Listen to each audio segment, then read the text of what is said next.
Well. Hello. Hi, how are we doing? Hope we're doing well. Hi, Short King Unk. How you doing? Hope you're doing well. Hi, Beastkeeper. How you doing? Hope you're doing well. Here's Croc. Hi, Croc. How you doing? Hope you're doing well. Hello. Real quick, let me quickly adjust all the video and add all the videos that I received still. I will try to get through as much as I can today. I won't be streaming tomorrow because, well, I have an exam. And I'd like to use Sunday to study for that. Which means I won't be streaming tomorrow. Oh, and I won't be streaming the week after that as well because I have another exam. I always have exams now. There are exams everywhere. At all times.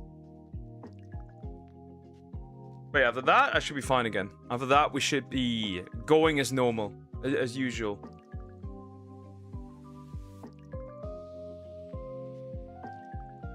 So yeah, let's add that. Perfect, that works. Good, great, good. So yeah, we'll get us through as much as I can today. I won't do hugely long videos, but who will I be parasocial towards? Pick any female VTuber, that should be fine as well. Just don't fall in love and become a unicorn and then harass her if she talks to other men. Classic. Anyway. I have water. I'm sweating like a pig, by the way. It's warm as hell. Who allowed it to be this hot? Who was it? Who? That's just outrageous. Right? That's just outrageous. Right? That is just outrageous. 32 degrees today. 30 tomorrow. 32 on Monday.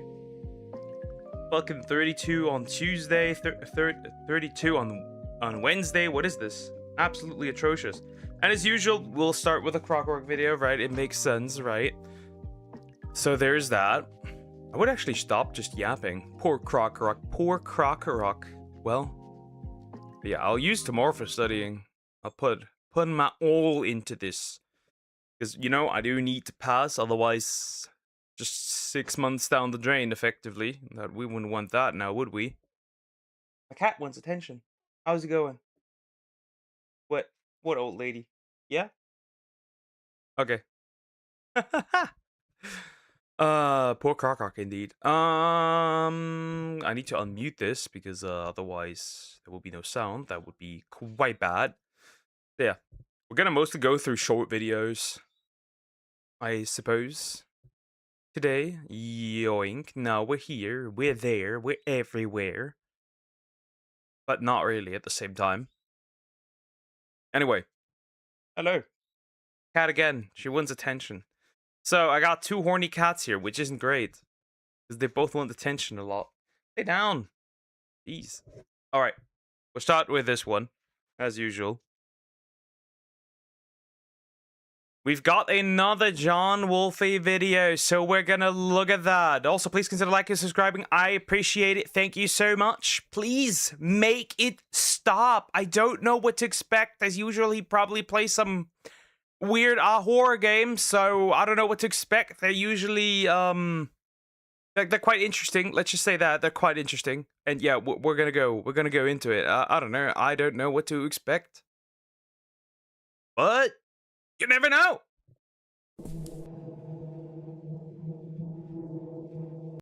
Hi gang, this game features rapidly flashing lights images from minute 18 to 19, editing John. So yeah, if you are epileptic or you have something like that going on, pack your shit. I think you should leave. Otherwise, well, enjoy the seizure, I guess. Have fun. Hey guys, it's John, and today we are playing Please. This is a new Steam horror game. It goes for $3, and I figured I'd give it a shot. Hopefully you can refund it, because, I'm assuming this will not be good. Is this from somebody we already know, right? The horror is that the gameplay is as good as most AAA games. Unfortunately, you might be right. But then again, kind of not. Depends. Well, It's not really hard to beat some indie games like quote unquote indie games like Mixtape, but anyway. Let's see. Left click is to interact. Right click is to dodge. That's interesting. So there's dodging. Interesting. That's the first time I think we've encountered anything like that. Dodging. Okay, not bad. In this game. Cool. Let's do it. That's dodge. I just dodged. Right click is to dodge. Okay. Doesn't seem to really do anything. Okay, let's start walking around. Is someone there? Yes, a human is here. I thought I was alone. I'm sorry, are you an Feels like I've been orb? here forever. I don't know what this place is or how I got here. Everything's so fucked up. I don't suppose you know what the hell's going on? No, not really. An orb is talking to Yeah, that's true. That's true. Is that an orb? Is that the flashlight? Whatever. It's something. That much is clear.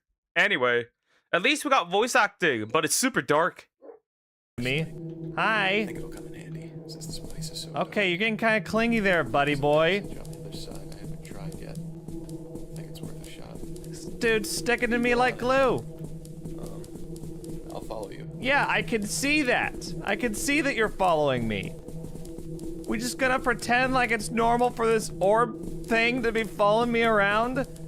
Is this supposed to be a person? Why are there two sets of footsteps? The orb has footsteps. I can hear footsteps. Yeah. It appears that the orb has footsteps, which is definitely very interesting to say the least. Interesting. Regardless, whatever. What? What are you using to... What happened? Stay with you. A little farther. You're the creepiest thing here, man. Almost there. How do you know? Have you been here for a while? We're in like a prison with a bunch of cots, and this... Bro, the frame rate isn't the frame rate amazing? That it is in the trenches. Whoever made this, I think you gotta work a little bit on your optimization. Then again, this is about as optimized as the average AAA title, so whatever. Wait, correction. It's as optimized as the average quadruple A title, right, Ubisoft? glowing orb thing Since is... we have some light here. Okay, that doesn't make any sense. Great, now you're literally darkness now. Okay, what is this? So I'm supposed to know a code. Locked, but there are strange dials in the center. Okay. Well, I guess I need to go find something. I wish I had the flashlight. Wait, are you... That is amazing. That is amazing. Okay, wow. So now he has to walk back and look for the right combination. Also, yeah, I think this is the flashlight. You the flashlight? A flashlight's talking to me, guys. My flashlight is giving me advice. Okay, where would you say the code might be, though? I guess maybe I gotta go back. Oh, here it is. So we got up triangle, down triangle, backslash. Come on, flashlight, let's go. I really am going nuts, aren't I? I'll turn the flashlight on since we have some light here. Yeah, you did already say that. Oh, hey. Well, if you play bad horror games the entire time, all the fucking day, no wonder you go nuts. The shading is incredible. It's so dark, I can't see how bad the art is. Yep. Sony made this. Honestly, if you told me that this was like some Sony product, I'd believe you. It's already almost solved for us. There we go. That's all I had to do. Right? Hey! Solved our first puzzle. So you turn back on, huh? Wait, did you hear something?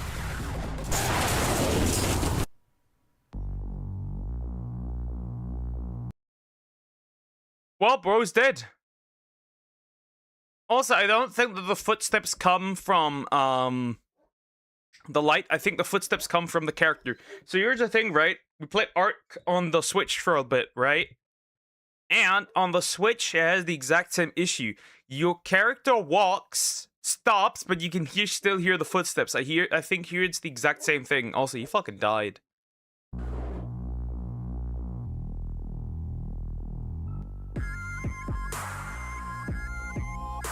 What?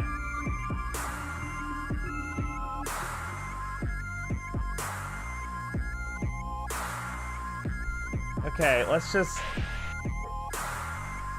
Leave? Question mark. Like, it's asking me, do you, like, leave? Question mark? What? Why would you put a question mark there? Let's start walking. Let's do it. Let's go. Let's go. Let's go. Let's pick up the pace. Let's get out of here. This sucks. What was that? What was that? Are you kidding me? Well, John's frame rate isn't that stable either, I feel.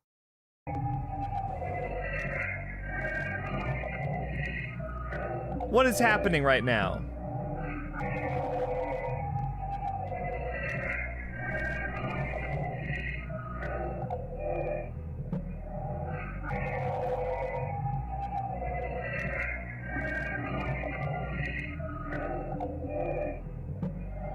What happened? It isn't on me. That much is clear. Poke plays some bad horror games. No. What happened? What's happening right now?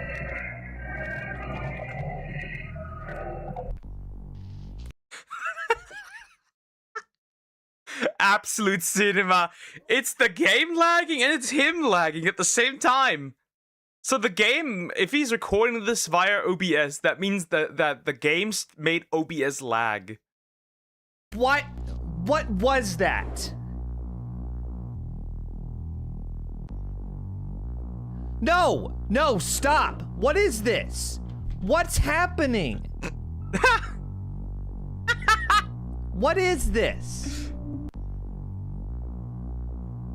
Stop that. What is That is indeed horror. that weird video sequence?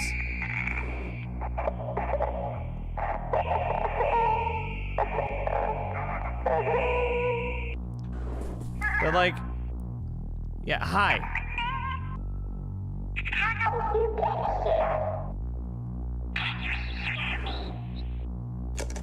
It just won't move. Yeah, you sound like a dude pretending to be a girl. I'd rather not, to be frank with you. Okay, so let's get moving here. Shake it off, shake it off. Honestly, I like the vibe at least, but like, the optimization is absolutely atrocious and horseshit. I don't know what he was thinking here, but the optimization is terrible. Every face is a mask. Okay, words of wisdom from the graffiti on the wall. What goofy ass typeface is this? Every face is a mask. I mean, yeah. Your face is only what covers up your skull. So yeah, it is a mask. A mask of skin. A natural mask, if you will. Look at this! Look at this sprint! I'm just hopping around! This guy, he runs out of breath instantly. Is there freedom in knowing you're a slave? Regret is a symptom of existence. I'm not reading this. I'm not reading. I'm sorry, I'm not reading this. I'm just not. I was annoyed at the very first sentence. As within, without. So, as within, also without? Maybe some blocks are missing. Yeah, I would say so, because it currently doesn't make any sense. Maybe some block, yeah. Can I get out of this? What?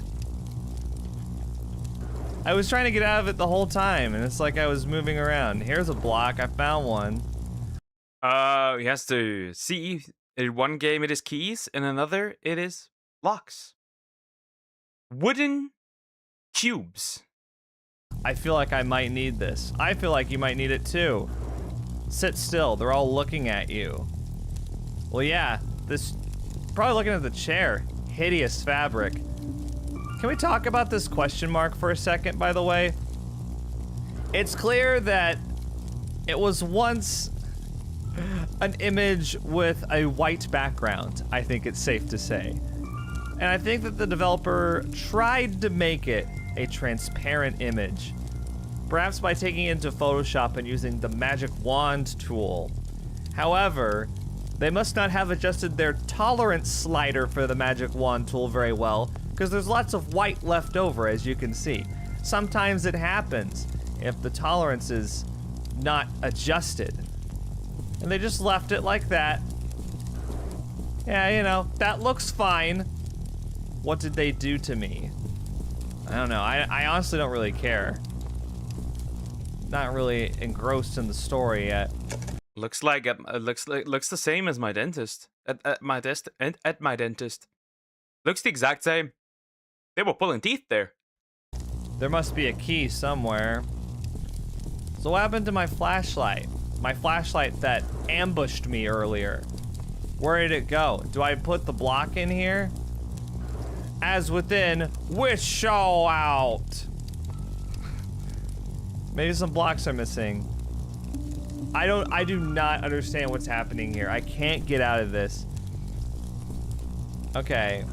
So I gotta find some more blocks. It's a block hunt.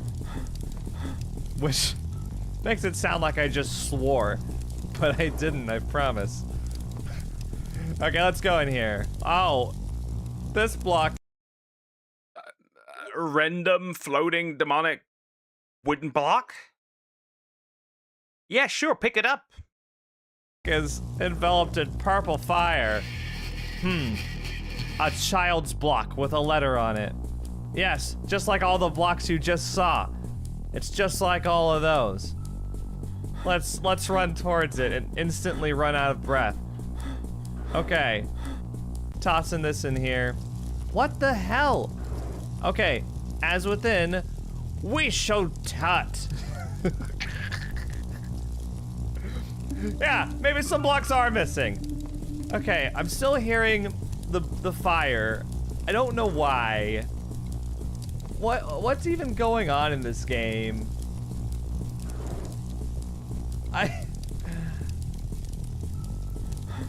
Okay, wait. Wait, there's something over here. There's a block. That's just a block floating midair. Now without the fire. I will not straighten this, I rather die. It's just floating in space right here. Why? Can I take it? Why am I hopping up and down? A child's block. Wonder what this is for. It's for the crib, dumbass. With all the other child's blocks in them. Obviously. Why do I have to? I think it's probably because you didn't find them in order. I'm assuming that that's because what it was, right? I don't know. Anyway, tell you this. Golly, you should just die here and win a Darwin Award. Why do I have to help you out? As within, we shoot hut. That's not right. So what happened? What? As within, we shoot hut. That's not. Well, something doesn't make particularly sense here. Or did he not collect them in the right order anyway? The correct. I can't move anything though. He's not saying maybe I'm missing some blocks though. Oh my god. You've got to be freaking kidding me. This is what you do. From here, this is what you do. You swap them like this. You can't even read them. You can't even read it. Oh, this is so inconvenient. I have to readjust my position. Because sometimes the question mark doesn't show up. So we're saying as within, so without. That's the... That is absolute horseshit, bro. Who made this? I did not make this. Why would I make something like this? I've almost got it. I just gotta get this eye right here. No! No! Don't do that. Do it from a distance. I and O. As within, so without. There's the key. Excuse me. Can I please Bro is allergic against the game. have this key? Oh my god. What is... Weird. A key in the shape of a pacifier. I get the symbolism. I might open a door. Let me out of here. This buggy crib. Get me out of here. Alright, it opens this door, right? Must be a key somewhere. Pretty sure I just picked it up. It's locked. What do you mean? Must be a key somewhere. Isn't that what I just picked up? Do I go back? Do I go back to this thing back here? Hang on, hang on. There's some like room over here I forgot. Right? This thing, does it open this? Door is stuck. The door is... I'll try that key I found. Oh, it opens up. Great. Interesting. A bird's cage. A key that looks like a pacifier. This game's getting more ridiculous by the second.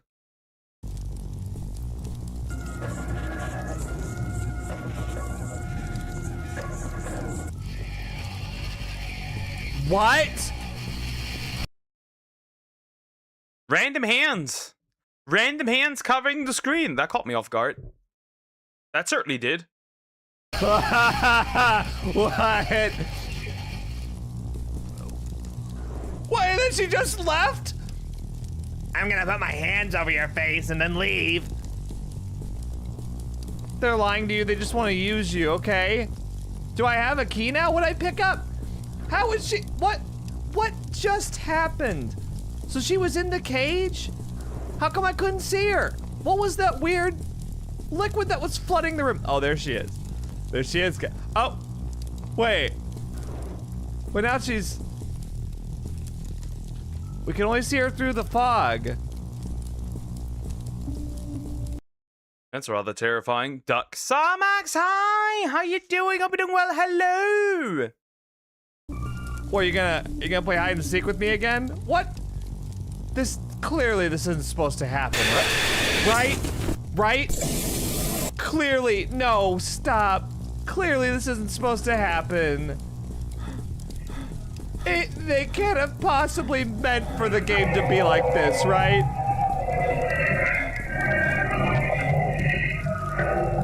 They can't have possibly meant. Oh god, a woman! Yeah, women are indeed quite scary, especially apparently this one. This one appears to be quite scary. He's scared of it.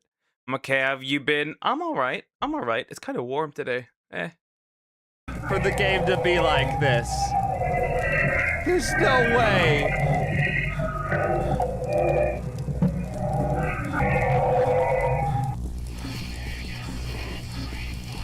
What are these little pieces of advice that we're getting right here? I'll try that key I found. Yes, please. Get me out of here. Why am I blinking now? Stop that. Scary. Hey, at least I kind of like the atmosphere. It's just really unstable and badly optimized, really horrendously optimized, in fact. I like how my eyelids just phased into existence there for a second. I only had to blink once. Now I'm good. I only had to blink once in the span of like 20 minutes. You look for... Wait. What you look for is looking for you. Again, the goofy ass font. I don't get it. Yeah, I can see her back there. What is with this flashlight? No way. What? There's something touching my foot. Oh, wow.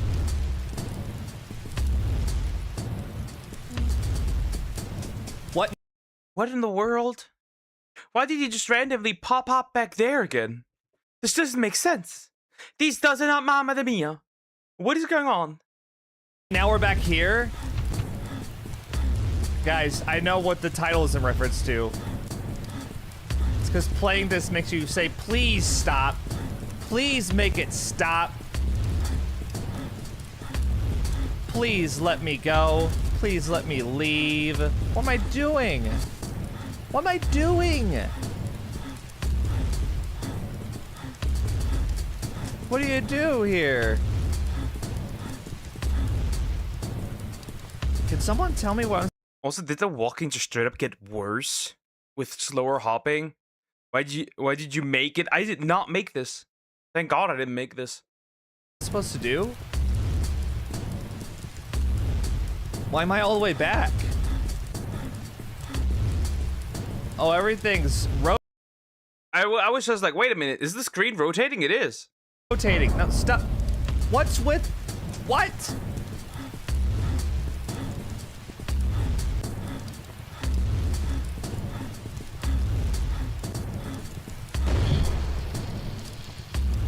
I got an achievement called Fell. 'Cause I fell.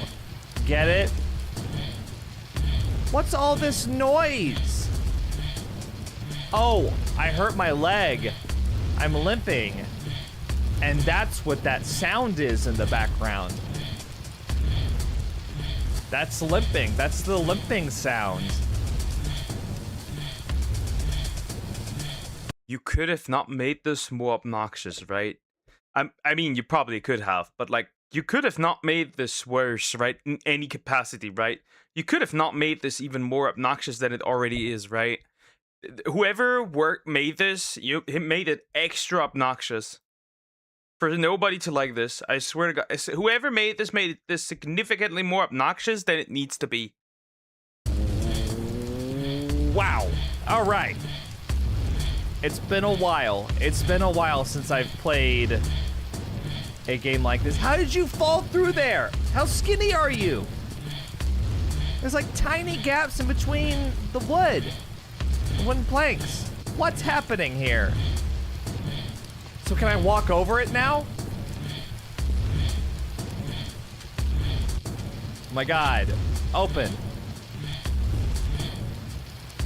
What's this? Record progress. Yeah. I've saved. Good.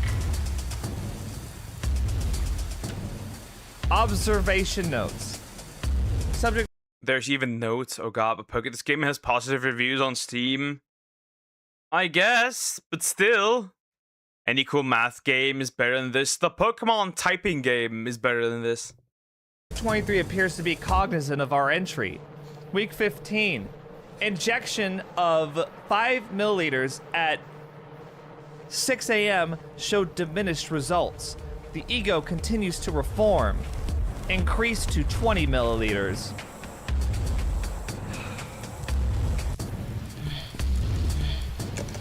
Won't open. So where's this go? What, I gotta stay in the light? Like, honestly, here, hot take. That frame rate is diabolical. But also, honestly, like how do you say this? Like the idea of like blinking and then the room changing is actually not a bad idea. That's actually a fun idea, honestly, right? It's like a essentially like a small loading screen, right? That's actually not a terrible idea. Honestly, that's a fun one.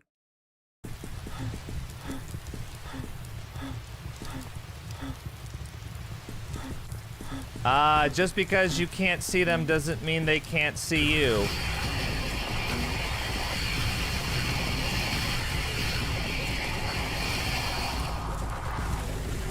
You can't see me. I got my hands in front. What is happening? What is going on? What is going on? Careful. If you have epilepsy, you should probably dip.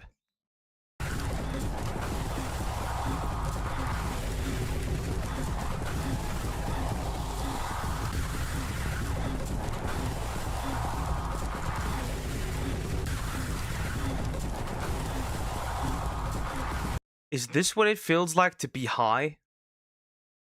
The blinger reminds me of the weeping angels. Is this what it's like to be high? Is this what it is? Is this what it's like to be that? Okay. What? I can't see anything. This...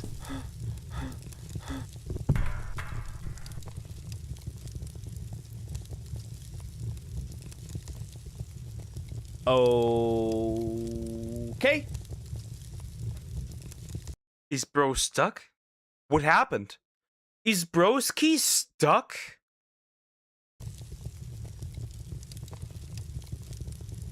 So what, is this like a Blair Witch ending?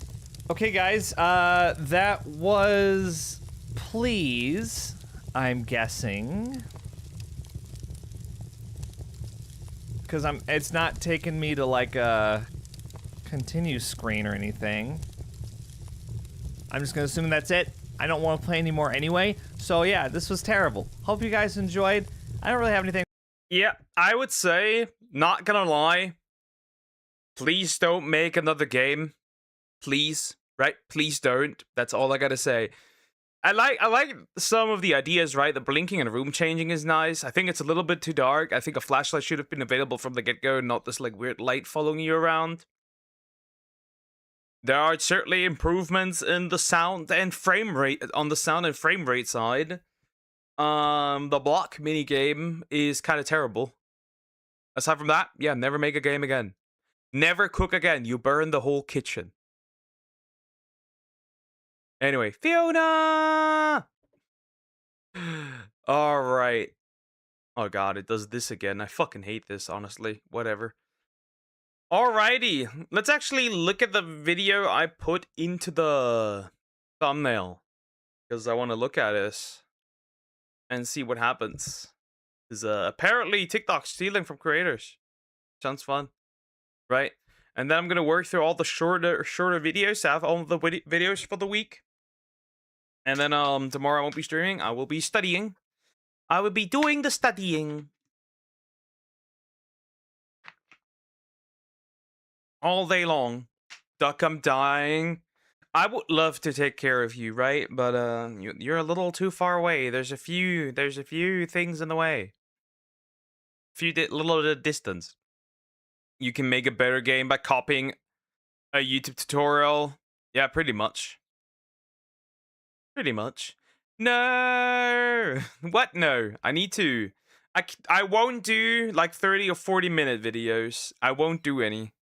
That's just the harsh truth. I won't do 30 or 40 minute videos today. Right? I need to get everything ready for the entire week. So I can power through it for editing, right? Because then next week, so not like the week after, not next week, but the week after, I have another exam. I gotta log in a bit. Make sure that I pass. Not this. Ew. What do you mean, ew?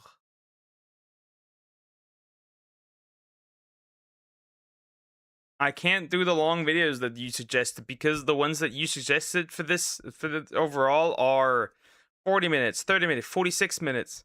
I guess there are the big booty black people. Mine's only 10 minutes. Yep. I gotta work through all this. You want to do the big booty black people instead? Is that, would you prefer that?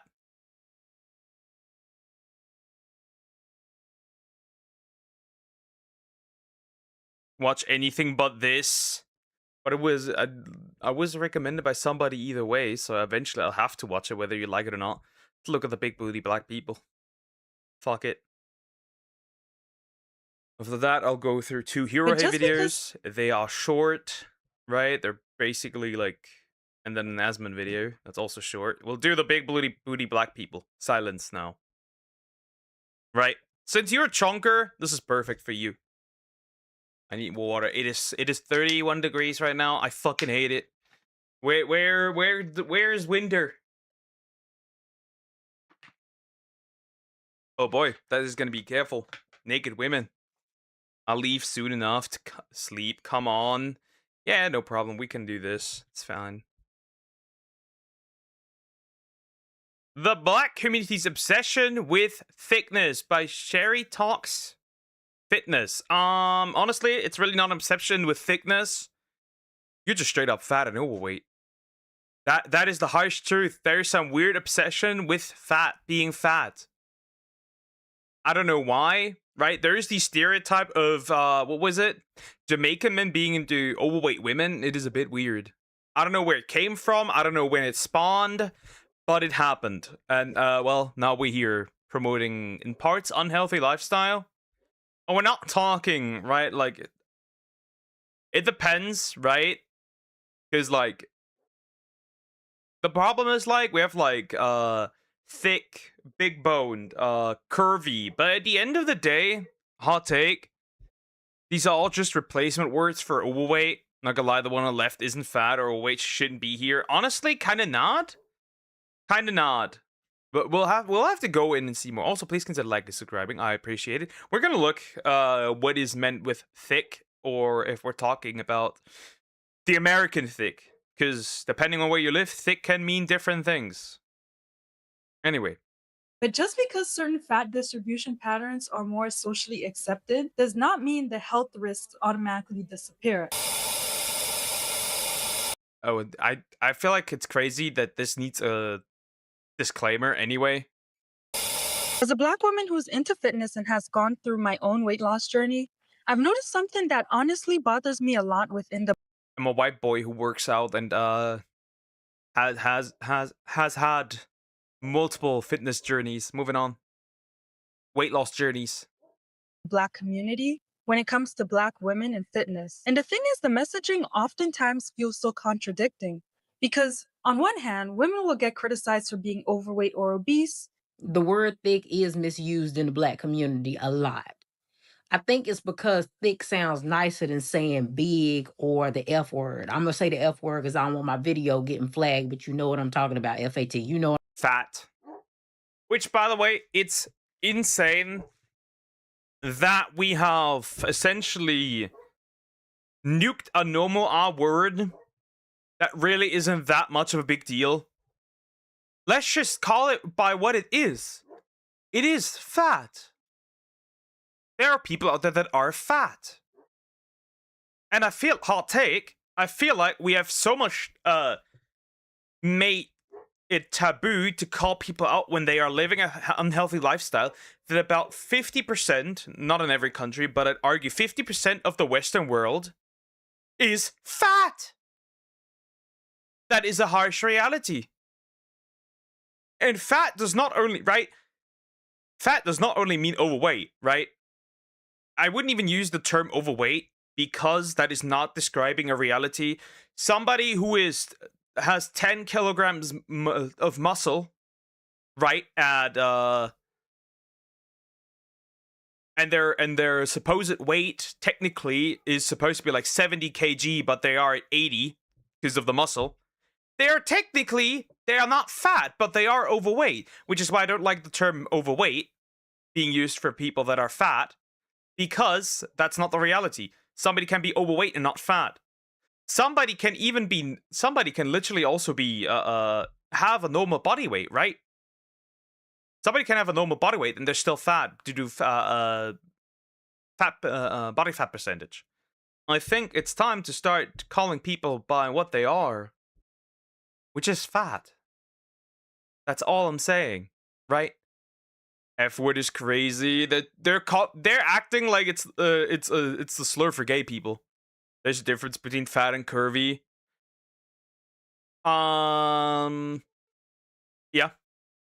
Yeah, because curvy is usually just a woman with a higher body fat percentage. That does not mean she's fat. Also, fun fact. In the opposite direction, here's a fun fact. Women are not built to have abs. Fun fact. You're not supposed to have abs. The more you know. In fact, you can be really unhealthy when you have abs as a woman because you're supposed to have a higher body fat percentage. How do you know? Your body will tell you by having irregular periods or no periods at all. Anyway, I'm talking about. But yeah, I think that the reason why people default to saying that somebody thick when they big is because it sounds better and it sounds less hurtful. When I think of thick, thick has always been like two different types of thick growing up.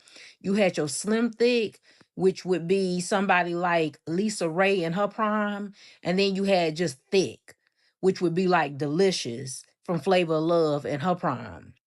Like those were your examples of thick, slim thick, and then just regular thick. And it seemed like as time went on, more and more. I always associated it with having certain fat distributions, right? Like particularly like around the bottom area, right? That's what I always thought was meant to be thick. And then the other thick is just like you're a little chunky. Anyway, I usually I just think of when somebody says thick, I usually think, you know, the first one, and not the like delicious. Sizes were starting to be added to the category of being thick. Like you got women who not only do you have this big wide butt, you got a stomach, you got big arms, like everything's big, but you're calling yourself thick. And it's like, well, no, you just big, right? And that ain't no shade, but you a little bigger than thick. Like we're starting to cross the line of what thick is versus big, and that's where a lot of the confusion come in at. And so you got these girls going around saying, I'm thick. And then the thing is like your butt ain't even really big. It's just wide. And it's not shaped nice, right? Like the shape of it is sloppy. And again, this ain't no shade. I'm just being honest. Like it's not a shade. Just stop running around, just like talking about the. Stop talking about around the bush. Just call it what it is. Obesity. That's what it is. Obesity. That's what it is. And I'm tired, right? I'm tired of like, oh, don't hurt. You can't hurt people's feelings. Yes, I can, and I will. Because I'd rather tell you the truth the way it is than later attend your funeral or see in the headlines, fat influencer dead, pop star dead, heart attack, clogged arteries. I'm just done. It's not shaped nicely. Right. Shapely, nice butt. It's just a big, sloppy, wide butt. And because it's so big though, you got somebody sitting there calling you thick. And it's not a real thing. But then once a woman, especially if you are black and shaped a certain way, starts losing weight and looking leaner, people will have a lot to say. Okay, mine fine. Anybody remember Lizzo? When Lizzo started losing weight, and there were these fat people, right? Straight up, I'm gonna say the way it is. In the comments section, shaming her, attacking her, insulting her, harassing her, because now she, right? At first, they looked at it and were like, "Oh, she's like me, right? I feel represented." Right? I have the right. They were essentially using somebody popular being overweight, being obese, as a justification for them being obese, and when essentially, basically, Lizzo put a mirror in front of them and saying, "Hey, yo, I lost weight. I want to be more healthy." And they crashed out because they felt betrayed. Not only is that an unhealthy parasocialism, they use the way other people look as an excuse for the way they look, which is insane to me. She's talking about it like it's food, has varieties, it should look nice. I mean, there is no denial that it should look nice. Anything, because I do argue back. I am probably like 130 now, but I used to be damn near 180. Okay? Trust me, I've had 3 rolls. The thing is, like, we misunderstand skinny as well. If you're skinny to the point where, right, I can see your abs, that is not a skinny that you should attain for as a woman, right? Unless you're, like, naturally in a way where it's, like, you just don't gain fat in that area, fair, right? Can't do something against that. But we have a problem. We glorify too skinny, and we glorify with way too fat. And that's where we are now. It sucks, but that's where we are now. Nobody knows how to nose ring theory. We haven't heard her say anything yet, so we'll see. So she's probably talking about how overweight, how obese people are. My back. I've listen, I've been there before, but let me say something. Being skinny, it is not the beauty standard in the Black community. I don't feel like I even have to explain myself, but I feel like I do. Cause y'all just fight all day about that shit, and it's like it's not. We are not white. White people set that system up. We are not white. So this content Never mind. White people set that system up is an interesting concept. Because there are multiple other societies that are not white where the standard is to not be fat. I am pretty sure. Okay, never mind. Nose ring theory applies here. Correction. You're right. You're right. It applies here. creator showed her transformation of how she went from 210 pounds to 156 pounds, which in my opinion is very impressive.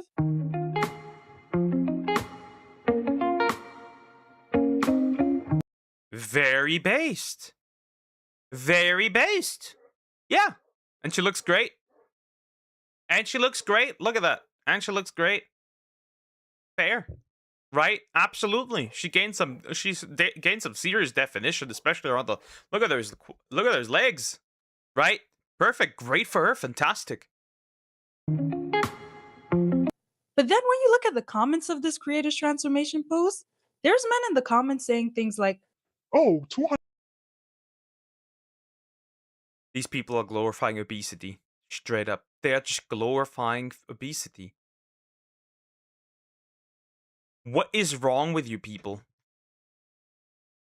What is wrong with you people? Genuinely, what is wrong with these dudes? Wife material, husband, and baby. What the fuck? She looks healthy. Yeah, she looks healthy. And these dudes are like, be fat. 210 pounds is perfect. 210 pounds look like wife material, husband, and baby."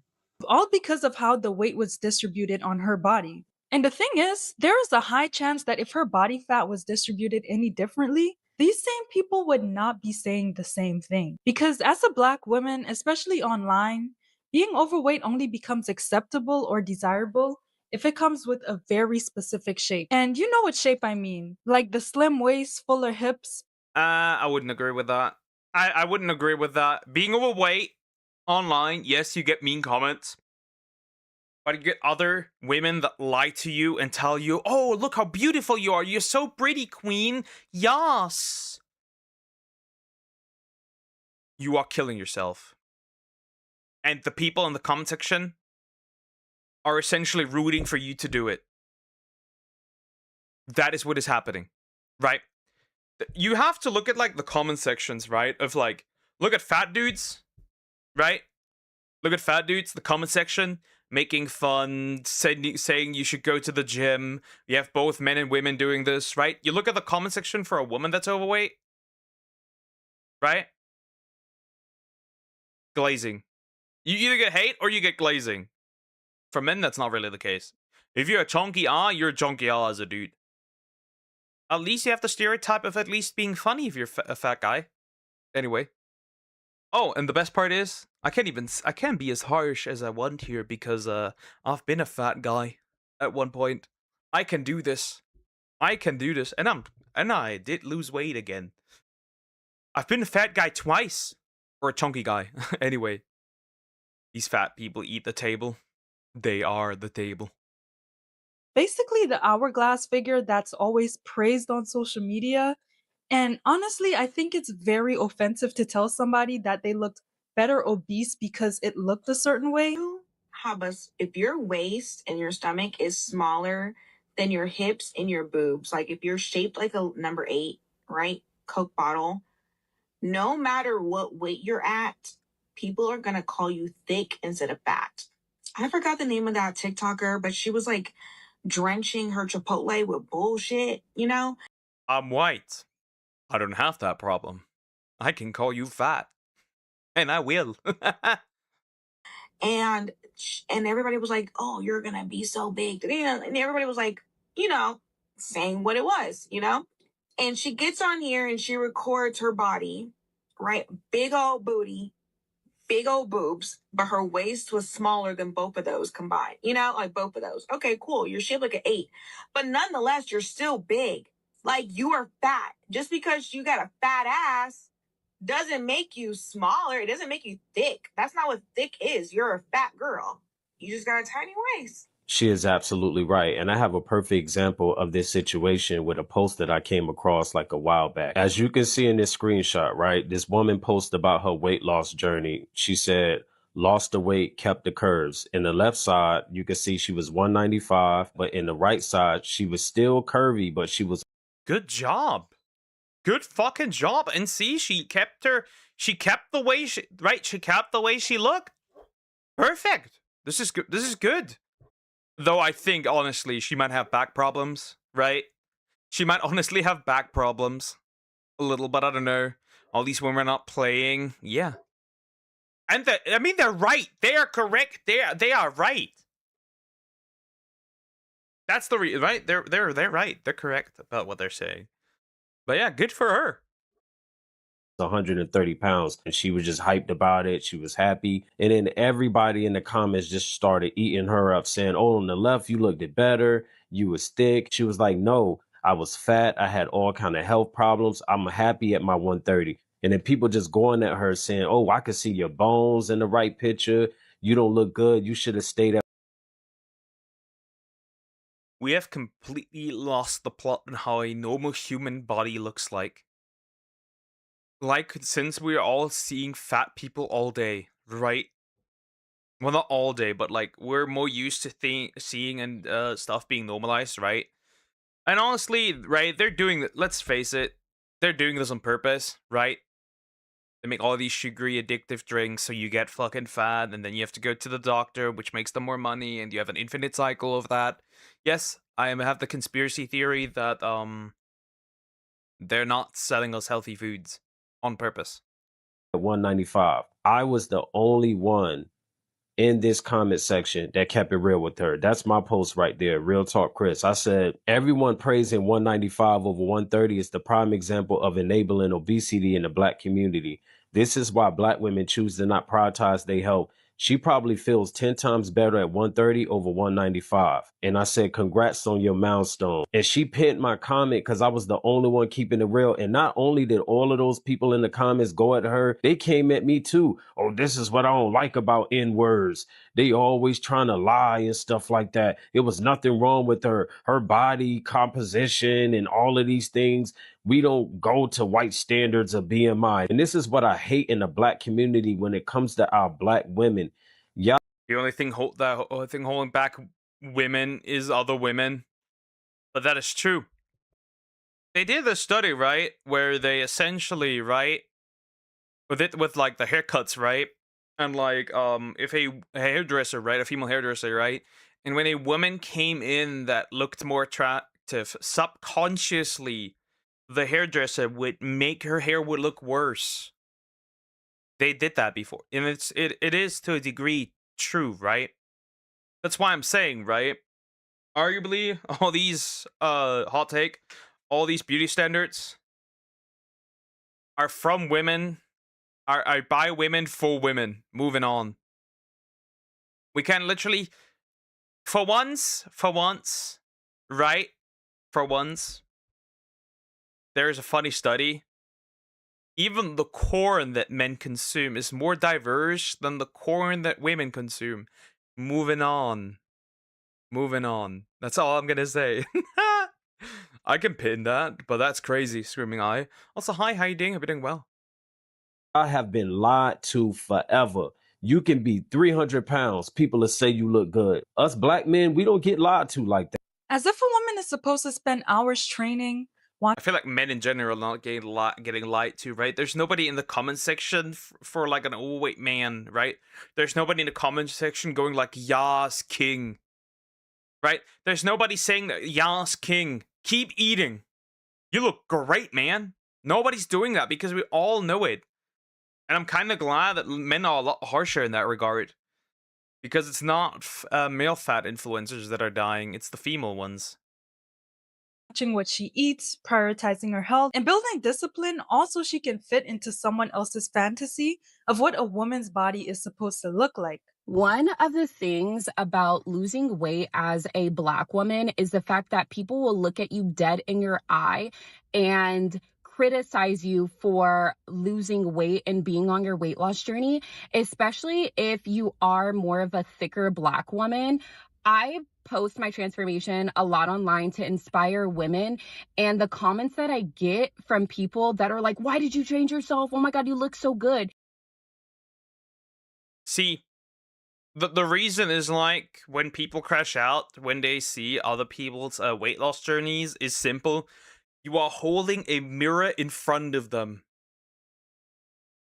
You are essentially saying, "Hey, this is what it could be," and you are not. You are holding a mirror in front of them.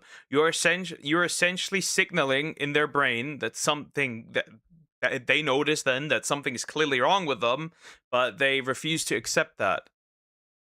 Or you watch Homath because you're saying the same thing as them. I have occasionally watched Homath, not too much, but I agree with a lot of the principles that he says, right? Especially when he says the one thing when he said society's not built by individuals but by relationships, right? And if people start doing basically like a brick house, if each brick starts doing their own thing, society collapses, and that's where we technically are right now.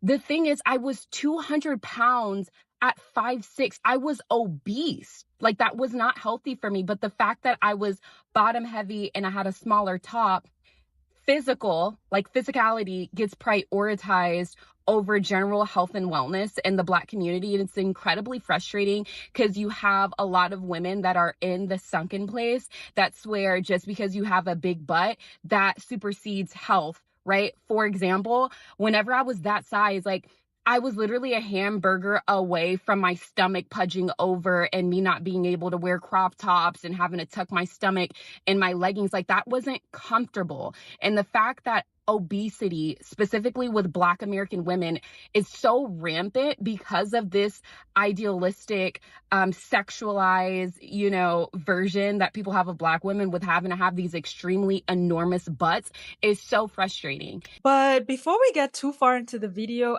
True. She's right. She's right. It's also like even as a guy, right? I'm like, back then I never wore anything. I would wear fucking hoodies in summer, and if I were to fucking die, I would like wear like XL t-shirts because I simply didn't like I couldn't do that, right? And if I ate anything, I could just like change I essentially would need to change the pants because they wouldn't fit anymore, and like that button would fight for its life, and like, right, it is also not fun, right, if you go into like a pool and it's like you have man boobs and like fat is quilling over on the sides. It's just for yourself not good to look at. And honestly, I cannot imagine people running around like this and feeling like good about themselves, right? In like, I'm not meaning like they're constantly sad, but like looking at this and be like, yeah, that's actually good. I don't know. Doesn't work for me. I want to introduce myself. If you're new here, my name is Cherry, and on this channel, we talk about all things fitness, health, wellness, online gym culture, and sometimes the very weird things happening on the internet. And today's video is definitely going to be one of those conversations. I think this conversation is important because we cannot ignore the actual health statistics within the Black community. According to the CDC, Black adults in the United States have some of the highest rates of obesity compared to other racial groups. Black women specifically are disproportionately affected by things like obesity, hypertension, cardiovascular disease, and type 2 diabetes. I don't know about y'all, but growing up, I watched older adults in my family deal with those exact same health issues. And I think it is important to mention that obesity does not always look the same on everybody. Some of you might hate me for saying this, but I'm going to say it anyway. The Black community has this unhealthy obsession with being thick. And don't get me wrong, I am not opposed to a curvy body. You guys know, right? However, the health metrics and what we should be placing at the forefront, those cortisol levels, those cholesterol levels, that blood pressure, those are the metrics that we should be caring about. And if being thick... Wait, you're saying we should actually focus on being healthy? What? Shocking, I know. Wow. What a revelation. I mean, a lot of people don't accept that revelation. I'm gonna say it, right? I'm gonna say it, right? Why this is all put on men, this unhealthy obsession. You see a lot of women doing this too. Women just do it different. Men are like, oh wow, this is so attractive and so hot, even though it's actually life-threatening and dangerous. And women are in the comment section being like, yas queen, you go, you look great, girl, right? We have like two sides of the same coin. And let's not face the reality, and let's not forget the reality. While we are talking about black people, yeah, us white people, we're also getting fatter and fatter. Everyone's getting fatter and fatter, except for Asians, supposedly. Well, particularly Japanese, apparently. Anyway, moving on. Comes at a and I guess South Koreans, because you need to be literally like a stick man there to fit through like that game. Anyway, sacrificial point to those metrics that I just mentioned, then what is the point? What is the actual point? You guys don't want to have this conversation, but it's a conversation that needs to be had, because yes, it's all great to be voluptuous, but what are your health metrics saying? Do you see what I'm saying? Some people carry more weight in their lower body while some people carry it in their abdominal area. And some people genetically distribute fat differently. But just because certain fat distribution patterns are more socially accepted does not mean the health risks automatically disappear. This is where conversation around health seems to get overshadowed by conversations around desirability, as we see with this creator here.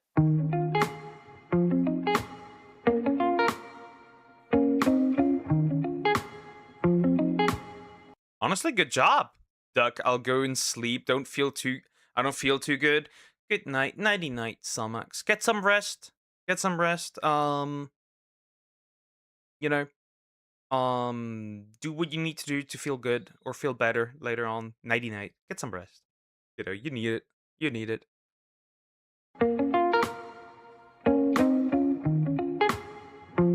What's interesting about her situation is that the comments turned into full-on think pieces once she posted her transformation. But she is literally a certified personal trainer with a degree in kinesiology. And this is somebody whose entire career is based around understanding the human body, fitness, and body composition. I went down to the UK and every month from April, I literally traveled for extended periods of time. And of course, I struggled with my fitness journey. Who wants to be in London or Japan or Turkey or any of these places and not overindulge in food? Like, who doesn't want to do that? Like, I want it all. Like that Sharpay clip. I want it all, I want it. That was me. Like, that was me with everything.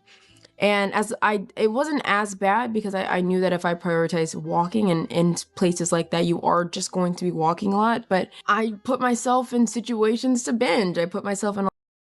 Here's a little advice that comes according to studies. Not only should you walk, it is highly recommended to do strength training, resistance training. Not only will you significantly benefit from it when you're old, it might even reverse to a degree, even if you're older, right? Even if you listen to this and you're older, it might even reverse immobility. Shocking, I know. In fact, do not only walk. Strength training. Important. Do it. It is very important. It is incredibly beneficial. I think we should teach that a lot more, that not only should you go walk, you should not only diet, you should in fact do some form of resistance training. It is incredibly useful, important, and just beneficial overall. Do it.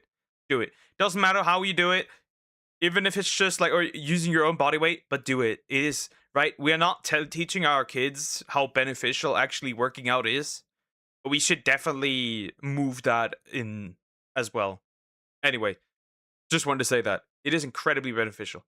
A lot of situations to binge, and it was really hard. It was really hard on me. And so literally up until the end of my travels, which was in October, I definitely like reverted a little bit, and I put back on some weight, and I just struggled with confidence and all those other things. I gave myself a month, and that's where I'm at now, and I feel like I'm damn near fully back to, not fully, but like I would say like 90% back to where I feel my most confident, my most beautiful.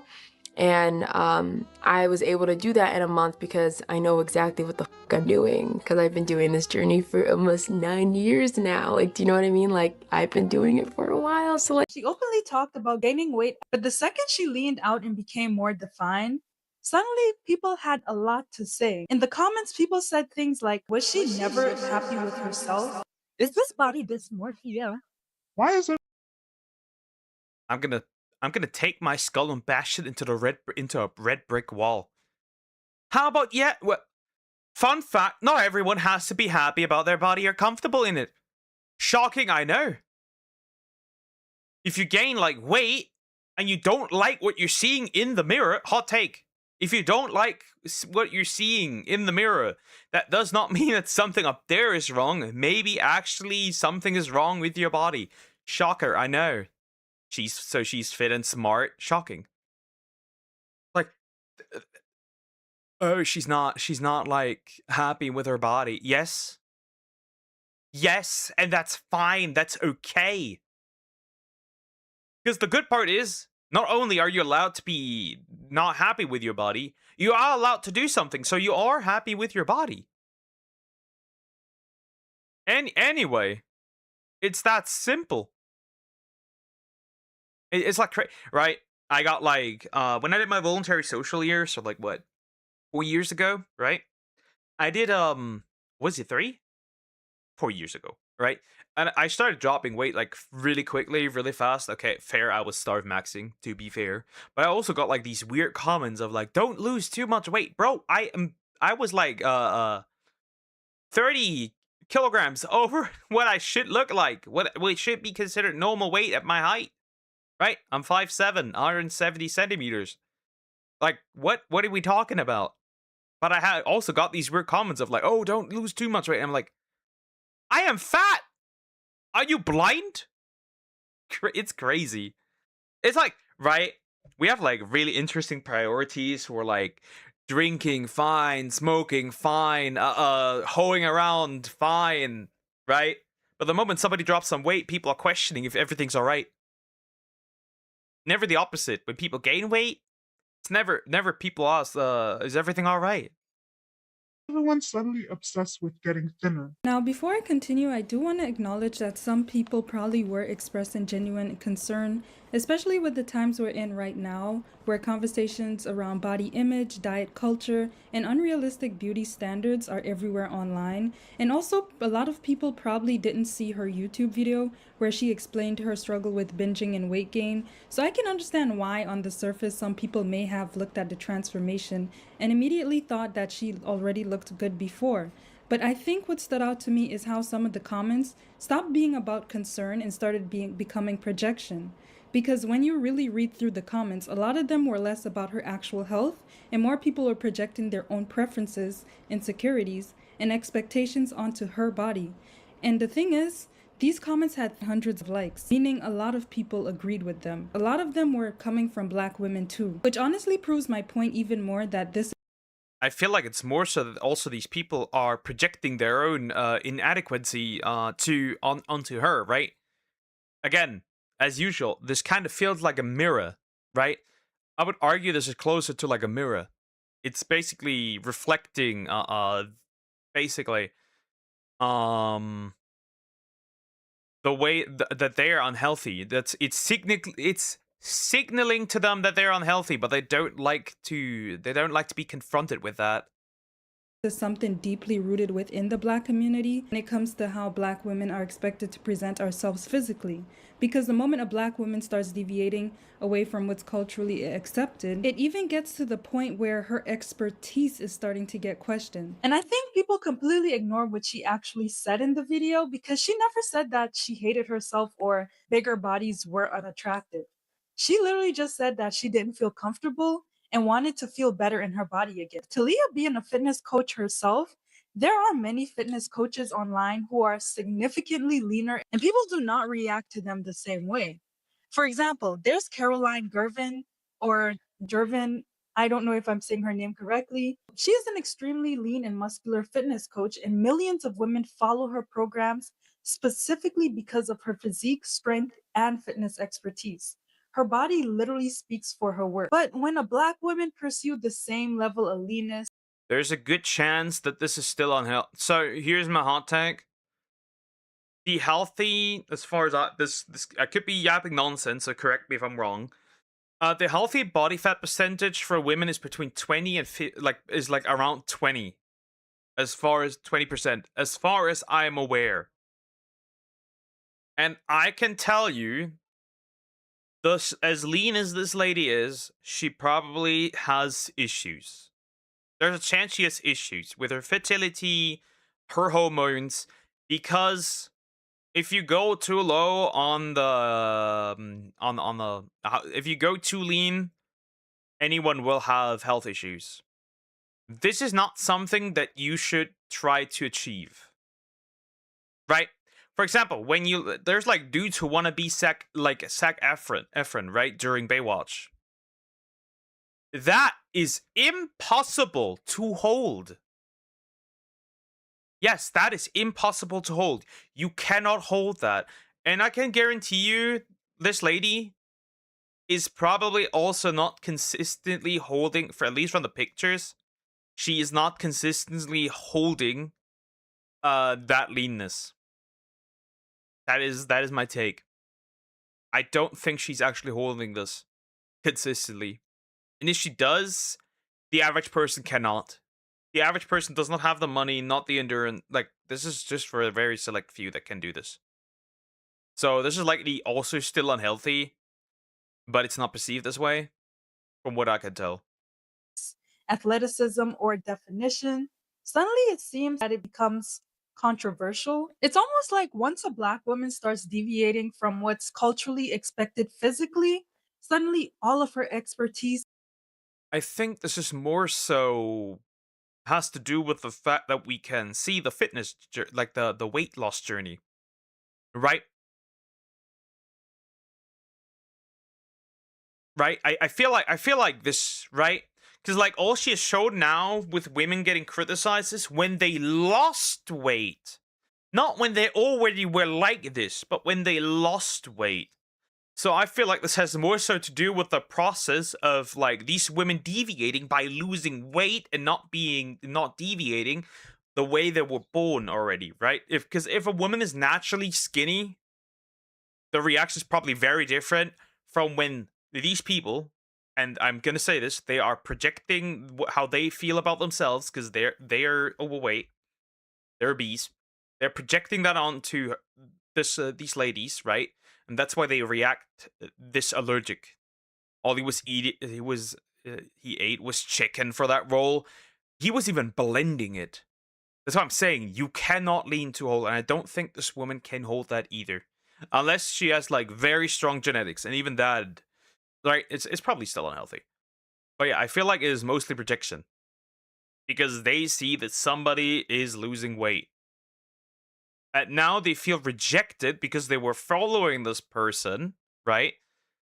Because most of the time people react allergic if it's like a influencer that was always a bit bigger and now they're losing weight and now it's like, she no longer looks like me. Kind of don't like this.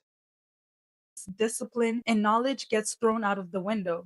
And it's like, why is her body being treated like something that exists for public approval instead of something she has the right to feel comfortable and healthy in? Because, like, yeah, a part of me doesn't want to be thick because I think we always just have this expectation that Black women are going to be thick and that Black women are over sexualized. So we think that Black women's desirability always has to be in alignment with what is most sexually desirable about a woman's body.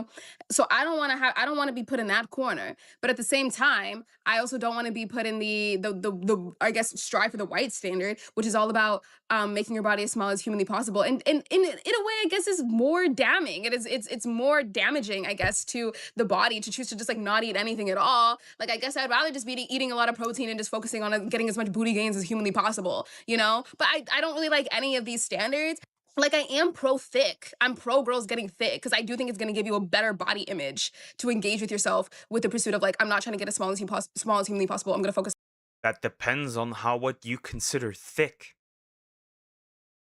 That highly depends on what you consider thick. If you're 10 kilograms overweight, but you don't notice it, you're still overweight. The question is like, what do you consider? Like, the question is like, we should not focus on what I feel like is thick or what I feel like is an appropriate weight, an appropriate way to look. We should focus on strictly what's medically fine and what's not medically fine. What's healthy and what's not healthy. Because if you have a definition of thick that is technically still being obese, then you're not thick. You're just being obese. And like this, like, oh, I'm pro thick. No. What you are is basically you are pro a certain way body fat is distributed, but you're not pro right. That is all. Unless that is the most I can give you here, right? Other than that, you might actually just be glorifying obesity, but I can't talk to her, I can't look her into her head, so I wouldn't know. On strength and I'm going to focus on like eating food. Like, I do think those are better goals. And if like the only way we can convince women to do that is to do it under the guise of getting thick, then like, okay, fine, let's do that, you know? But like, as a Black woman, see, instead of covering it up and you know, maybe all the reason why we're fucked up in the head is because we consistently choose to lie to ourselves because oh no, I might feel bad, I might get offended. I don't care. I'm gonna tell you the way it is. If you're fat, then you're fat, and I'm gonna tell you that. It's that simple. It really is. If you're smoking and it's disgusting and it smells like shit, I will tell you that. If you're drinking and you spend all your time in like clubs partying like a loser, I will tell you that. I am done like sweetening my words so people don't get offended. What we need more is the truth. That builds also resistance. Anyway. I don't know if I want to be thick. I don't know, like, it doesn't feel revolutionary to me. I think that shows. Be healthy. How about that? Be healthy. It's that simple. Strive for a healthy body fat percentage. Strive for a healthy muscle percentage. Why not? Why not? Do what's medically healthy. Shows that there are certain expectations placed on Black women physically within the Black community. Like, there's this pressure to remain within a specific version of femininity, whether it's being curvy, soft, thick, anything that's probably visibly desirable to men. Once a Black woman starts stepping outside of, I disagree. I just disagree that it's all men. I just disagree. I think nobody is glorifying, right? I would say nobody is glorifying obesity more than women who essentially saying no to like beauty standards. But in the pursuit of saying no to beauty standards, they are going in the opposite extreme, which means I'm gonna die at 30 from a heart attack. that, even if it's for her own health and fitness goals or simply personal preference, people start acting like she's doing something wrong. I think that creates a lot of barriers for Black women in fitness. On a personal level, I think it's very common in the Black community for family or friends to project their own insecurities onto women who are very disciplined. I think that's not particularly right a Black thing. I think that's almost all right. That's almost all in almost all fields, right?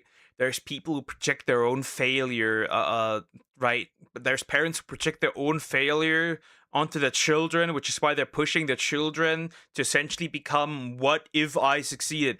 We have that as well. I don't think, right? We have that for body, we have that for success, we have that for everything, right? People projecting their own failures, insecurities, even excuses so they can stay the way they are by turning you into that or keeping you the way you are.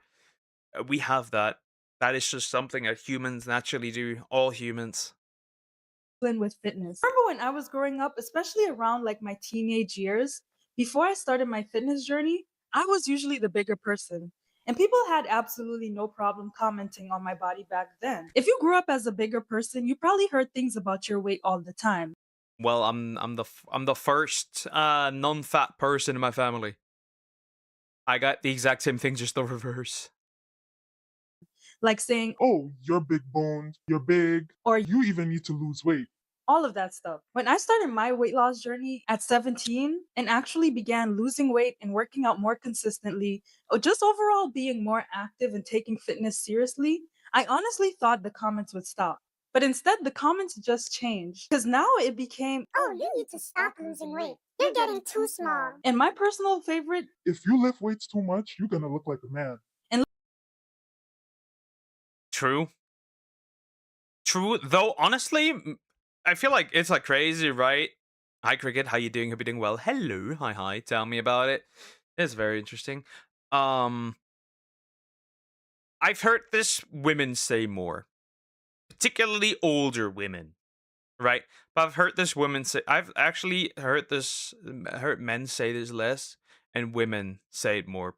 But that might just be personal experience. I don't know. We'd have to look at data. looking back now, it's honestly crazy to me because it made me realize that the issue was never really about health. And that's what really made me start questioning how Black women's bodies are viewed socially. Because it started feeling less like a concern for health and more like people wanting women to stay within a very specific acceptable look. And honestly, I think that's why seeing those comments under those creators. Hot take, this might also be literally built on racism, but racism towards white people. Fun fact. Because what you essentially say, a lot of them are saying, right? We've heard it earlier, right?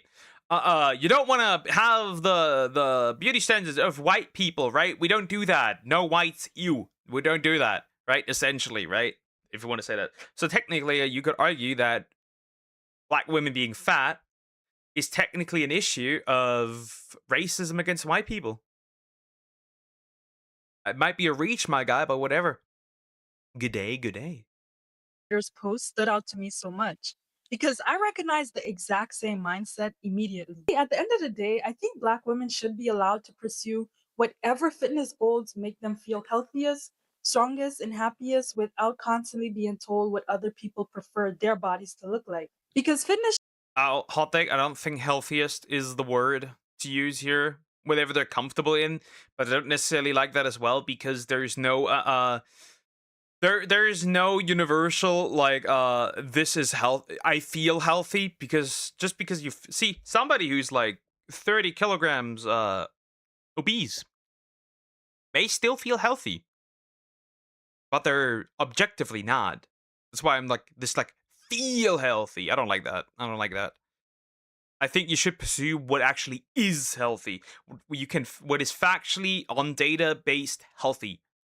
Not what you feel like you're healthy. Feel like is healthy.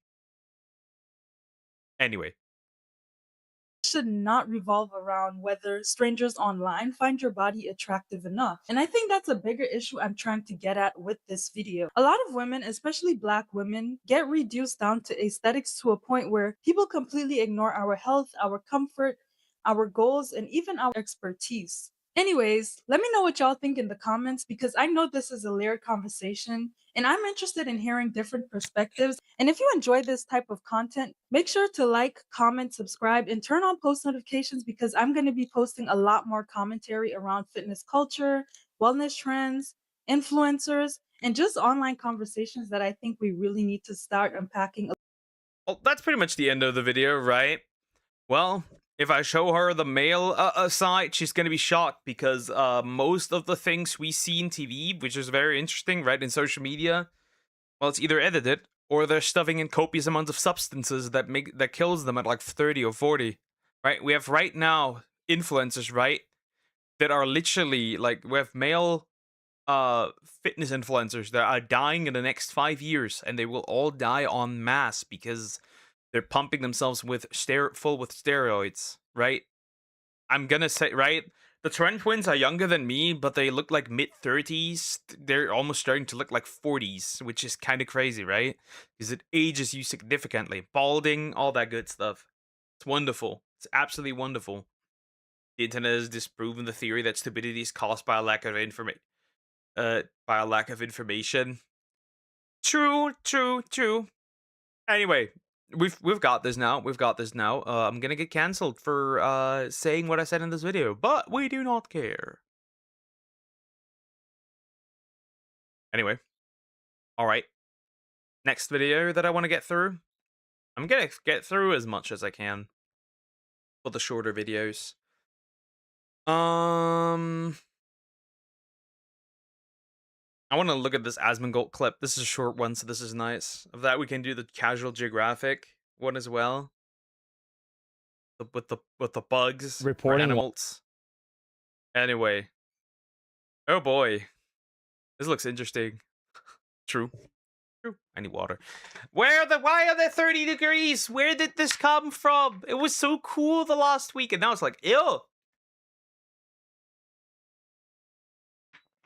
Well, arguably not cool, but it was better than what this is and what the next week will be. At least it's no 43 or 34 or 35. In a house that traps heat.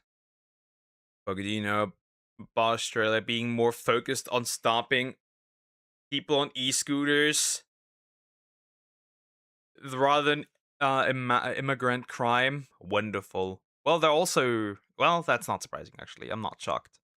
At least they kept Bonnie Blue out. Thankfully, mine's short. Yep.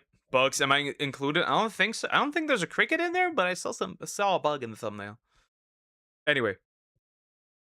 The mask finally came off. This is from Asmongold Clips. We're gonna look at this.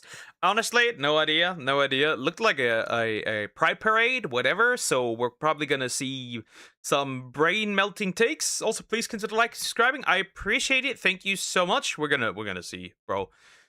Fun fact: we have our own essentially like pride parade. But it's essentially just like a fetish convention at this point, fetish parade. The CSD in Berlin. I'm pretty sure it's Berlin. I could be wrong. It was right. It initially started out as like a just pro gay rights thing, right? And now it's just like I'm gonna piss in your mouth in public kind of thing, and like I'm gonna show you what we're doing inside our bedroom, but in public. That's what it has become. It's kind of funny, right? How all of these things have eventually become essentially just perverted. Moving on. Reporting live for gay people? Oh god. I hate men. I'm a misandrist. What are guys getting so wrong? Because you're gay. I'm gay. Yeah. Gay guys are fine. Straight guys right now, huge problem. Why are men so horrible right now? Men are misogynistic. Men want women dead, and men just want to rape women. It's Which men? Let's look at the statistics. Which men? Which men are you referring? Which men? Which men? Which men? Yeah, can we ask that? Which men? Right? Which men? Would you look at the statistics and then tell me which men it is? Moving on. disgusting, and not the hot one. I hate men. Dudes are just. Oh my god! Look at that! Ah!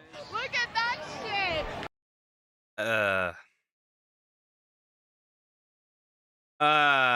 shit. Whatever. I'm not saying anything. Right? It wouldn't bother me. Right? I don't care about that they were smooching each other. The only downside is that I absolutely know that they would want me dead. But not immigrant men. They're the good ones. Gonna cite citizen vigilante here. I don't think it's the good ones that left your country. Yeah. I fucking love it. Would the world be better off without men? Duh. Is that even a question? Have you ever had a good experience with a man? That's a She better throw away a phone. She better politely throw away her clothes. She likely should throw away her accessoires. She better not use public transport as that is mostly she better not use anything, actually. She better go back to the caves and wear a piece of fur that she, by the way, made herself. Otherwise, she's kind of cooked. It's like, the world would be better without men. You'd be sitting in a cave. I love these people because, see, there's nobody better at making people right-wing than these people. There is nobody better at making people right-wing than left-wingers. Particularly left-wing women, right? It is very interesting to see that, right? There's nobody better at that, right? No right-wing politician, no whatever. What do we have? Like no fresh and fit, no, I don't know, anybody, right? Doesn't matter. Doesn't matter. Right? No right-wing influencer. It's these people that may actually have the most success rate in turning people right-wing. great question, actually. No. Most people. There is nobody better at making people anti-LGBTQ than these. There's nobody better at making people anti-trans than trans people. That is a fact. People's opinions about the opposite gender that are negative come from personal unresolved trauma every single time. Top bottom verse, Timothy Chalamet. Yep. So here's the thing, right? We can see this with like relationships, right? Particularly, right? Women and men, that's a harsh, I'm gonna say it, right? We're not safe from that. We're projecting our bad experiences in relationships onto the next partner. The next partner has to somehow unravel this mess, which that is not their responsibility. That is not their responsibility. It is not my girlfriend's, future girlfriend's responsibility to unravel my trauma. It is not her responsibility to like unravel my trauma. That is just not right, but we are doing that. That's why I'm saying, that's why the less partners, the better. There is some truth to that. Because somebody who has had 10 partners has a lot more trauma than somebody who has had 2. Hot take. Actually, that's not the hot take. That's just literally proven data. Jacob Elordi and Donald Trump. I'm killing Donald Trump. You know what? I'm gonna get on top with Donald Trump. So I'll get him in a chokehold and shoot him in the fucking throat and shoot him in the fucking heart and shoot him in the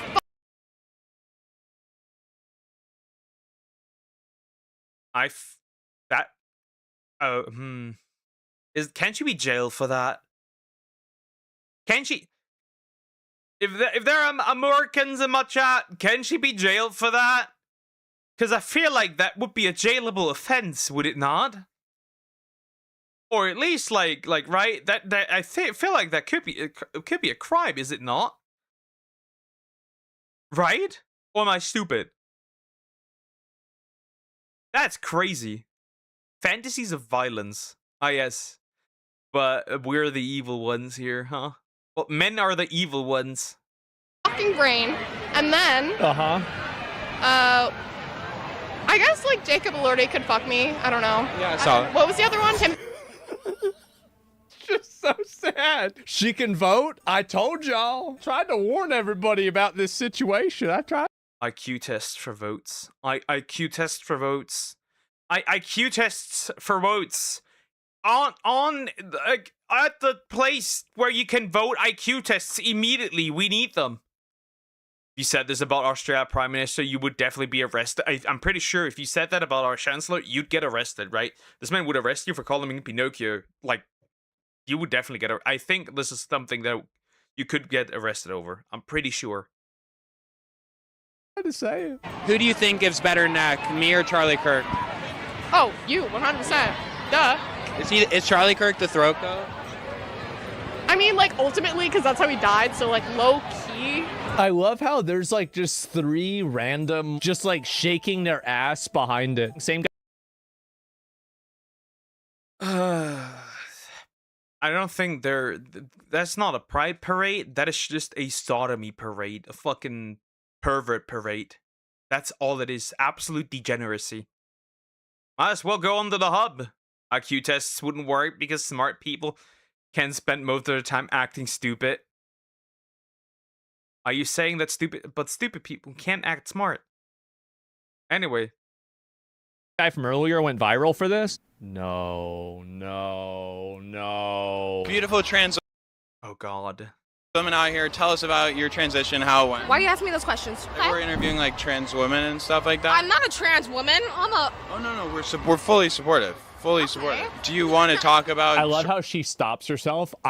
Wait a minute. Oh, I can't say that I'm a real woman. Sort of transitioning or anything like that, or like what people I never transitioned because I was born a woman. No, of course you're a woman. Of course. What is your opinion on trans women?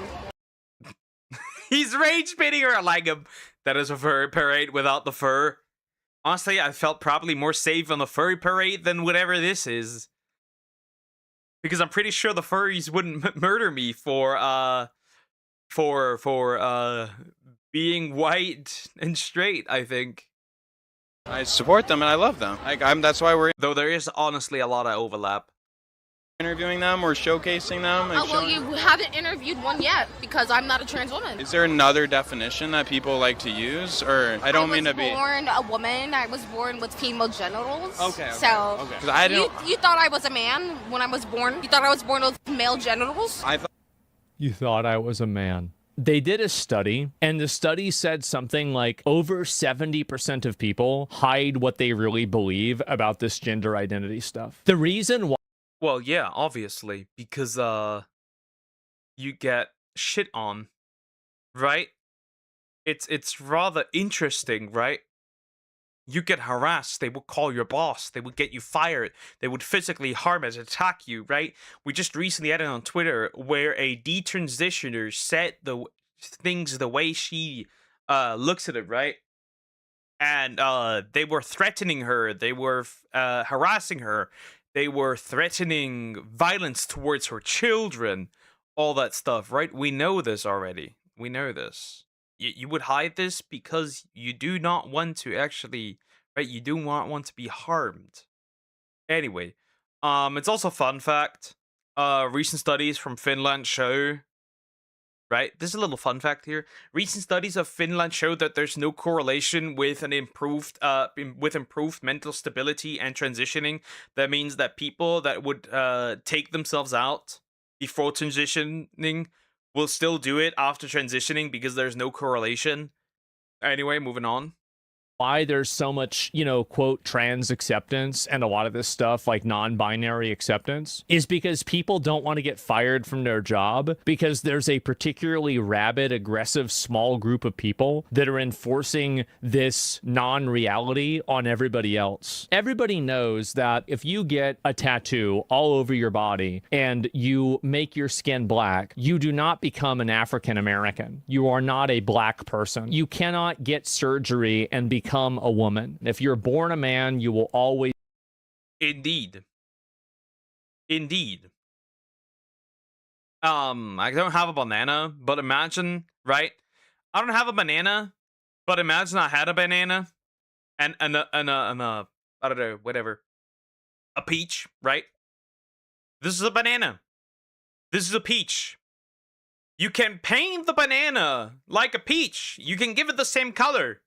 It is still a banana, and it will never not be a banana. It will still taste like a banana. It will still look like a banana. If you scrape it enough, the color will come off. It is still a banana. A banana can never be a peach, no matter how hard you try. It will never be a peach. It's that simple. It really is. Okay, we like suggest a video more Paz compilation most viewed video by Tally Kong. We can look at that depending on how long it is. That's fine. That's fine. Be a man. Now, people can respect and, treat you with a degree of compassion, but a lot of times people are doing it because they're polite. See, if you tell me that you're a trans woman, I will be like, fair. You can believe that. Cool. I have no problem with that. Do whatever you like. I will not attack you. But you can't force me to agree with with this non-reality, right? That's the first thing. And I don't have to agree with it. That's the only requirement. Right? I will call you a she out of politeness. But if you ask me whether I believe or not you're a woman, my answer would be clearly no. And there's nothing you can do about it. It's that simple. Not because they agree with you. They're placating you. And I think this is like the overwhelming majority of people know that you can't change your gender. I think that trans women are real women. They're not. But he's obviously just acting. Anyway, Banana Peach, kind of innocent example. It does the trick. It does the trick, right? It does the trick, right? It does. Anyway, yeah, that is the harsh reality. But yeah, they're just straight up out here saying, yeah, you should be. If you're a man and you're white, you should die. Oh, did she even discriminate? Right? Did she even discriminate? Was she like all men, or was she just like except black men? They're fine. Insanely high crime rates, by the way. Comparison to the amount of population. Same with people from the Middle East. Anyway, regardless, it's rather interested. If I see trans, I'll just walk away. Got nothing to talk about with them. I'm not interested in this game of how to call them, and I gain nothing from being nice to them. Technically, that's true. But, well, you might come across somebody on the internet who is like that, who has a different opinion and screams at you, whatever. But usually, if they're rude, you don't have to respect them either way. So, like, whatever. Anyways, whatever. Well, we'll have to probably keep accepting this non-reality. Remember, I live in a country where if you don't call somebody who's trans, they can jail you. Wonderful. They can celebrate the mind virus they have in their parades, I guess. They can do that. Yeah, they can do that.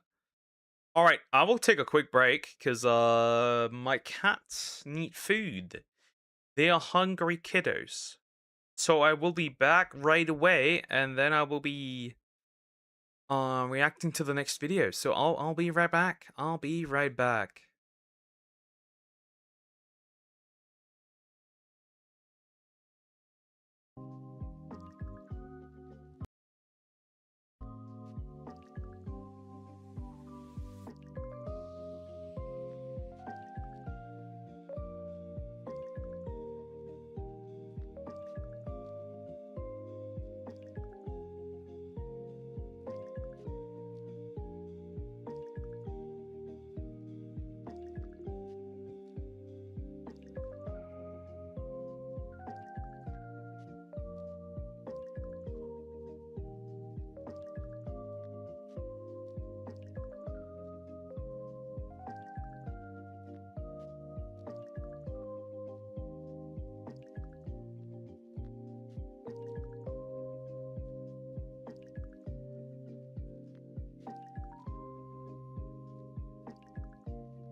I'm back.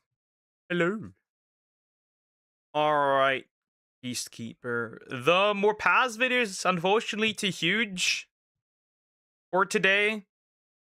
But I have added it to my list, so it's now in the list, which means we can do it probably next week. Probably next week, because that's not running away, but I need to get through all the smaller stuff because I won't have much time. So I can't do reactions tomorrow because, well, exams. Anyways, let's do the casual geographic one. Because 38 minutes is a bit crazy. I have to do that when I'm more free again and free from exams. Fuck them exams. All my homies hate exams. Anyway, I'm gonna look at this.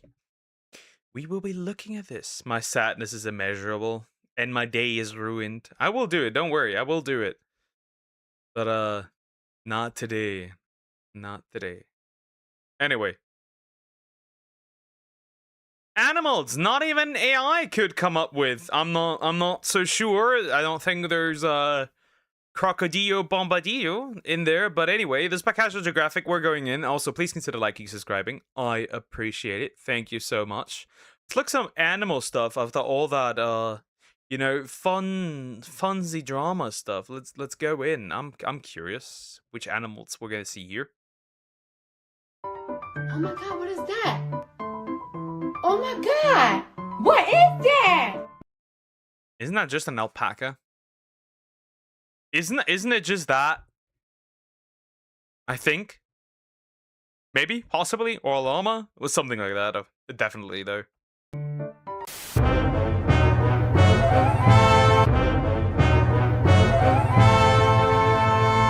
This is what happens when you try to make a sequel without paying respect to the source material. Nature clearly tried to recreate the biological box office hit that was a giraffe, but on a budget. The result is an animal that 100% spawned a cryptid myth or 6. If the tall ones...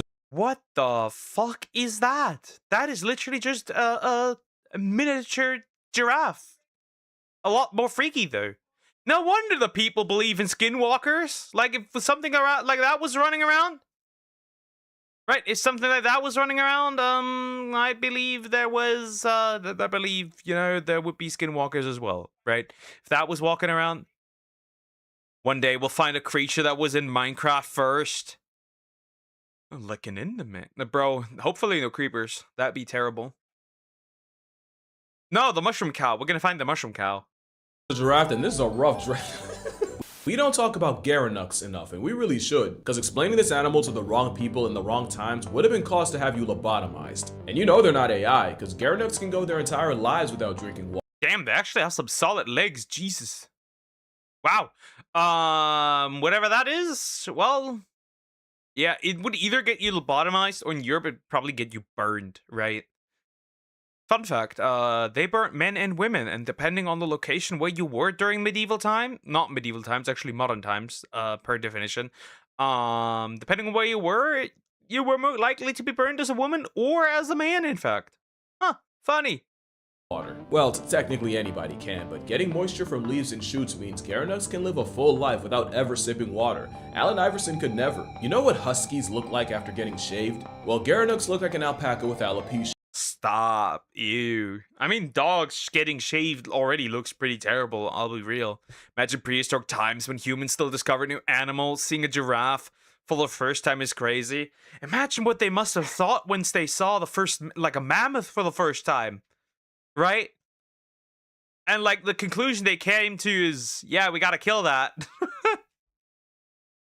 While also looking like a kangaroo doing a handstand. Go ahead, pause the video and squint, you'll see it eventually. But the Garanux is a gazelle. Shit, I do. Shit, I do. Interesting. Foreshadowing. With its closest relative likely being the one. Okay, we have the gazelle, black buck, Oidorcas, or an anger, whatever. The Garanuk, the springbok. Interesting. And then foreshadowing is the other thing, and then we have the Oribi. Anyways, I'm mispronouncing all of these. I'm not even gonna try, honestly. You think of when you hear the word gazelle. Garanuks are built different, literally structured abnormally. If you didn't know any better, you'd assume you saw something that rhymes with wind soccer. And the pose makes me think they inspired the freak deer that folded Finn from Adventure Time. But of course, the most uncanny feature is that pinhead. Nature had to give them buns of steel and iron quads just to act as a counterbalance. Why they didn't just give them a normal head? Well, that is beyond our comprehension. It is nice to know an animal built like a Wendigo still has decorum. I defy you to tell me this isn't a male Garanuk holding down a branch for his girl. Ain't nothing artificial about this intelligence. Hey, based. You know, he's taking care of his girl. Makes sense, absolutely. Very based. We're born too late to be knights and too early for Mars. But right on time for freaky gazelles. Some stuff is just universal. There's really nothing like a Garanuk, but there's a distant relative of theirs that's arguably more mythical. The Saiga looks like Narnia in the face, and that's saying something because I never— What the fuck is that? What? Look at the nose! Bro got the nose of all noses. Well, and on the one side we have Clavicula getting a bad nose job. What can this thing do? It can't get a nose job. What the fuck? Is that just a... This is like... You take a moose, you take a goat, moose goat, goat moose. That's just a moose. Like the chubby nose and all? What the fuck? Watch Narnia, but it feels right. The Saiga is an editor, can we better. The Saiga is an unusual and underrated antelope that used to populate the steppe in millions. That's actually why they have the NSFW nose. You see, that double barrel nostril situation was an adaptation to filter out dust kicked up by the massive herd. This is divine punishment. What kind of sins did this animal commit? What kind of sins did its ancestors commit to end up like this? What the that's hammer nose. That's not a hammer nose, bro.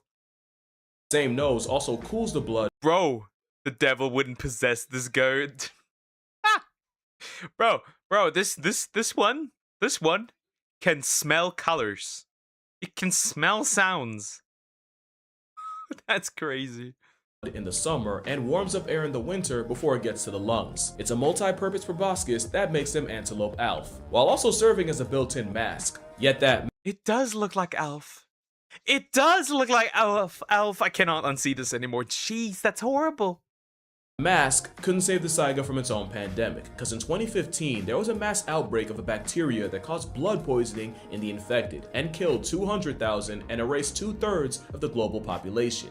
But the Star Wars Extra has made a comeback, with their numbers rebounding from less than 40,000 in 2005 to today over 4 million, with Kazakhstan ecologists estimating that they'll hit sex! Intense sex! Smash! They were breeding. Damn. Live as a vacuum cleaner nose. What a shame.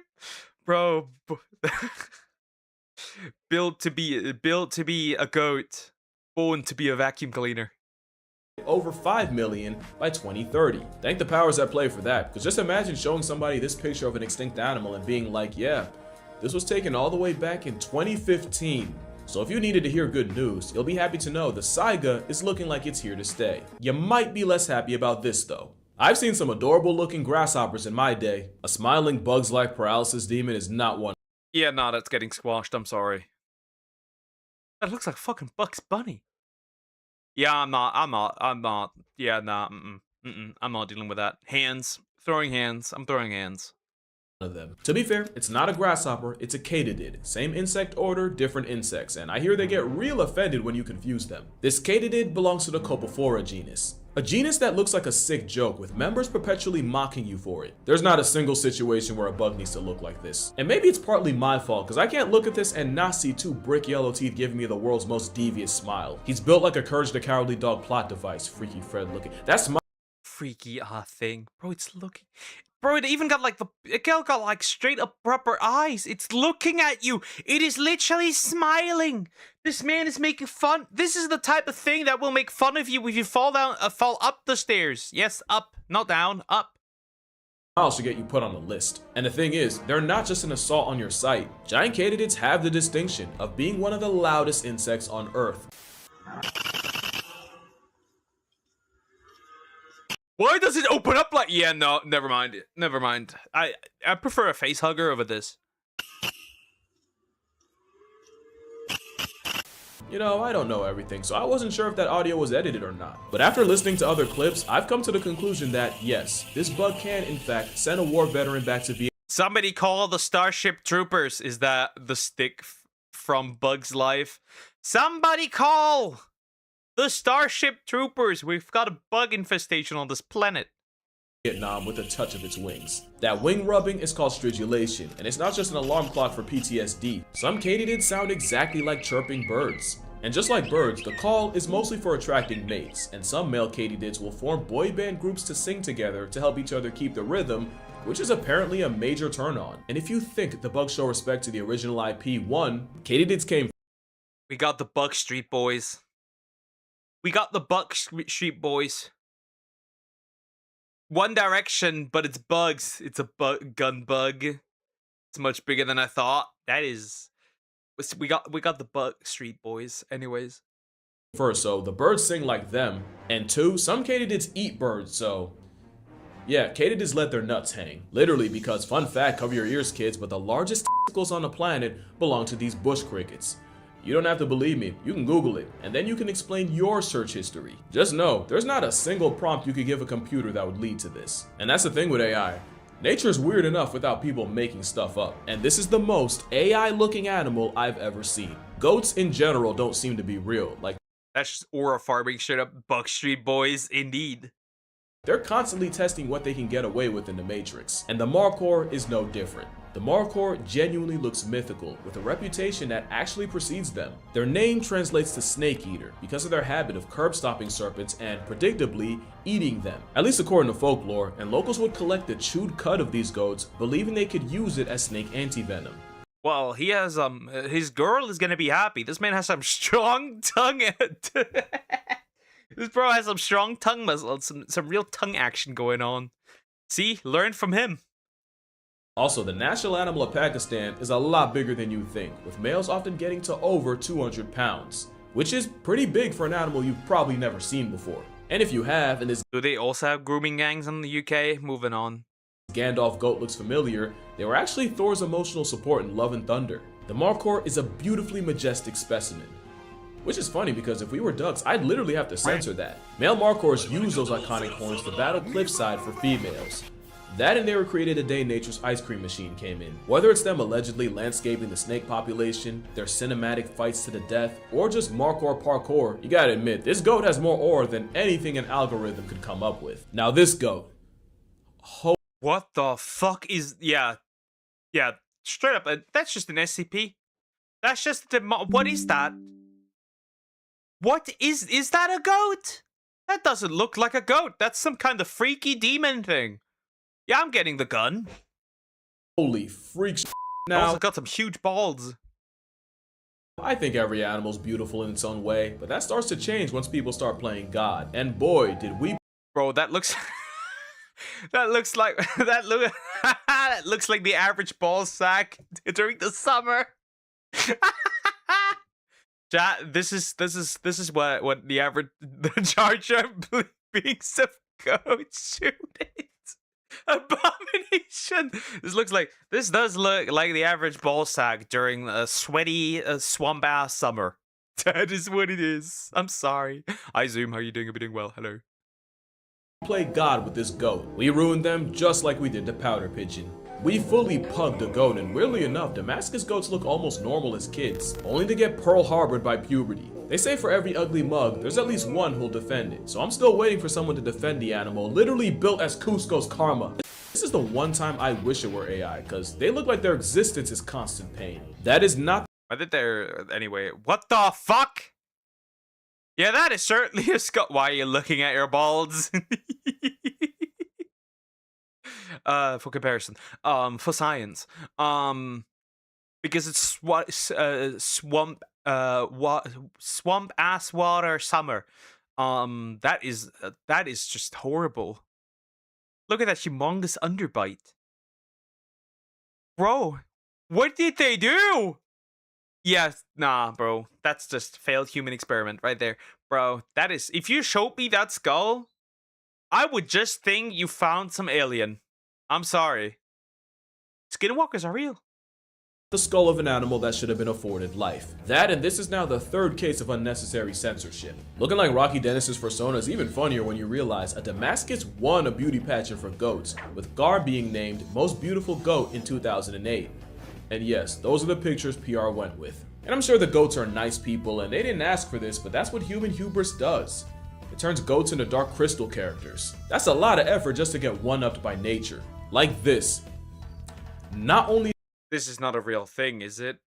That's just the cat that fucked up. That's a fucking Cyclops. Cyclops, they exist. What the fuck?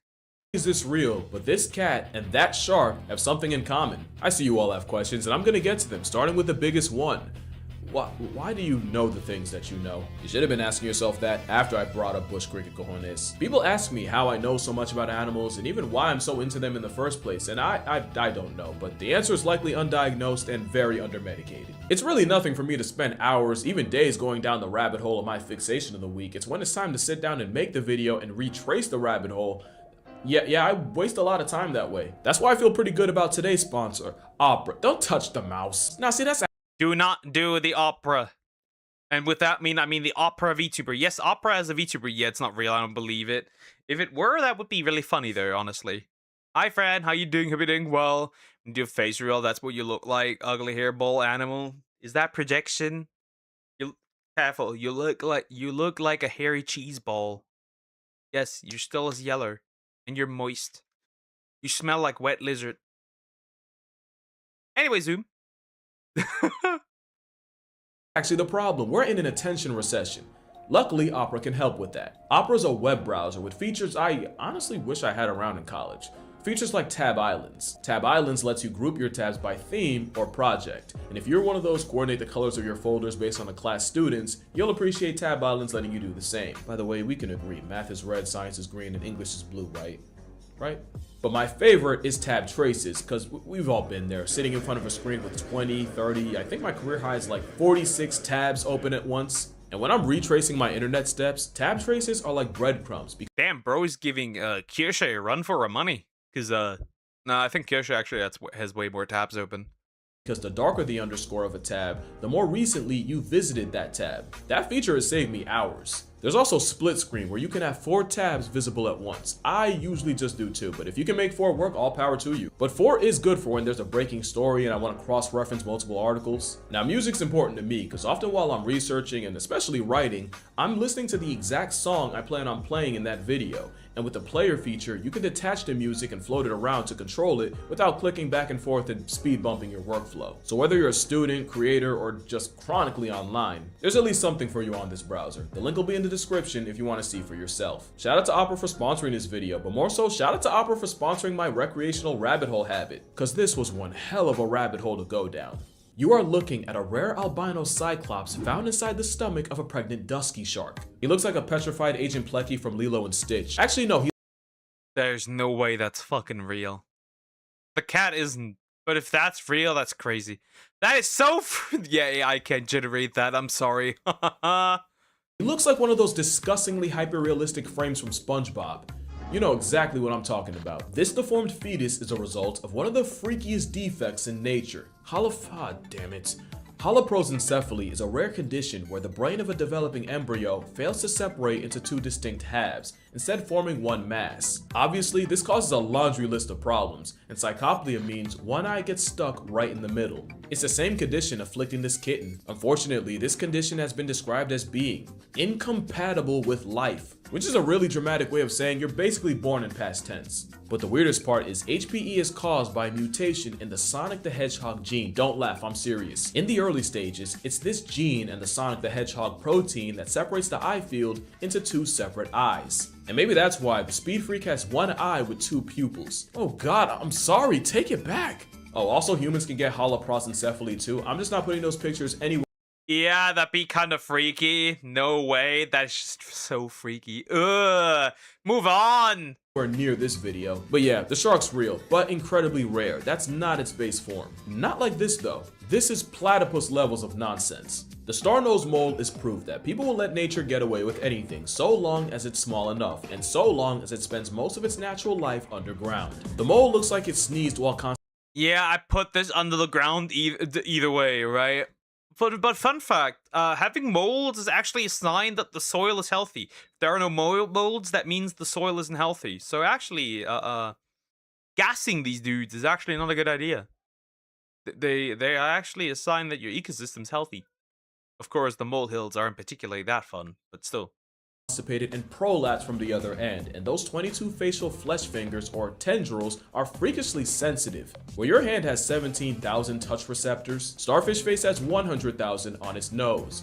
Bro, if you touch this, he just gets an instant orgasm. You show me a picture of a creature with ears growing on their leg. I call it BS, same with Cyclope Eye.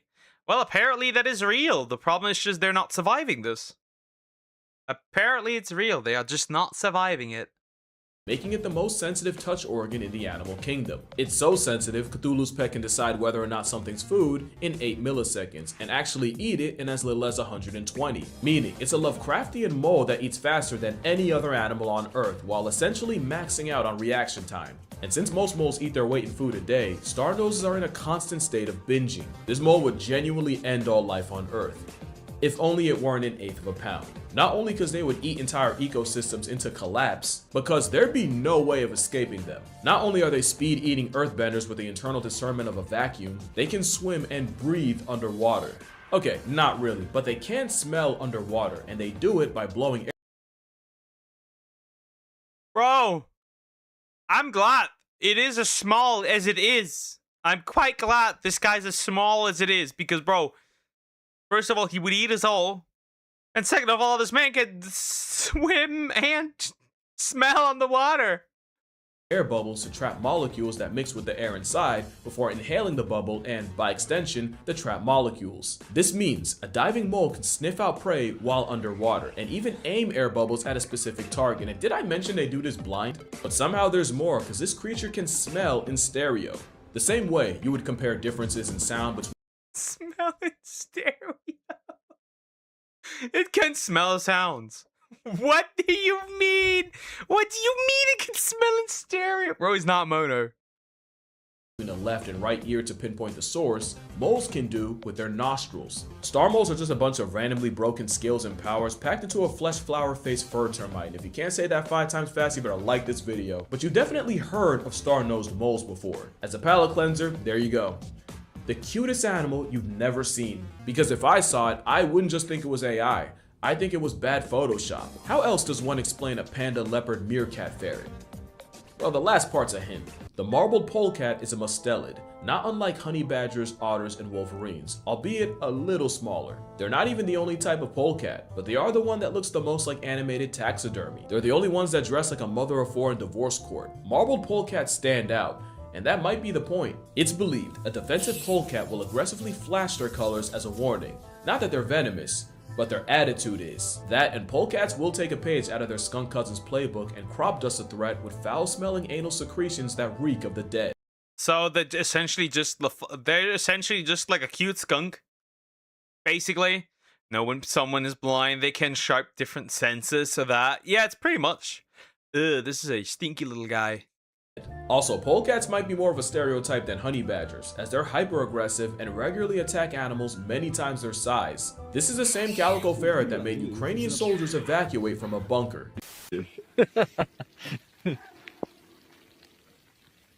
Як його витягнути, бля? Він ж кусається, що ли? Так понятно, що він зараз працює. Bro is trying his best. He is trying his best, okay? Okay, because my video is too long, would you react to a comedy song instead? That depends on this. See, I'm really careful with songs because I get nuked for those. So it depends on if, you know, the song isn't copyrighted. If it is, then that would be terrible. Ух, блядь, диви, він хоче напасти. You know how insane you have to be to bite the ground out of frustration? Someone tells Zigzagoo and it ain't that serious? Well, Hey, it's like Zigzagoon. I'm here to educate you. Here you go. Sure, dear, unless it's too long, because I need to collect videos for the week, because I have exams next week. But hi, big guy. Well, you've been waiting for this moment, haven't you? You've been waiting for this so long. And I won't do any reactions tomorrow. There's that. Won't be streaming tomorrow. Aw, stop being annoying, YouTube. Just let me access my own chat. Jesus Christ. Yeah, you can forget that. No, you can forget that. Fuck off. Get out of here. You can forget that. I am not watching this. considering the loaded skunk shot, it actually might be. And on the topic of smell, last but not least,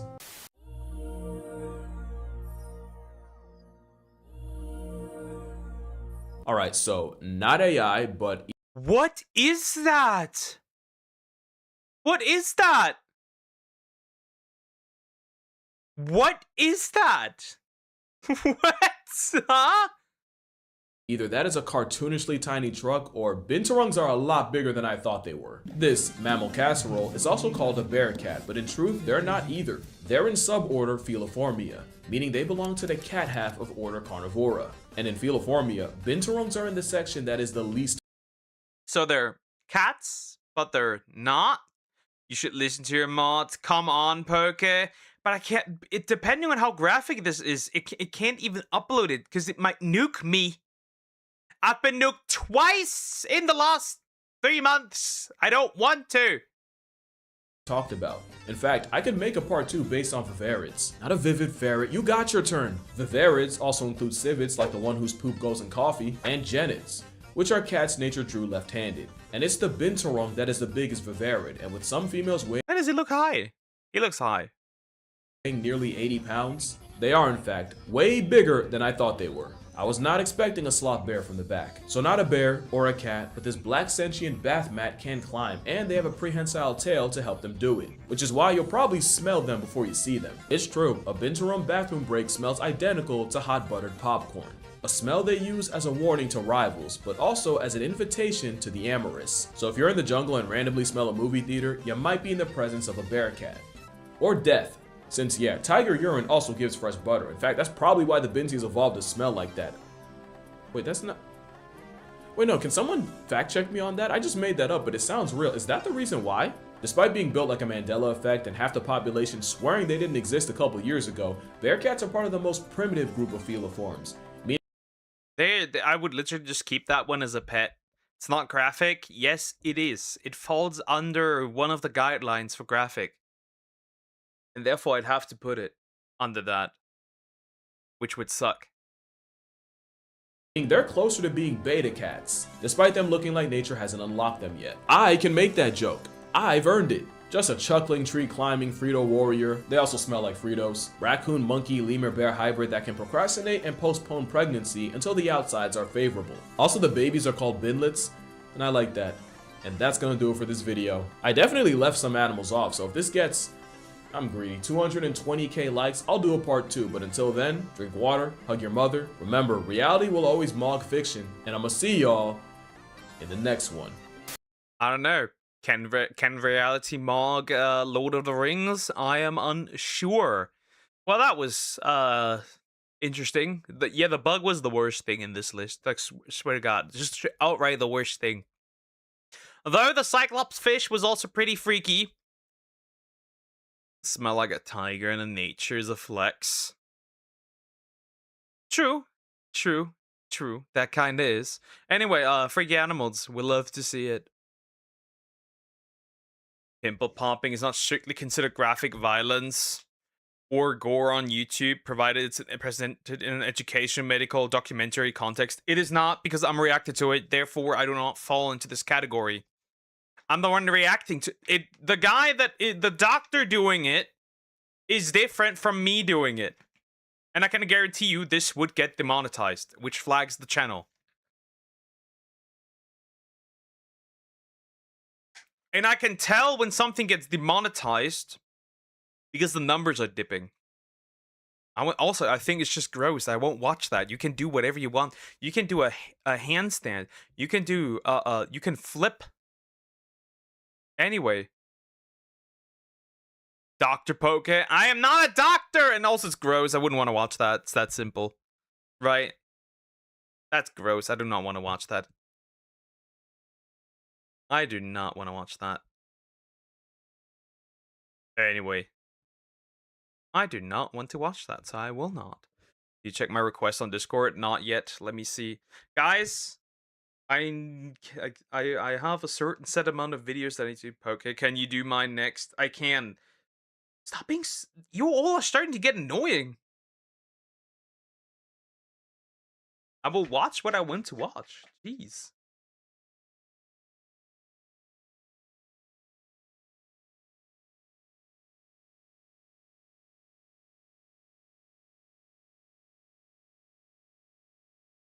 Christ. There's not even a video there, Zoom. There's no video there. What are you on about? Not a single one. This is educational too. Also, I need to get my weekly drama as well. So I can upload that. That's important as well. Since my last request, I'm doing it again. Yep, because I'm not seeing it. Oh dear, oh dear.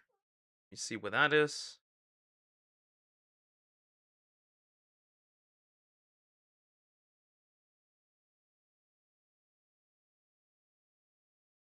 What killed every pop star? That is interesting, I guess. That's fair. That's interesting. Made by Fox Akimbo. Let's see that.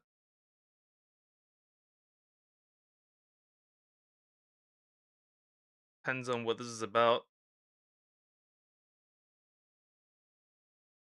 Interesting. That's nice too. Let me get through the short videos as well, very quick. Like, chill. I need to collect as much as I can for today because I can't stream tomorrow because I'm studying tomorrow. I won't do super long ones today. Chill. Let me click on something so it loads. So it loads. Oh. At least it's no longer blocking out the playlist. Right, that's nice. Let's get rid of the bugs here. And the animals, I guess. Alright. That was weird. That was weird. Anyway. That is indeed weird. About Toys channels being... You think they're from Australia? Who knows? Alright. Let me get through some of the shorter ones that I have. I need to watch the leaflet one as well. Because I need the videos for the entire week. Still the 3-minute Hero Hey one, because it's funny. So as you probably... That's not bad, usually. Like, I sent the song in Discord. If you want to risk copyright, that's fine. But you should listen to it on your own time. I will. Alright, first things first. Also, Croc, I betrayed you. I watched a movie with Sumax. Anyway. Absolute disaster for the modern audience. The audience that does not exist. The audience that they want to create. By Hero Hey. We're gonna look at this. Also, please consider liking and subscribing. I appreciate it. Here we go. What would it be? Let's see. So as you probably know, Bungie recently laid off a ton of people, including a lot of modern audience devs. I talked about... Good. Very good. But then again, they also closed, they're officially, essentially, shutting down support for Destiny 2, so there's that. Absolute Warframe victory, by the way. And, Well, this is not surprising. Oh, we also had layoffs from Xbox. We have plenty of layoffs everywhere. Seems like the games industry is slowly collapsing, right? We have Xbox and Sony shooting themselves in the face the entire time currently, and Steam and Nintendo are like looking it up disgusted and like, what's going on here? This in a pretty recent video, a number of days ago, which takes us to this developer who apparently worked at Bungie for about 3 years, including working on Marathon, and talked about how they were apparently one of the people that got laid off. They got mixed reception to this post, some people saying they were sorry to hear what happened, others posting things like the Pepe put fries in the bag meme. But then they decided to hyper focus on the negative responses, making a little bit of a compilation of sorts of some of those responses. Being a trans game dev in 2020. See, here's the thing. Here's the thing, right? The fact that you see yourself as a trans game dev and not just a game dev makes me already think, like, assume what you worked at in this company, which makes me believe you were not exactly a loss.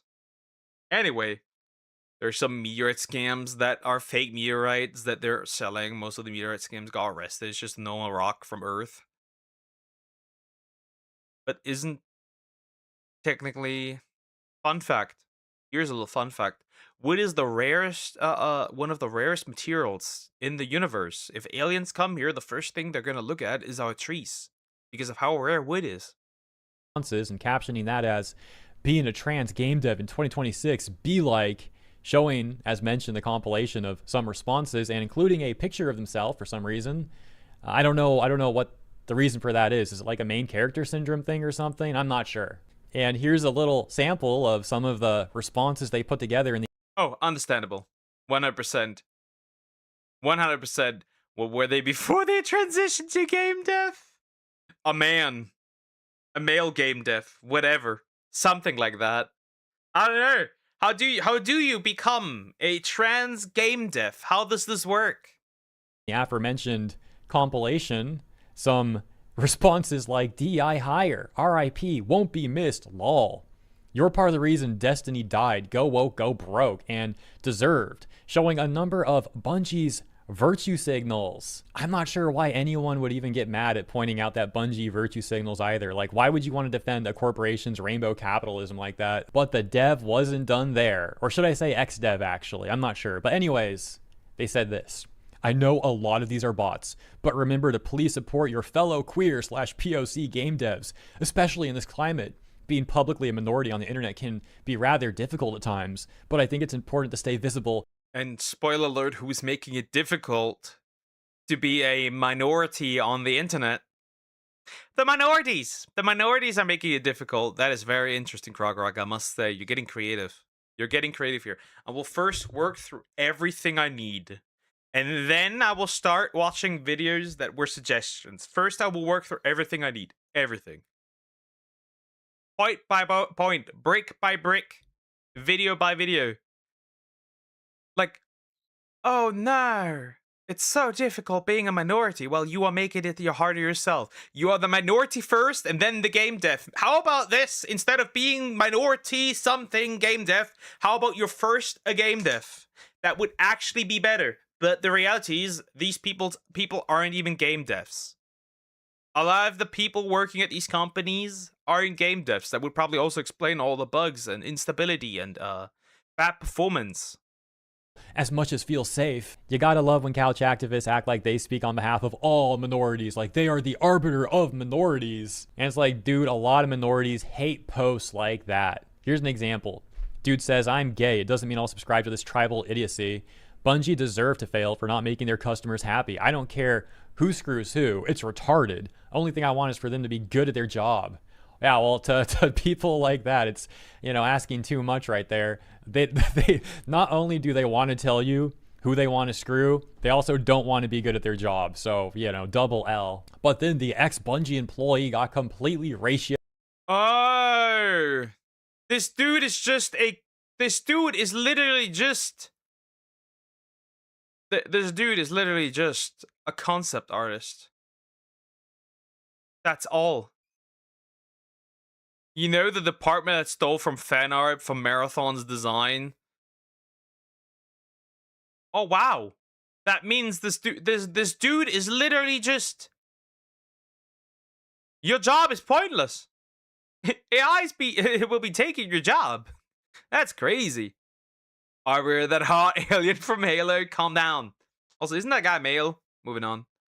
By this response that quote tweeted them and said, this person was a concept artist. You know, the department that stole from fan art for Marathon's design. Now, of course, that person might not have been involved with all that. They may have had nothing to do with it, just happened to be from the same department. But nevertheless, crazy response. And a little bit of context here for anyone not familiar. Marathon developer Bungie has been accused of and is now admitted to stealing artwork used in the current build of Marathon from an artist who first published the work in 2017. The artist named Anti-Real. And so Bungie claimed that this was only one person that did it, and the rest of the department, they claimed to have not been involved. They didn't. Well, we investigated our own. We investigated our own company and found nothing wrong. Classic. Sorry, but like if you're like check for yourself, right, and then say nothing wrong happened, it was just one person. I feel like it's always weird to say that. Oh, we investigated the incident and found nothing wrong, or just this was wrong, right? I don't like that. I always feel like that third party should do this, and not the same company, because you could just be lying, right? Well, in fact, this kind of happened with a TCG Pocket as well, where art was essentially just taken like a fan art, just literally taken, and then put into the game. Know anything about this? Look, I don't trust these corpos one bit, but that's what they say. And the irony is palpable. You got Bungie, giant corporation, now less giant because they laid a bunch of people off, but I digress. They virtue signal, pretending to be so wonderful, make a bunch of DEI hires, and that's what happens. They end up with Marathon and how that's going, and stolen art from an independent artist, and that is the latest. Thank you for tuning in. Anyway, well, from that point onward, we can just realize that I'm assuming, and that's probably, well, I'm assuming, right, that usually when these layoffs happen, it's probably non-important people. And if you lead first, I can tell that you're not an important person at a company if you lead first with what you identify as. You should also, that means he's not even a game dev, right? He's an artist. You weren't developing on the game. You didn't write a single piece of code. You probably didn't even make... What? You are not the game dev. You are literally just the concept artist, and that's it. I just realized that now. This thing's calling himself a game dev, but he's actually just a concept artist. Wonderful. Great. Fantastic. I stopped watching YouTube news. The YouTube news. Time to pull out the Keemstar real quick. Pause. Do not pull out Keemstar. Oh, well, depends on where Keemstar is stuck. Anyway.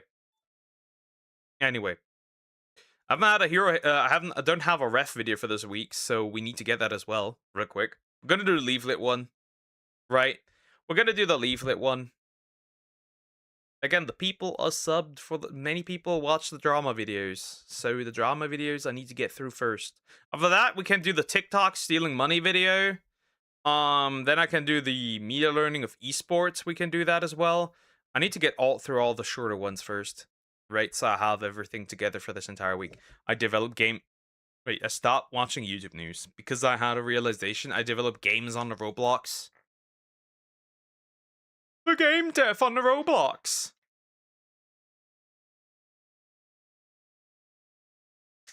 We call that being unemployed. Anyway. I'm sorry, Leaflet, but it's over. I don't know what happened to Leaflet. I know that she dropped now this AI not VTuber thing. This is a ref video, by the way. Also, please consider liking and subscribing. I appreciate it. Thank you so much. She created this like AI life 2D or PNG to life 2D kind of thing, and it's actually kind of interesting. And a lot of people got mad, right? the VGen herd got really angry about this, and I kind of find it funny, right? Do I agree with it? Not necessarily. Do I think it's incredibly funny that she did it? And it didn't even. I'm actually kind of glad it came from her, honestly. Yeah, I do. But anyway, it's gonna be fun. It's gonna be fun because a lot of people can now use their PNG for something else, right? That helps with the creativity a lot more. We have to use LUA scripting to make games on Roblox and earn a lot. Wait, I gotta go. Bye. Take care, dear. Bye-bye. Bye-bye. All right, we're going in. We're going in. Let's see. Let's see it. So, maybe this has something to do with that, or maybe it has something. What's up, guys? Riff here. I'm gonna be being a bit quick here, or maybe it has something to do with the what was it? The Carmelo Anthony video? What do I know from Shu? So in this video, I'm going to be talking about the leaflet situation, or as Asmongold would say, the leaflet situation. But this is someone who I'm sure most of you are aware of. We have a very Who the fuck is Leaflet? The Roach Master himself. Like you're a VTuber. I'm on the VTuber chud list. I must be. overlapping audience. But it comes to me with a very heavy heart that things have gone too far. That's right, Leaflet has gone too far, and I'm going to join the countless ankle-biting, 100-follower, virtue-signaling V-tweeters who are currently attacking her to the point of trending on Twitter. Why, you ask? Why such a big shakeup, Rev? Well, I want to be on the right side of history, that's right. Because all the good people, the self-proclaimed good people, are very mad at Leaflet for reasons that'll be very obvious in just a second. So, what did Leaflet... You're chud, but not a dud. So it would seem. Okay, is it really about this? Opal Awards Most Racist VTuber 2026 winner. I didn't even realize she has that in there. Wonderful, absolutely wonderful. Mind you, the Asian lady, but then again, or half Asian? I'm unsure. Anyway, interesting, right? Let's see how it goes. I'm actually curious where this goes. Is this actually, might it be actually about this? Do in this situation? Well, she has provided means to make VTubing more accessible. Yes, that is her irredeemable crime. Now, this comes in the context of a very loud debate in the VTubing scene about AI. And people, as we've seen, are virtue... My take on the AI is incredibly simple, right? It won't be stopped. So there's no point fighting it. This is like, you're fighting windmills. You stand no chance against windmills. This is like you against This is like being on a little boat against Moby Dick. Forget it. Second thing is... right, I think that when it comes to creativity, we should keep AI out, my personal opinion, but I'm not going to crash out if people do it, right? It's quite simple, actually. Adapt or die, and those who do not adapt will die. Whether that is real life, we're getting Terminator, or if it's, on, like, the job market or financially, that is a harsh reality. People will have to deal with that, whether they like it or not. You've barked up the wrong tree for years, right? You've barked at people using it instead of, the government making laws, companies, whatever, right? And now you're here. And honestly, this is a hot take. A lot of artists actually deserve to be replaced. Reason being, atrocious pricing. Like, you are not worth the money that you ask me for, and your stuff is not worth the money that you ask me for. Absolute horrible customer service, right? A lot of people wait months and months for their piece of art that they commissioned. There's fucking fees, commercial fees, right? You want me to pay extra so I can use it commercially, which is like, so I buy it and I have to buy the rights to use it commercially. In addition to that, right? There's something seriously wrong, and we've basically had the red carpet laid out for artists for years. and everything has gotten worse and worse. There's also the funny situation, right? If you there's a lot of people where like, if you don't agree with me, don't commission me. Then they do this, right? Then they try AI. Then these same people complain that artists are not being commissioned at the same time, right? It's the same thing. First, you're like, don't commission me, but also don't use AI because you could commission artists, but you don't want artists to be commissioned. Anyway, it's the same thing as usual. Similar but not the same to when 3D animation became a thing with people saying it wasn't real art. Indeed. Indeed. And I mean, you still have to know how to prompt to get a decent result.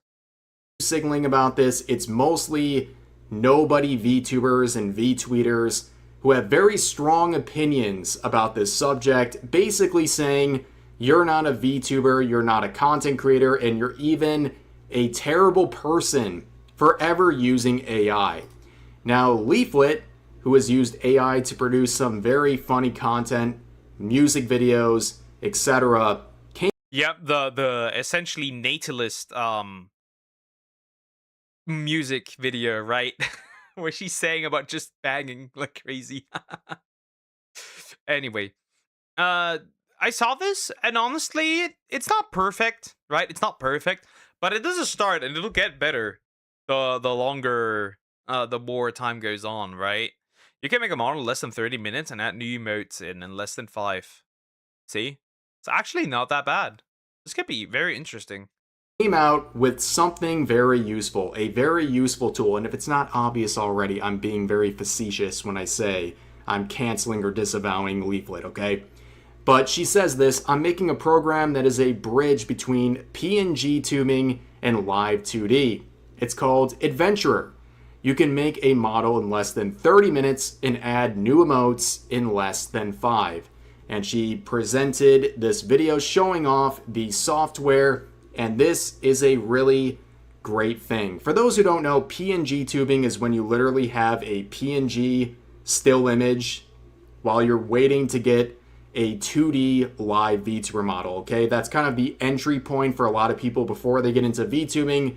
But Leaflet, free of charge and by her own efforts, is providing a tool to bridge that gap. And a lot of people are very appreciative of this. Banana Juju saying, Leaf working her magic and changing VTubing forever. We love to see it. I am nothing but amazed of everything she has accomplished so far. Here's another one saying, man, if I had this when I was PNG tubing. The system I came up with used OBS hotkeys and a ton of animated GIFs I paid for. This looks... That is rough, right? I used essentially just like different images, 4 different images. Mouth open, blink. Mouth open, not blink. Mouth closed, blink. Mouth closed, eyes open, right? For the initial PNG. That was a time. That was definitely a time. Way more user-friendly. Here's another one saying, Leaflet really is a creator of the people. First, she makes a TTRPG Angel Sword for free, and it gets constant updates. Now she is making this for free. If this is what Quangos mean when they say someone is a grifter, we need more grifters. I cannot wait to try it. And here's another one saying, Leaf out here casually destroying the VGen Mafia. She's releasing it for free. Right, she's essentially just saying to these, right, to the same people that, say, don't commission me if you disagree with my opinion.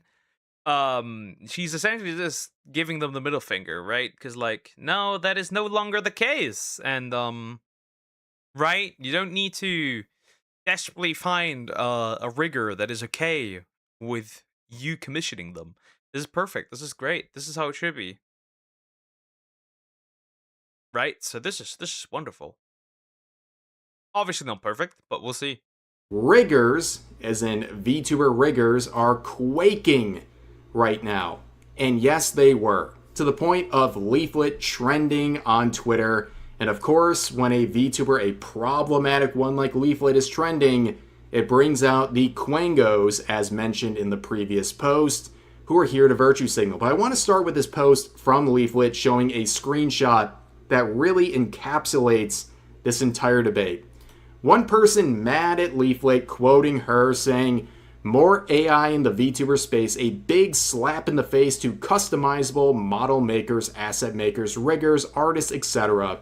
And then, in the related Discover More tab that was attached underneath, that same VTuber says, "I put in a commission request for PNG VTuber on VGen and no word back after a week. Not even a message. Ugh. So I canceled it. I'm upset. It was so cute." And there you have it, right? People are literally trying to virtue signal and cancel Leaflet for providing a free AI-based tool while providing an alternative that they're upset about themselves because it's not working out. At the end of the day, a lot of people would like to work with more artists, but it's very pricey, or they're getting canceled and their request denied because of wrongthink. We have seen so many artists refuse to work with people for their political beliefs or being problematic, what have you. But a tool like that provided by Leaflet... I mean, we literally, right? And that's the crazy part, right? We literally have, like, artists being, like, trying to revoke the right to use the VTuber model. Because, you said something that they didn't like, or you said something that people didn't like, right? Which is like like the Twitter mafia, that is the Rainbow Mafia, the Alphabet Mafia, whatever you want to call it, right? So they were essentially trying that, right? Which is like, first of all, not legal. Second of all, that's just incredible in tanking your reputation. Because if I see that, I'm not getting anything from you. Nope, hell no, right? But they were trying that as well. So like, don't come at me with commissioned artists. The artists do not want to be commissioned. Moving on. Because eventually you gotta pick. Do you pick your also moral, self-righteous beliefs? Or do you pick a business? And in this case, get fucked. You don't get a business. Gets rid of all that. It gets rid of the virtue signaling because it's a very real thing. A lot of people want to work with artists, but artists have made it very clear, I won't work with you if you're problematic. And even if I do, I'm going to charge a lot. So there is this provided, but people are really mad about it. This user saying, anybody saying, wow, this is amazing, needs a history lesson. This is Leaflet. She spent the last year glazing AI for her own pathetic, lifeless projects. And this is no different. The entire thing is AI-based. AI is not a magic wand to VTubing, and that's true. It's not a magic wand. You still have to make... Well, it doesn't matter. See, the thing is like this, though. The model does not make the VTuber. The VTuber brings the model to life, right? The person behind is what matters the most, right? You could have a atrocious model or a very simple model, but still be incredibly successful because you are entertaining. Of course, right, these people, they only tweet, they don't make content, they streamed the last time 3 years ago, right? They don't know anything about being entertaining. They don't know that, right? They're just, like, on Twitter, seething, posting, like, 10,000 tweets in a month. We get this idea, right? What's going on with your chat display? I sent those messages messages an hour ago. That is a good question. Sometimes it just does that. Maybe I'll just need to fix that next time. Streamlabs, because that is atrocious. I agree. Content, but if this bridges the gap and allows people to get to a starting point easier, wouldn't that be a good thing? But this person is getting destroyed. 58 likes versus 167 comments. Leaflet saying, "Mom spaghetti." Another comment saying, "It clearly is, and this is the worst it's going to be. The next version is going to be better. And then eventually the AI version will be superior to the traditional live 2D. Clearly it is, LOL. I'm gonna keep it real with you, Chief. They are bodying you in the comments, and you deserve it. Also, who is this judging others? A 33-year-old he/they with 100 followers. Like, I'm not here to follow shame, but there is definitely a clear pattern where people with no measured success are coming out and attacking people like Leaflet for providing free resources to get your career going. And speaking of career, who is this policing the VTubing scene? Someone with no content. This is no very good. I must protect VTubing. I must protect VTubing so much. But I got no content. I'm actually not a VTuber. I just posted Twitter. I got no YouTube channel. No TikTok. No, whatever. I'm 33, a 33-year-old Canadian. Wonderful. Great. Sorry to all the Canadians. I know there are some very base individuals that are Canadian. This is unfortunately not one of them. I checked out their Twitch link. No content. The page is not even there. Like, who is this? But here's another VTuber saying, can we stop bringing AI into every single creative field? The VTubing community is quite literally built on real human art and hundreds. Oh, big guy, you're gonna be scared if you find out that they're already using AI in video games. They're actively using, an insider said, most big companies are already, right? Most big companies are already implementing AI for tedious, minuscule tasks. Like, I'm implementing AI if I have to, like, instead of, like, handcrafting every little bit of, like, piece of grass in a field. Yeah, sure, absolutely. I'm eating peanut butter from a spoon. I don't know if that's disgusting or tasty, because I haven't had ever peanut butter, so I wouldn't know. I just think of these people as Lemon Grab from Adventure Time. Unacceptable. Of artist work. Pick up a pen / serious. And of course, they mention VTubing community. There's no such thing as a VTubing community. There's only a VTubing. They always want to act like we're one big, huge family. Like, fuck off. Like, seriously, I'm gonna say this, fuck off. We're not one big, huge family of like, oh, everyone's so cutesy and we're all friends and holding hands and singing Kumbaya. We're not doing that. You're trying actively to make sure that some people aren't successful because you don't agree with them. Moving on. Scene, if you're focused on a greater community, which often consists of a bunch of virtue signalers in that. You know what? Want to know why they say VTubing community? It's quite simple. Because they're trying to actually make content for other VTubers instead of their own community. There's so many VTubers out there, right? That try to appease other VTubers instead of focusing on their own community. It's crazy. Like, you will literally see people crawl deep up into some bigger VTuber's ass. Like, they're shoving their whole arm in there because they want to become part of them. It's crazy. You're all family that hates each other, aka real family. That's not my family. Peanut butter is just peanut that has been blended. I know what peanut butter is, I just never had it. Related scene, you're already missing the mark. Focus on your own community. Big mistake right here. But this idea of just pick up a pen, well, you know what? Some people are not artists. Some people are looking for alternatives to the traditional sources, and that's what Leaflet is providing. But also, who are you? Another 100-follower person trying to speak on behalf of the quote-unquote VTuber community. Indeed, a trash can from Finland. Absolutely. Why is it always people with, oh god, flags. Flags in bio. It's over. You do eat Nutella with a spoon too. I do also. I've never eaten Nutella with a spoon, and if I did like eat like a full spoon, like a big spoon with Nutella, I'd probably gag. Because it's just too sweet in my case. I'm not that much of a Nutella fan, actually. I like less sweet alternatives, honestly. But yeah, if I ate like a full tablespoon, not tablespoon, like a full spoon of fucking Nutella, it is just over. Ew. Gross. But here's another VTuber saying, soulless piece of trash is what I think this is.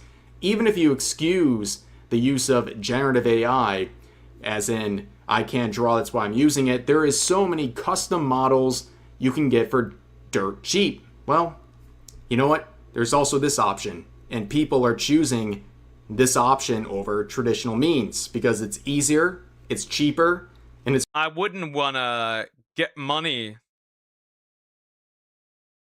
right? I wouldn't want to get money from, I wouldn't pay money because, reason being is you're trying to revoke my use of the model. I wouldn't want to do that. I think that VTuber got banned from Twitch because he said something racist. I'm pretty sure Ref was not banned from Twitch. I'm pretty also sure that Leaflet was not banned from Twitch. And, this dude up there also probably did not get banned. Because I'd never heard of this person. It's more accessible. And then again, you look at the accounts. I mean, the virtue signaling is there. The first thing they want you to know is that they don't support AI, and they has 300 followers. Again, not trying to shame... Never mind. For once, it's a chick, actually. ...someone for being a low follower account, but like, there's definitely a pattern here. The people so mad about this seem to have one thing in common, and it's that their concept is not proven to be tangibly successful. Here's another one saying, not only is this disrespectful to the VTuber cultural as a whole, but trash like this is why computers and Japanese companies are already using AI. They're already using AI. That is already happening. That is already happening. It's already too late. Phones are stupid expensive now. Wait a second. You're blaming Leaflet for phones being expensive? You think this entire scenario is the reason why phones are expensive nowadays? I mean, this is like Hassan blaming Israel for everything. Like, really? You're gonna blame a problematic VTuber for the price of phones? I think it's a bit of a reach. But of course, Leaflet, as she does with other projects, comes out with a 30+ minute long update to her system, improving things and providing more resources for people. And of course, the usual suspects are still very upset. You have this VTuber rigger here saying, I hate this. There are hundreds of free VTuber models and assets out there made by artists. You don't need to use AI to be a VTuber. Well, that's your opinion. And of course, well, people chose a different route than you. And of course, you hate this so much, and yet in the replies, you promote your own Twitch channel. Like, you hate... With 8 likes, mind you. Bro, 2,000 views, 8 likes. Seems like people don't really care all that much. Seems like that virtue signaling is not really paying anything, is it? This situation so much, but you can't help but try to promote yourself in the replies. And it's always funny to see the reply from the original poster getting 8 likes on 2,200 views. Like, no one actually cares about the actual content and supporting it. It's more about getting likes for the virtue signal post. No one cares about the follow-through or your actual content whatsoever. And of course, this person is angry at a free option to get VTubers going because, well, they are a VTuber rigger themselves. This sort of technology, this sort of tool, is literally putting them out of business, and yet they're so mad about it, they're crashing out on people like Leaflet instead of just promoting their own experience, their own portfolio. Like, if you're such a better option and a better route, your work should speak for itself, but clearly they're pretty insecure about that. Here's another quote saying, OMG, it looks uncanny. AI does not belong in the VTuber/art space. Well, that's according to you with 200 followers. Again. Yep. Checks out. Checks out. I'm curious. I'm like, I wouldn't really want to check if these people are actually posting content. Right? Like, I really want to check every single one of these people. Not shaming, just a pattern being recognized. Here's another one saying this is very disturbing. Really? This is very disturbing to you? Big bro, if this is disturbing, we have a problem. You are not built for life. You are not built to survive out there in the real world. You are not well integrated into society. If you think this is, like, disturbing, buddy, No, an Australian. There's sadly a lot of cucked Australians. I'm sorry, my friend, but that's just the truth, unfortunately. Well, it is. It is what it is. Anyways, they continue saying, I saw this account being followed by bigger VTubers and VTube Studio itself, which VTube Studio is the program I'm using right now to live record what I'm using right here, my VTuber model. This is the source basically every VTuber uses, so that's got a sting. And they say I'm so confused. Unless you are 3D, like me, then you use like VC Face or some other things. Confused. That account is pro AI. Hello? I thought those VTubers and artists don't support AI. Huh? Well, clearly you don't have much of a pulse on the VTubing scene. Are you brained it? Hot take! Follow does not mean endorsement. Follow does not mean that I agree with everything this person does. When do people get this in their head? And it's like, do not use my work for AI. You are posting on Twitter. It is already in there. Right? It's already there. You post it on Twitter, you post it on the internet, it's already in AI, in there. See, I could probably imagine that this person, I could smell a blue sky for this person, right? Fun fact, I can access blue sky right now and take your, and AI can access blue sky right now and take your fucking stuff.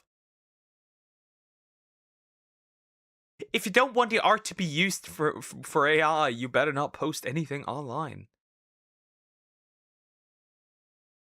Did you just shamelessly plug yourself in my own chat? Go into the fucking corner of shame. Go. There. Sit there. An hour. Timeout. And of course, imagine the shock when a lot of the bigger VTubers, including the account running VTube Studio, just doesn't care. At the end of the day, people don't really care. If you're using whatever source, people don't really care. I mean, Leaflet said it herself. She doesn't care. She literally said, fuck you. I don't care about clout. If you're entertaining and you're providing content. And unfortunately, a lot of people in the VTubing scene, they focus way more on what VTubers are saying and what's getting likes rather than the reality. Because the reality is, if you're entertaining, no one really cares. They just want content. And virtue signaling about AI on Twitter is not content people enjoy. But the virtue signaling continues. Free block list. I hope I'm blocked. Anyway. Yay, I'm awake. Welcome back. How was your nap? Do you feel better? This person saying, free block lists. Ah, yes. Make sure to alienate yourself. Fun fact. Here's a fun fact for, you know, the Twitter cloud goblins. Here's a fun fact. The more people you block, the less likely you are for your content to be discovered. The posts to be discovered. Blocking actually tanks your reputation on Twitter. So much so, in fact, that even the people that follow you don't see your stuff because it tanks your visibility. In fact, if you overblock, you are on Twitter's red list. So actually, yes, keep blocking, so we don't have to see your ass. Not really. Aw, that's sad. I would baby you. Don't worry. I would try at least. You try ketchup chips or British call. Is it crisp? Or you call it kartoffel chips. This man is sitting in my chat and believing that I've never had chips. What? How dare you? How rude! Yeah, I think I have a bunch somewhere in some cupboard. I don't know. I'd have to look. Except with nachos.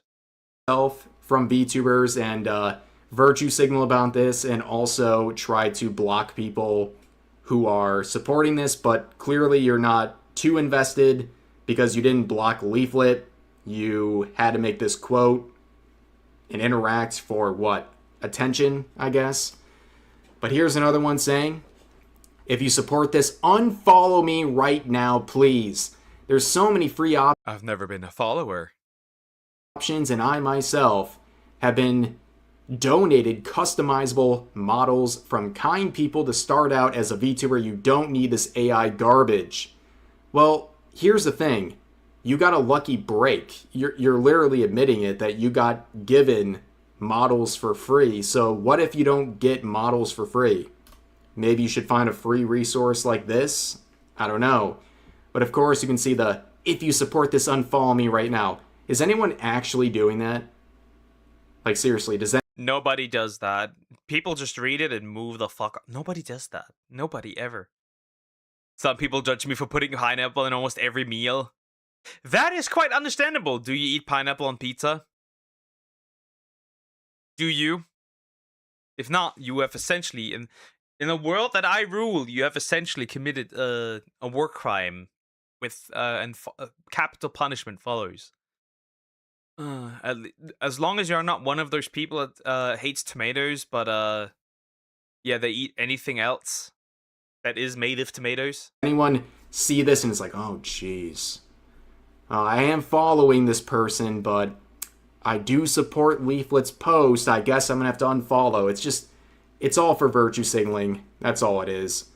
But here's another one saying, this is insulting to VTubing, as being a VTuber has always involved real artists making amazing models, not slop like this. And of course, the same person, when getting bodied in their own replies, says muting this or whatever the other critters say. I know I'm getting bodied or whatever, but you guys in the comments, you do you. If you don't want to learn arts and feel proud of what you've created and just have a machine do it for you, have fun with trying to copyright your VTuber. I don't really think that is something these individuals are too worried about, but it seems like live and let live is not... I do not understand why these people are on Twitter. I mean, I do understand they can't live without it, right? They must post. It's like an addiction, right? It's like they can't get enough of it, right? But you are on Twitter. Twitter uses AI. Even generative AI. In fact, text AI as well, right? So arguably, you cannot use Twitter because you are arguably supporting it. Same with Google, same with any other browser, same with YouTube, right? See, the only time you care, you are a hypocrite, because the only time you care about it, if it is art that's created, you don't care about like writing that's created, even though that's also a form of art. You don't care about music. You only care about art. Anything else doesn't matter to you. That's why you're a hypocrite. Anyway. Really your stance. I mean, it seems like it's the opposite. You're mad about people using this. You're calling it slop and trying to virtue signal about it. Seems a bit hypocritical. But of course, Leaflet would weigh in on this, saying the reason people are so militantly anti-AI is because it brutally exposes their lack of impetus. No more excuses. The walls are crashing down. One is forced to face the monster of their own inaction and lack of drive. And she adds on this reply saying, you can see when they go mask off that it's all about maintaining the keys to their kingdom, where this user says, because AI removes any meaning or value to talent, it put the most talented and talentless people on equal footing regarding the result. And she says, good. Now, of course, this is a very convoluted subject, and I know it's one that people feel very strongly about, so I'm very interested in what you guys have to say, but I think the pattern of behavior and the outrage here is very recognizable. We've seen this a million times before in the VTubing scene and across content creation, but anyways, that's going to do it for this video. If you enjoyed... So, what I believe, right, what I believe is, what AI is going to do is, it's going to separate the ones that don't provide any value from those who do, for a while at least, and then eventually it would obviously replace, it would be so good that right, you would not see a difference anymore, but we're still far away from that. But I think a lot of people just feel threatened because they cannot keep up. It's that simple. They just cannot keep up. Anyway, based from Leaflet, that's all I really can say. Maybe I'll look into that. That sounds fun to try it out and to rage bait people.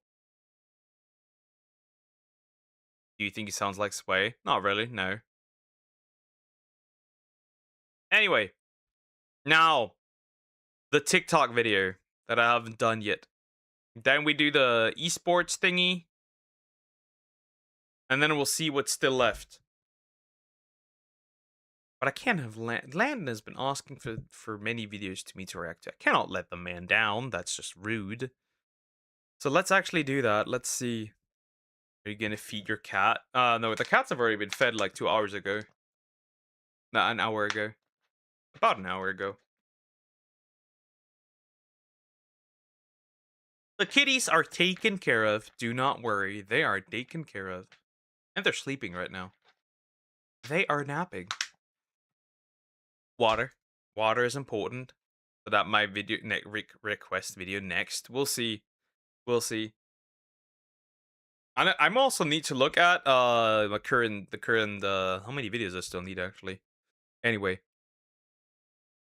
TikTok is stealing money from its creators by Tanman. We're gonna look at this. Also, please consider like subscribing. I appreciate it. Fun fact, this is actually not too uncommon. You'd be surprised how common this is. This is far. So, right? And that's very interesting and needs to be mentioned. Should you get demonetized at the end of a month on YouTube, right? They will keep the revenue that you actually deserve. Here's the fun fact. YouTube does also steal from you because they will keep the revenue that you made at the end of the month should you get demonetized. They will also, in many cases, still play ads on your videos, even though you are demonetized. It is rather interesting. A lot of these are actually doing this. It's kind of crazy.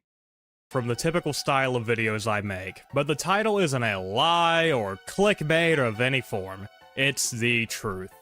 There is a massive evil problem taking place on TikTok. Hundreds, maybe even thousands of creators have had their earnings stolen. Not reduced, not delayed, stolen.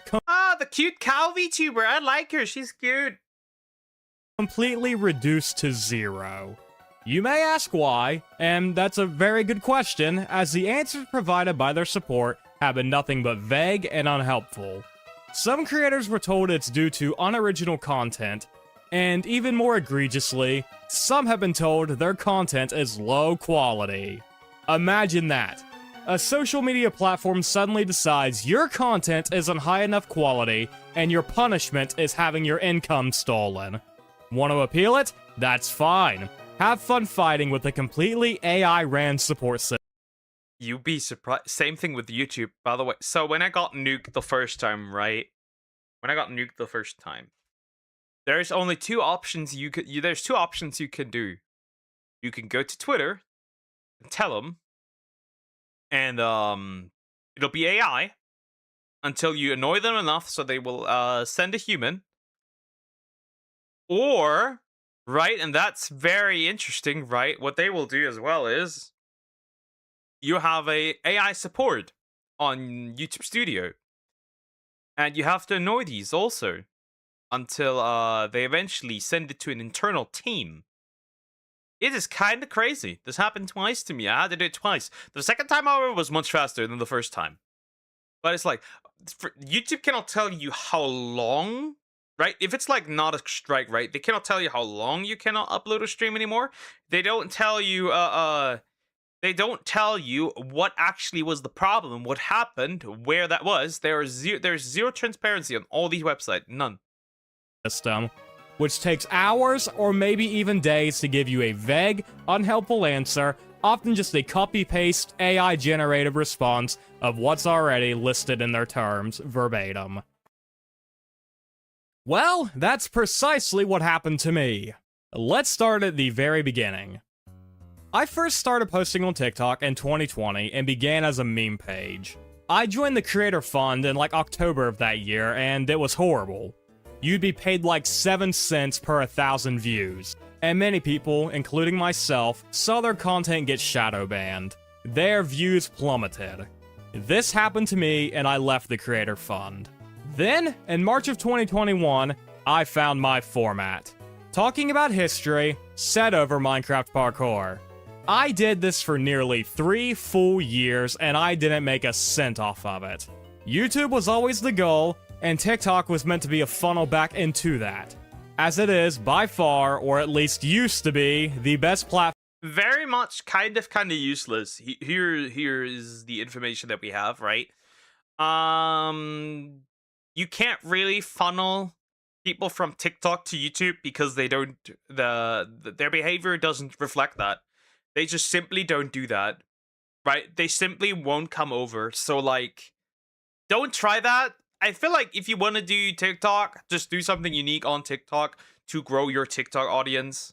And whoever like wants to join your YouTube essentially, right, can. But like, I wouldn't desperately try to funnel people over. It's just not really something that works. In my opinion, right? It's not really something that works. Form for content creators who were just starting out. But YouTube was the main goal, and I didn't want to risk losing views in exchange for the literal pennies from the Creator Fund. Then in 2023, I saw success on YouTube, and for the next 2 years, I rarely posted on TikTok. YouTube was now the main focus. I knew I wanted to come back at some point because I had 330,000 followers and didn't want to abandon them completely, and was able to adjust my schedule to do so in February of 2026. In the time of me being gone, the Creator Fund became the Creator Rewards Program, and its payout was increased. And also, what needs to be mentioned is, there's also a slight problem with TikTok that, it's probably better if you are a big creator to get a lot of, sponsorships than actually from the Creative Rewards Program. Massively. 40 to 60 cents per 1,000 views, which is pretty damn good. I started posting again and was making good money off of it. I was happy. For like 2 days. March 17th. I wake up to see one of the videos I posted was disqualified from the reward program due to it being low quality. And my earnings for the month were reduced by the amount that video made. No matter, I filed an appeal, lived out the day, and went to bed.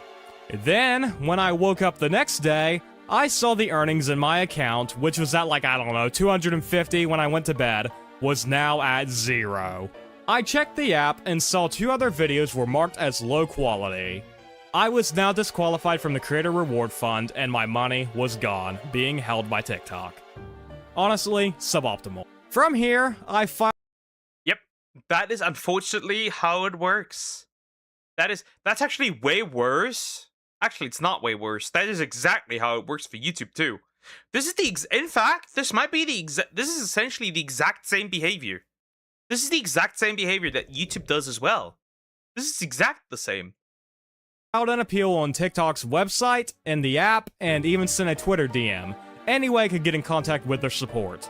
I was essentially told to eat shit and die. It was done in more corporate terms, but the message was pretty clear.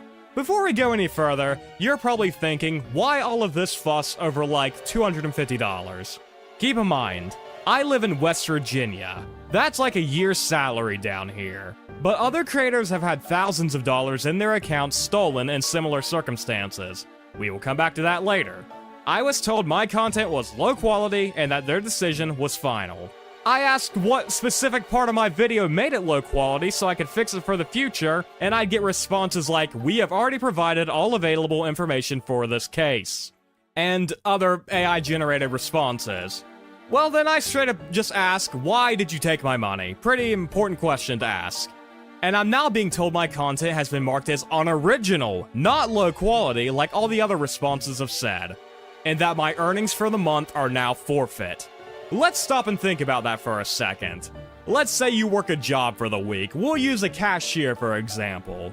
You work the full week, then on Friday, your boss says you really didn't check those people out fast enough. You're fired and we're keeping your paycheck. That's what TikTok has done to me and hundreds of other creators. And yes, I mean jobs like that are obviously a lot harder to do, don't get me wrong, but you get the point I'm trying. Yeah, obviously, because we have laws for that, but we don't really have laws for this. Which, honestly, there should be a law that this is illegal, right?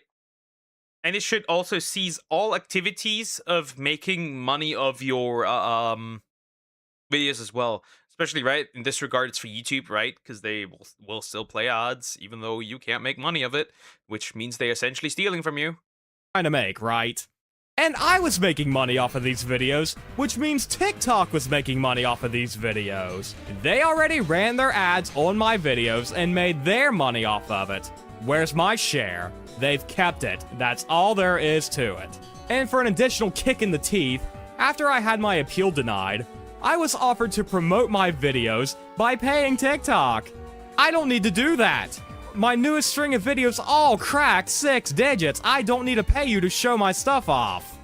It's a cold day in hell when I praise the YouTube moderation system, but put your fucking jackets on because I'm about to do it. They've got their own problems, but they don't steal the money you make if they don't like your videos.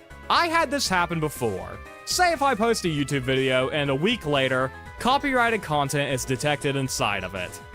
Right, they do it differently though, if they completely demonetize you. You receive a copyright claim, and that video no longer makes money. However, any money made prior to the claim, you keep! TikTok does not do this. If they suddenly decide your content is too low quality or not original enough, they take every dollar you made that month without any explanation.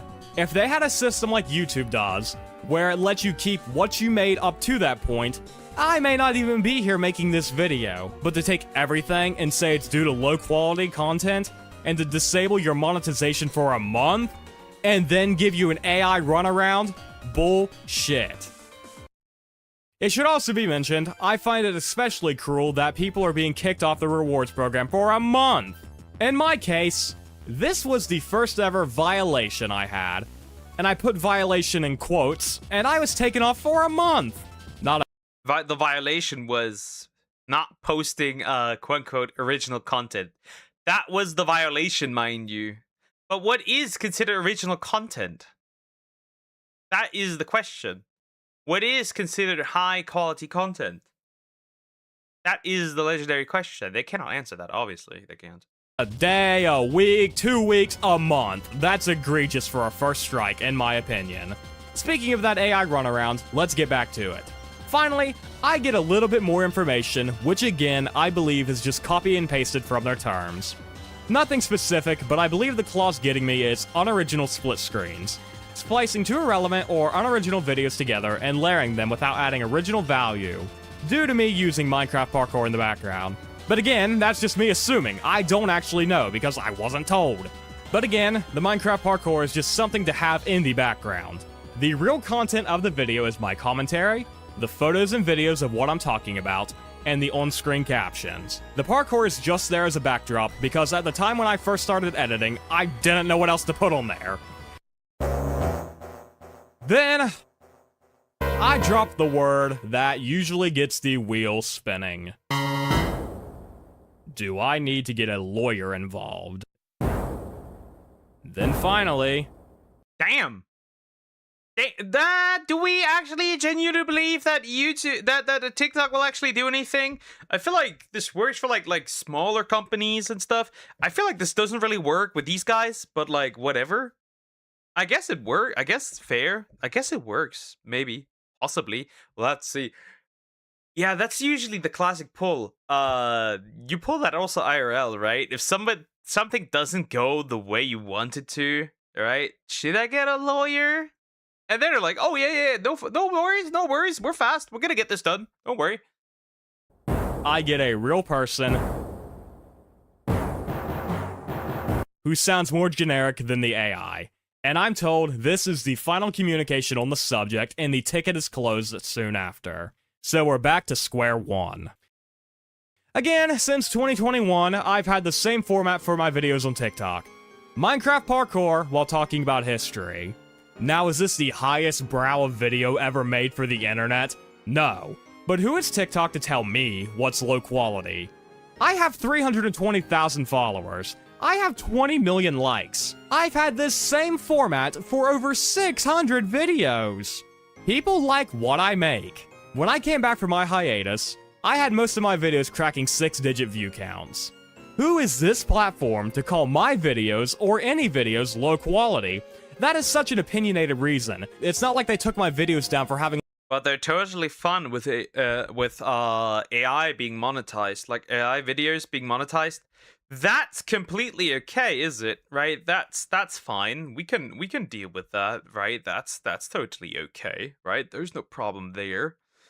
But obviously, the rest is obviously not fine and not good, right? That's not okay. Makes sense, right? Totally. I get it. Like restrictive content in there or like excessive violence or anything a little more justified. No. Calling something low quality is an opinion, and TikTok as the platform is voicing their opinion on my videos, taking it down, and keeping my money. There is already a system in place to combat low quality views. It's called the audience. People will engage and watch what they want to watch. That is the decider of low versus high quality content. It shouldn't be the platform itself. Something else too, they have a built-in system for qualified and non-qualified views. The non-qualified views is for people who didn't stay long enough to watch a TikTok. You don't get paid for those views. So why do we need this other system to where you can just suddenly be told, no, all of this is low quality, you're not making. Interesting. I didn't know that. That's a new one. I didn't know that TikTok has that, right? That's interesting. Well, I wouldn't make money on TikTok, so I wouldn't know, but that's very interesting. Money off of this. It's ridiculous. And they call my content low quality when there are tons of other accounts solely dedicated to posting movie clips. And if they are over 10,000 followers and their videos are over a minute long, they are making money off of that. This platform is also overran with AI-generated content. It's kinda old news at this point, but that same week when I posted my content that was removed from the rewards program, the AI Yeah, the Fruit Love Island. We reacted to that as well. So that's fun. But can you react to my video? Don't worry, I will. Don't worry. Calm down. I've still got some time. Let me get through all the stuff that I need first. Chill. We will manage. Don't worry, we will manage. Fruit Love Island account was made, and this account had tens of millions of views of it. When I was writing this part of the script, they had 149.5 million views. On the low end, this channel made $59,800. On the high end, $94,000. TikTok is happy to pay out nearly 6 digits to AI-generated slop, but real creators are getting shafted. It's not just the Fruit Love Island. There are tons of solely AI-made channels on TikTok. I've seen AI-generated Walking Dead spin-offs that are all over a minute long. I have yet to personally watch a single full episode of Young Sheldon, but I know every single character's names, I know all the plot points, I'm pretty sure I've watched the entire damn show on that app. And what really upsets me is this— True, just with clips, right? Right, just with clips, I know a lot of stuff. It's kind of very interesting. This account, Chloe vs. History, where it's some girl in LA AI generating videos of herself in historical scenes while discussing certain topics in history. And she's got 83,000 followers, and all of her videos are over a minute long. So you know she's getting paid. Hey, I'll tell you this. Next time you're on TikTok and you see some slop come across your For You page, check and see if the video is over a minute long. And check and see if they have 10,000 followers. If they do, it's likely they're making money, roughly 40 to 50 cents per 1,000 views. Take their view count, divide it by 1,000, and multiply that result by, I don't know, 45.45. That's a good estimate of what they're making.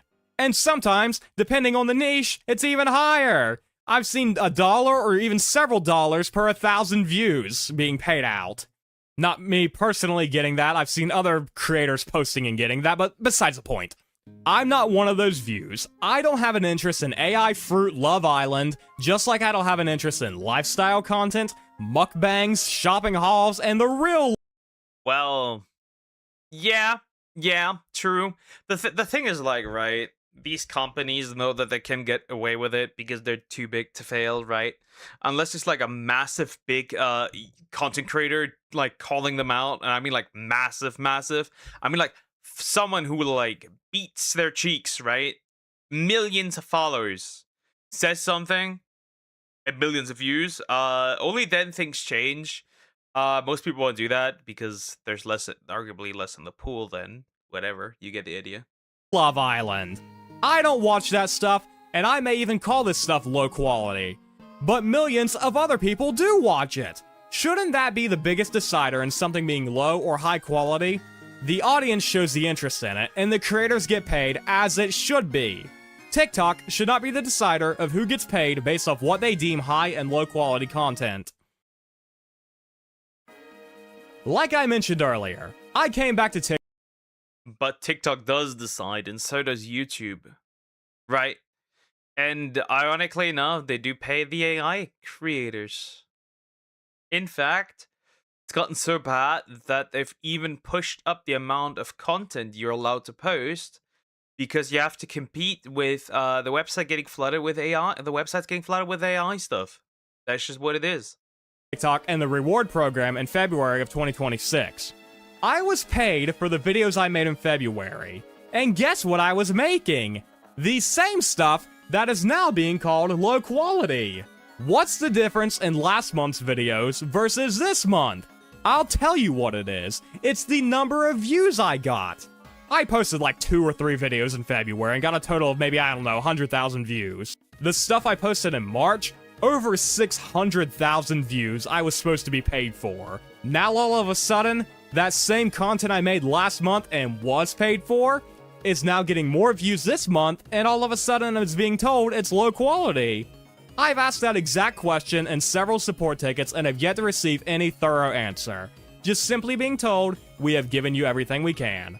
This is what pisses me off too. One message was sent to me at 3:58 p.m. saying my case is currently being reviewed. Then 2 minutes later, I'm sent this wall of text saying the decision has been appealed with the internal moderation team, and my account doesn't meet the qualifications of the Creator Reward Program, and the ticket gets closed.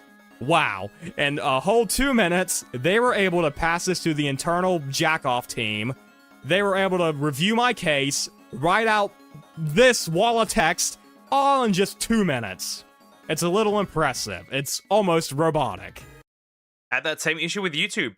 Appeal for that one video, right? That got me nuked. And they're in not even 2 or 3 minutes, right? That thing just got back and is like, yeah, actually won't reinstate the video and, well, get fucked, I guess. By the way, the second review is supposed to be a human review. But, I guess that didn't happen because there's no human working on this platform either. Again, it's not just me. People with far more talent than I have are also getting targeted. If you know Moo Clover, the VTuber, she had something similar happen to her. She streams on Twitch and posts her clips on TikTok.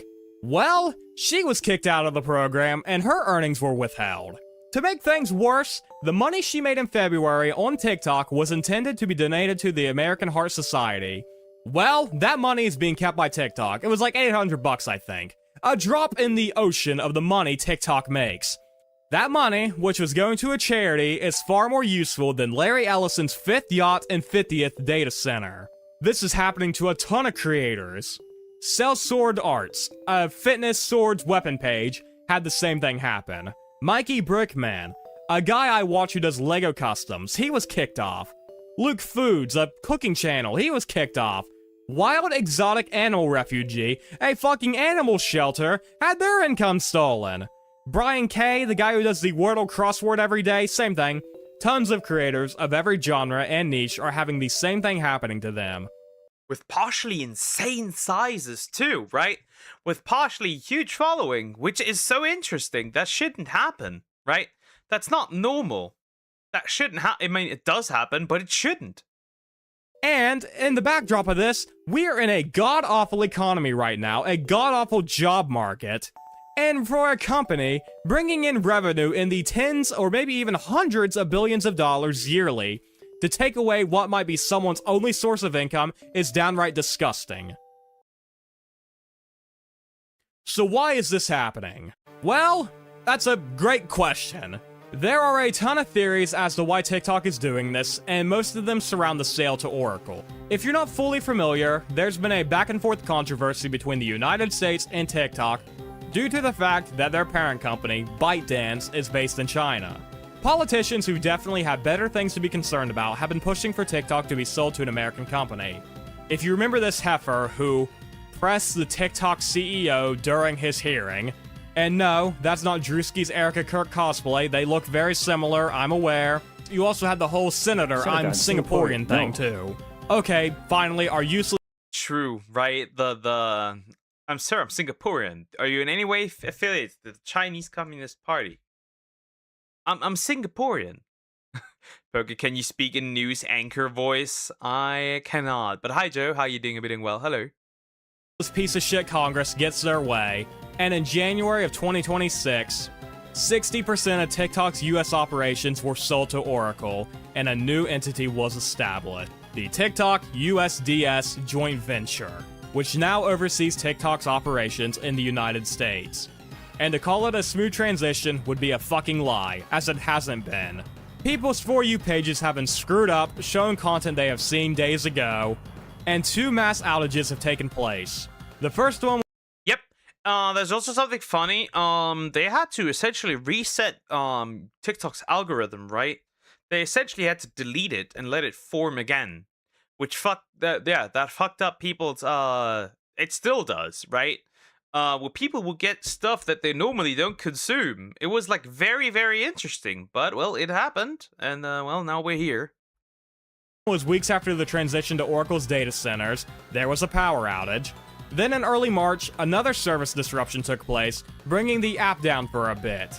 So TikTok now owns Oracle, and they're seeing these site-wide mistakes. Is this crackdown on monetization also one of these mistakes? No. I believe it's fully intentional. I believe TikTok is trying to pivot solely to being an e-commerce based website. Let's take a second to talk about the TikTok shop. That's part of the reason why I initially stopped posting, as every single video had some guy trying to peddle junk to me. It was becoming the modern day QVC, the writing was on the wall. And the TikTok shop is so pushy. I get hundreds of notifications nearly— I don't get any notifications, but I actually swipe over. It's incredibly clunky. It's also incredibly laggy if you get over, right? If you accidentally swipe over, it is so annoying. It is incredibly annoying. It's like putting Elon in a fort, pretty much. But yeah, that happened, and yeah. In fact, it was so bad at one point, right, that the TikTok shop was straight up showing you corn. Yeah, I mean it actually, right? Straight up naked women. Wonderful, isn't it? Daily of sellers begging me to sell their slop. And that's not what I'm on the app for. I'm not there to sell some piece of shit plastic junk to my fans. I'm there to make videos about the topics I want to talk about. But TikTok knows you make more money off people buying from your website than you do by people watching the ads on your website. Even if the number of ad watchers vastly exceed the amount of people buying off the shop. But here's a little snowball effect for you to consider. What do you go on TikTok for? To watch videos, right? You probably follow some creators whose content you like seeing. So what happens when creators are continually punished? They're going to leave the app. Alright, your favorite creators are done posting here and they're posting somewhere else. That means less people are going to get on the TikTok app, which means less ads are being watched and less people are going to buy from the shop, which means less money for TikTok. Business is always a snowball effect. Cut cost here, the quality goes down, the savings you earn from cutting costs are then going to be eaten by a loss of revenue. Hey, I was a business major, I know a little bit about this stuff. Creators of any social media are the lifeblood that keeps the lights on. Start punishing them and your site will fail. Then we reach that word revenue. I've seen some people theorize that TikTok is bleeding money, and they are trying to save any penny they can, looking to steal the creators' money to help stop that bleed. Yeah, but people saying it doesn't mean it's true, right? We'd have to look at data and statistics, right? We know that, for example, Twitch is bleeding money, right? They're not profitable whatsoever in any way, shape, or form, right? I wonder, would TikTok be less profitable? It's a huge platform, right? Or is this another case of overspending? And that's just simply not true, the bleeding part at least. TikTok is highly profitable. It's being reported that ByteDance, the original owner and owner of 20% of the US TikTok operation, is set to report $50 billion in profit for 2025. That's profit, not revenue. Revenue was around $186 billion in 20. Yep, revenue after all other expenses, right? That is, and this is, well, profit and revenue are different, which is insane. So they're making a lot of money. They're making a lot of money, but they apparently can't afford to pay their creators, it seems, right? Wow. 50, that much?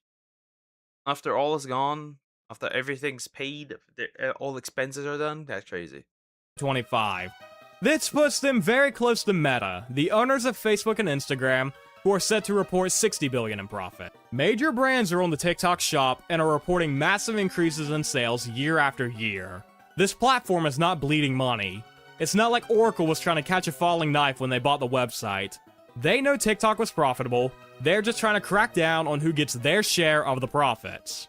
So how is this crackdown taking place?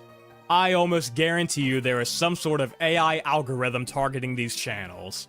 Mine kinda makes sense. I do the parkour backgrounds, and I think they see this guy who has made over 600 videos with that same background, and they think it's another AI mass producing these things, which I told support I don't use AI, and that's the truth. Nothing on this channel, nothing on any of my channels is made with AI. I've used it in the past before, years and years ago, and I no longer do it. Every script is written by me, I do all the editing myself. At least that. People didn't know the difference between revenue and profit. Yes, people in fact do not know the difference between revenue and profit.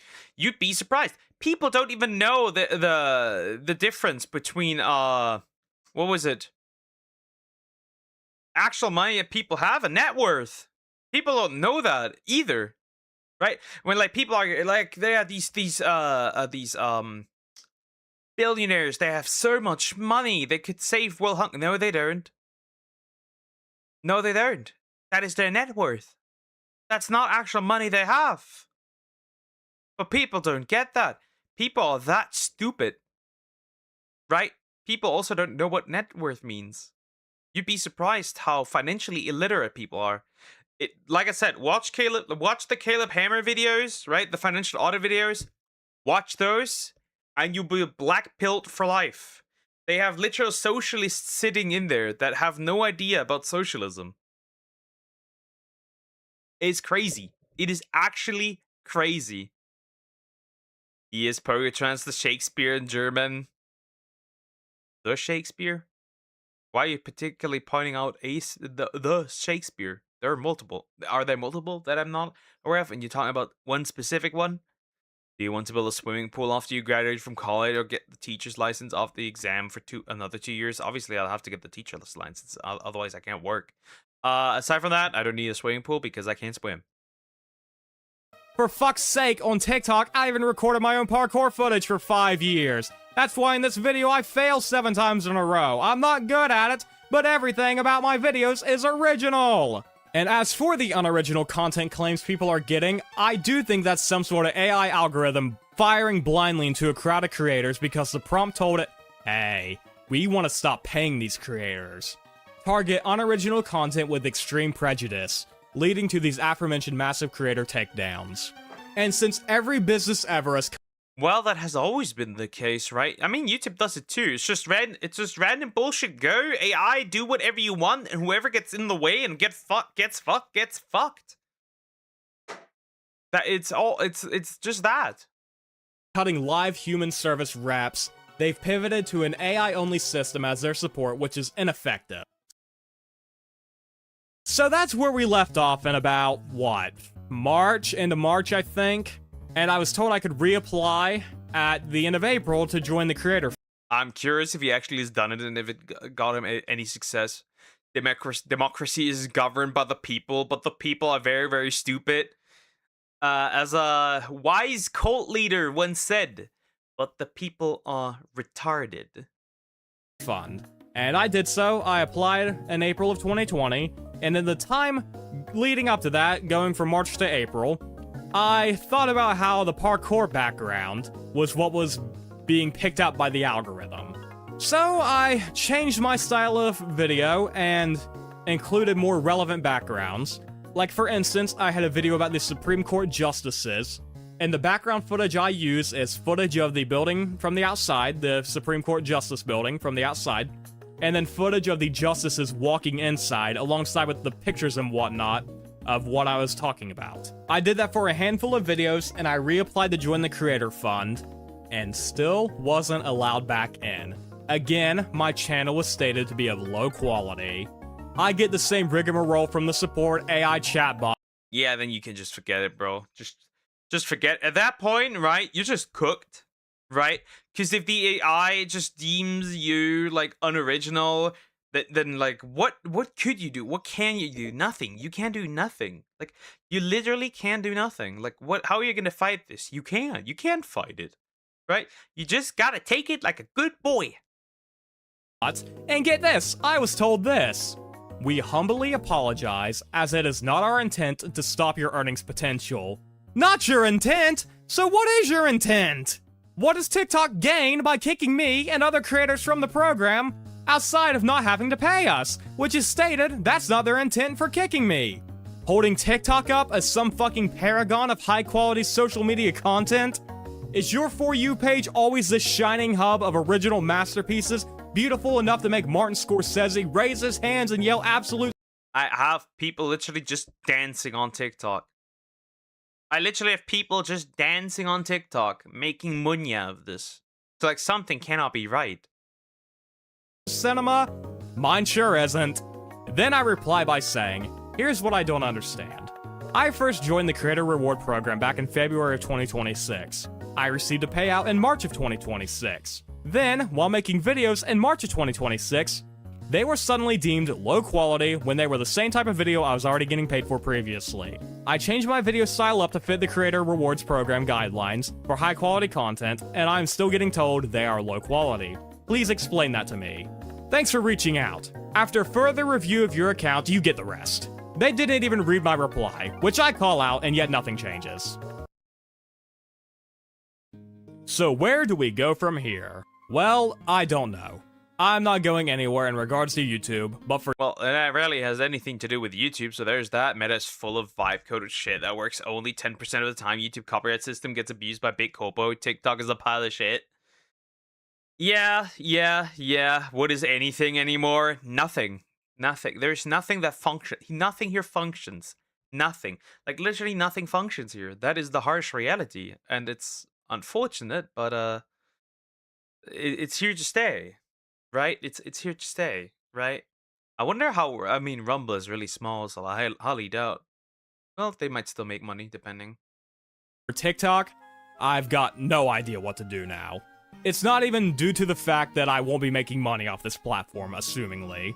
Money isn't everything. I love what I do. I love making videos. I love yapping about history. I genuinely love it.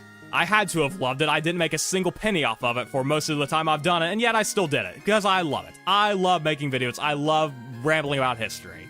It's more so about how they are treating creators now. I don't want to go live with some slop being peddled off to my fans. I don't want to attach my ugly-ass face to the videos I make that's not going to add any type of value to it. And I don't want to peddle junk on the TikTok store. I want to make short, informational videos about topics I'm interested in. However, I do have another idea to put forward. Class action lawsuit. I believe there are grounds to pursue this, coming from a business major living in West Virginia. Sure, you agree to their terms and service when you post, but when you start to steal all of these creators' earnings being held from them, while providing barely any helpful responses, I think there's grounds for it. I'm sure there's some clause in TikTok's terms that say they can adjust earnings as they see fit, but just because it's written in their terms and we agree to it, doesn't make the practice legal. I'm sure there's some sort of FTC violation taking place. I'm not a lawyer, but I'm sure there's one out there willing to take this on. Well, nothing happened yet, so I'm assuming actually nothing's going on here. Right? It just makes sense. So we reached the end of a very different style of video, and I'm losing my voice. I was already kind of sick when I was recording this, and I'm losing my voice now, definitely. Yeah. Anyways, if this is your first time on my channel, I post obscure— Anyway, that's pretty much the end of the video, right? So, guys, Poga, do you love money? Money's always useful. Like money is always it's a harsh reality, but money is always useful. Obviously, I like having money, right? You can't spoil somebody if you don't have money. You can't do anything if you don't have money. It's a harsh reality, right? I can do this because I get paid by YouTube. He's right, and the legal practice will help the contract void. Okay, well, good to know. I'm waiting for the current CEOs and investors to die just to see if there is a single change, single chance that the next gen can do something better. But it's unlikely that something happens because at the end of the day, these are, well, they probably have already set up who is going to be the next, right? So the next always gets trained. And next in line gets always trained to do the exact same thing if it works, right? That's just a harsh reality. Well, TikTok's ass when it comes to that. YouTube does similar practices, and the copyright system is still fucked. Remember, if you get permanently demonetized, they will take your money regardless, right? Which is crazy. I don't know what's going on with Rumble. Same with like Instagram, Facebook. I don't know how these go on. I know that Twitter does not do that. Twitter regularly does decent payouts, right? As far as I'm aware, there's usually never a problem. And if there is, right, it's usually really easily done. But yeah, throw money at poker and he will give you good times. That sounds like I'm not gonna do pole dancing for you, Joe. Like, get your mind out of the gutter. The CEOs will not die. They'll get frozen like Walt Disney. Indeed. Indeed. Poker, can you react to embarrassing royal deaths part 2 by chat history? First I have to get through some other videos and then I'll see, right? Because I won't be streaming tomorrow. So there's that. But yeah, we're kind of cooked here. We're kind of cooked. All right. Second break. I'm gonna take it now, right? And I also need to block out the sun because it's coming. The sun is coming. It is not in the way that you think, degenerates, but it is coming. So yeah, I'll be right back. Quick break. And then yeah, we'll do the next one that I feel like I want to do. Yeah, I'll be right back.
Well, I'm back. Sorry, it took a little longer. I had to go out with the dog real quick. She wanted to. Yes, no, I do not. I'll likely I'll have to study for an exam. So I'd rather, I'd use that time on Sunday to study. So there's that. I'd rather do that. I would rather do that. Because, I need to pass this damn exam. Right? I don't want to have 6 months gone to waste for nothing. It will be bad. Anyway, just skim through my video. I haven't watched it yet. Calm down. I haven't watched it yet. I haven't watched that yet either. See, I have so much to watch. I haven't watched anything yet. Well, I have, but I kind of haven't. Whatever. We're doing this one next, I think. Let's do this one first. Right? Since this was recommended and I have to get through this anyway. So like why not? Right? Although this I technically have all of the videos I need for the entire I'm worried about Vice footage. Okay, then no, we're not doing this. Never mind, we're not doing this then. Nope. Sorry, your video gets sent into the trenches. Vice is notoriously known for beating people's booty cheeks. So yeah, I'm not dealing with this. Nope. Never mind. Never mind, we're not doing this. Sorry, we're not doing this. Good luck on your exam, Poker. The first one I'm really not really worried about. The week after that, so not next week, but the following week. That one's actually kind of scary, right? That one's actually kind of scary because I really don't know how it's gonna look like and what to expect. We'll see. Yeah, I'm not touching that then. I'd like to live. You know what? Then we'll get a look at the other F video that I have, right? Right, because I want to do that anyway. These are the videos I must do because I need them. I need daily drama videos that keeps the channel up. Funnily enough. So yeah, we're doing that. Then we'll see, right? If I could, my bad, I'll find something else. You can try it, but it can't be super long. It can't be super long. Because, after this, I'll have enough for the entire week, so that's good at least, right? Then it's not really a stress overall having enough videos, right? Because I want to get everything. So my plan is after stream, I'll edit everything.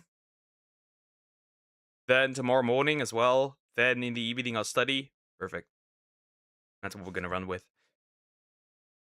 Anyway, we got a video about an anime with a stinky cat. Modern Audience is canceling evil chain smoker cat anime and getting brutalized by community notes. That is a long title. I feel like rest titles are getting longer. Maybe that's just me. Anyway, we're going in. Also, please consider liking and subscribing. I appreciate it. Apparently, also, though, it got also canceled by the Japanese audience because, well, I feel like they're not really used to this kind of stuff. Right? Like, this one is the best anti-smoking ad if I've ever seen one. We're going in. I don't know. Hey, what's up guys, Riff here. So in this video, I'm going to be talking about an anime that is trending for both good and bad reasons. I'm talking about the anime adaptation of the series Chainsmoker Cat, which to many, they believe this is a very honest depiction of thieves. Yep, it is legit, right? It is legit like a decent depiction of what addiction does to a motherfucker about a woman who smokes. Yep. Heavy addiction. She's essentially just like Cat Eared Asmongold before he cleaned up. But that's what he is, essentially. Themes like depression and addiction, in no way are those themes glamorized in this series. In fact, a lot of people think this is a very candid and brutal look at the effects these sorts of things can have on your mental health. However, as the series has gotten popular in Japan, and most importantly, overseas, a lot of Western users are attacking not only this series, but also Japan generally, using misinformation about fake outrage regarding Japanese fans as an excuse to claim that all the Japanese are a bunch of predators, and that's why they're mad about this series. If Japanese folk don't have weep. Because of the right way of writing. Anyway, if Japanese folk don't have constant shield core and permanency dopamine receptors, they don't have. want it. This is nothing to do with Corin. The problem is just the Japanese audience isn't really used to that. It's not really depicted in Japanese media of how serious addiction is. But obviously these people do not know this because they are uneducated. They do not understand this. This probably I'll never do drug or alcohol. I don't see anything but downsides. It has only downsides. In fact, fun fact, right? If alcohol wasn't as normalized as it is today, if it was discovered today, it would be illegalized. Like, at the current standards for drugs, it would get illegalized. Because it is poisonous, regardless of any job. That's the crazy part, right? Under current law, it would be illegalized if we found it today. It's kind of crazy. That's how bad alcohol is. Probably the same would apply to cigarettes. We'd have to look at that. It's pretty crazy. Series, I guess. The post people like this are reacting to comes from a supposed anime news source, which, just like many, is spreading complete falsehoods about this series for clicks on Twitter. In fact, they got hit with a community note dispelling their claims that the Japanese audience is dropping this series for being too disgusting and problematic.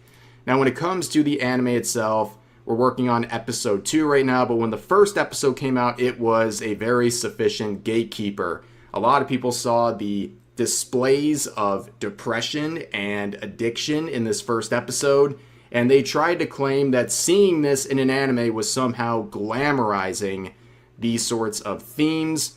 But of course, the outrage surrounding this has existed before the anime adaptation that's currently airing right now. When the manga came out a few years ago, there were malicious posts on social media that was recognized by the series creator, who even considered taking legal action against some of these posts. But of course, when you watch the anime, yes, it does exactly what it is advertising. It is showing a lot of addiction and depression in a very brutal and candid way.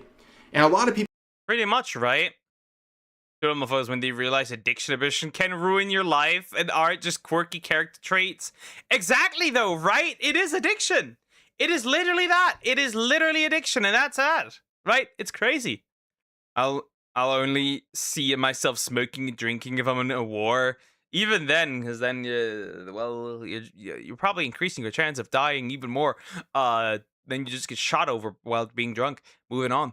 Yeah, it is literally just like depicting that, and it's like, it really isn't that deep.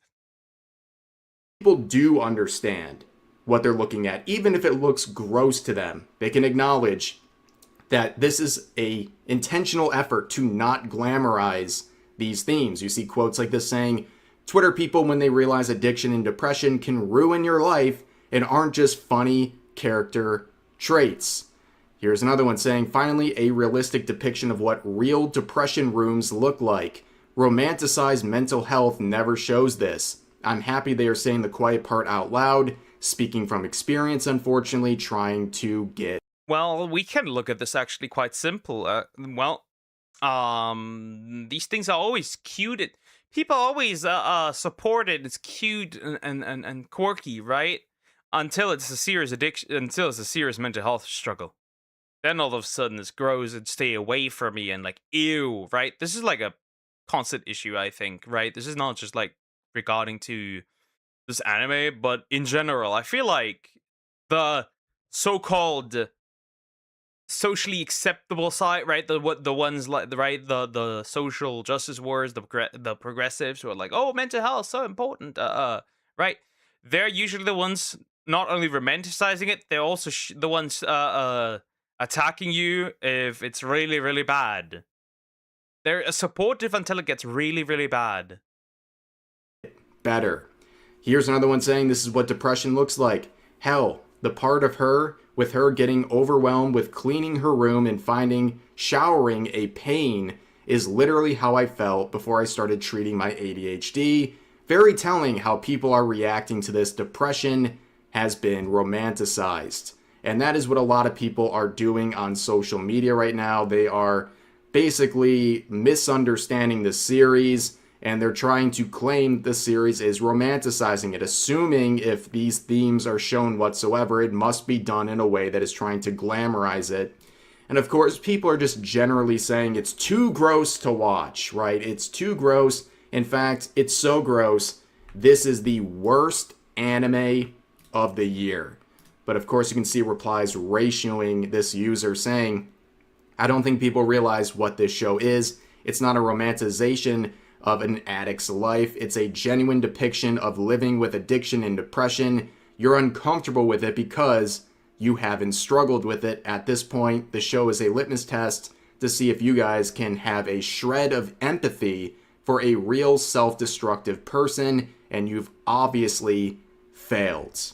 And of course, the anime news related accounts like this are quick to swoop in for engagement farming. I don't trust pretty much any of these types of accounts because they're so desperate. Same, they're so desperate, they're incredibly sensationalized. Right? One of these, like, that's a really popular offender of the situation is Green Rant, right? They do, like, really weird...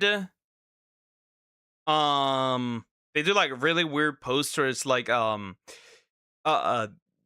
Ball Super gave Gohan the ability that killed Goku. The ability to kill Goku, and it's like, what are you on about?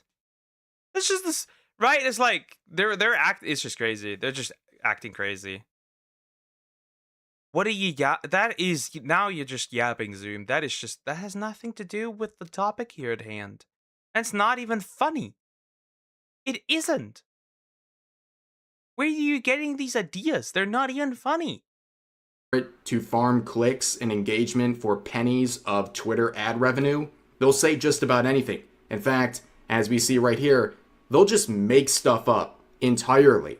So they say Chainsmoker Cat is reportedly being dropped by the Japanese audience for being too disgusting. Now, all of the complaints I've seen, of course, were from Western Twitter users saying it was too disgusting to watch. But of course, this claim about the Japanese audience is completely made up. Completely made up, but this tweet still gets 27,000 likes. But you can see the note saying this. There is no evidence that the Japanese audience has broadly dropped Chainsmoker Cat for being too disgusting. I've seen some tweets saying it's just too gross, right? But I also feel like that, right, we don't have the same culture, right? So it's a bit shunned over there, right? Fair, right? We have that a bit. But I don't think like that the Japanese audience is like in general is like, hey, get this away, harass the creator, whatever. That's not happening. Disgusting. Japanese reactions are mixed. Some viewers dislike the gross out humor, while others praise the series for committing to its premise. And if you look at various sites like Nico Video, for example, it was #1 trending among anime. The first episode got that much attention. Of course, some people don't like it, but overall... Should I watch this? I might watch this, honestly. Might be interesting.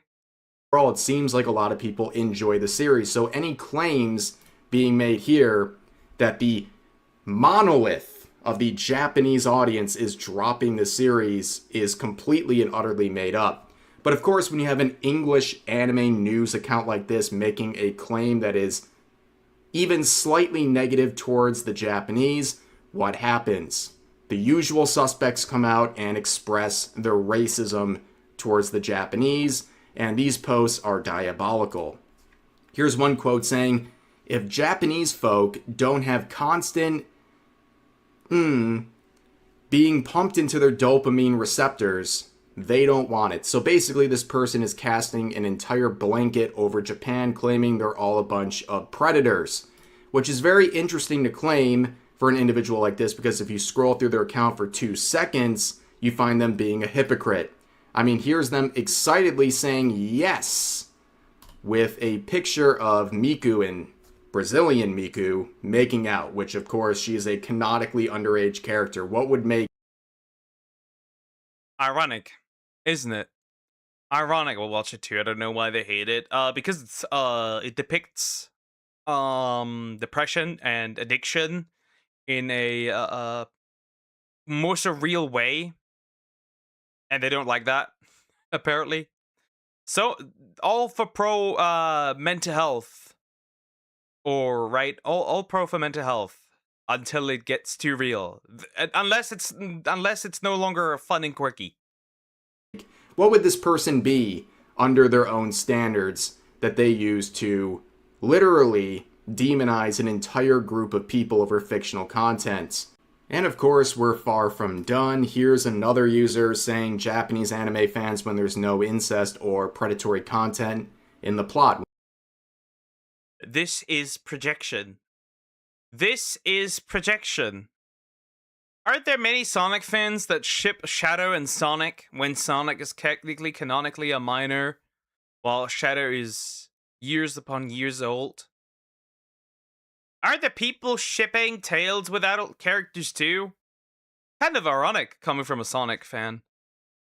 Once again, dropping a giant blanket statement on an entire group of people over fictional content, over a post that is literally made up, but any excuse to go after the Japanese, I guess. And if you look at the accounts that are making it, this he, him is yet another hypocrite. You see right here, very... Oh, yeah. And it gets even funnier, right? This person is a Sonic fan. It means this man is a fan of Japanese media. But obviously, the Japanese, right? The Japanese that make Sonic, obviously not tied to it at all. Personally cannot watch the show because my parents smoke and I want to get as far away from anything to do with smoking. My dad still smokes. But aside from that, I think I'm gonna watch it. Sounds fun, honestly. Very happy to post high school students sleeping together in a different anime. I guess it's okay when this person does it, but when those Japanese viewers do it, it is something that gets their entire population demonized. And then you can see them posting over artwork of the character Toph from Avatar, saying, I haven't watched Avatar, but she's low-key bad as F. And just in case you need a reminder, this character is 12 years old. What does that make you under your own standard? You probably don't like that, but this is the game that you started. And of course, these people who are the ethical ones watch a cartoon about birds and they immediately think about prostitution. The normal people. I haven't seen other kids movie imply that make products. That's just crazy work, right? In fact, you gotta be so coin-brained to even, like, interpret that into a kid's movie. Yeah, sure, buddy. This is what I'm talking about. Jimoto Psycho, another anime. You should review it. She smokes, but no one hates it. Probably because it's not depicted in a gross and disgusting way, the way it is in reality, where people who struggle with heavy addiction, depression, neglect everything, right? That's what these people don't like. Ladies and gentlemen. But here's some more. Another person saying, incest lollies, predators, okay, mental illness. Whoa, not my catgirl anime. Again, just as a basis here, they are responding to a made-up post with a note sitting live on it, but they want any excuse to be racist towards the Japanese. And I find it very ironic that someone who thinks so negatively of Japan has literally dedicated their entire online presence to making artwork in their style. But of course, if you look through their account, well, it gets messy pretty quickly. In fact, they have underage characters from Sailor Moon kissing. This is their own artwork. So, again, all of this is projection. It is always projection, right? It's always just projection. Moving on. Pot calling the kettle black in this situation. But let's keep it going here. This individual says Japanese chuds are okay with incest predatory content, but draw the line at depression. Again, reacting to a completely made up claim. But if you look at the account here, oh, you see they're from Brazil. Oh, well, maybe you should stop worrying so much about the Japanese when reports like this just dropped. Brazil recorded 822,892 live births from mothers aged 8 to 17. Yeah, I think I feel like, you should. Bro is not just sitting. Bro is sitting in a porcelain house, right? throwing grenades. Bro is sitting in a porcelain house using a rocket launcher, an atomic bomb, a hydrogen bomb, a fucking supernova. Yeah, you better start, looking at your own country first before you, go off the Japanese. Because as far as I'm aware, there is no 8 to 17 births, at least not over 800,000. I don't know about that one. A few days ago, about 800 plus thousand live births in that country from mothers aged 8 to 17. Wow. That's crazy because they don't even have those icky Japanese cartoons over there. I can't believe this is happening.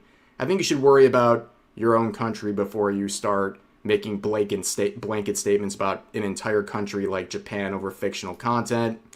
But here's another user saying the only reason Japanese folks are dropping this anime is that it shows their life outside the office exactly as it is. A pitiful existence. I'm just gonna assume this is projection. Also, hammer and sickle, pronouns, you got it all, okay? Yep. Communist, pronouns, Palestine flag.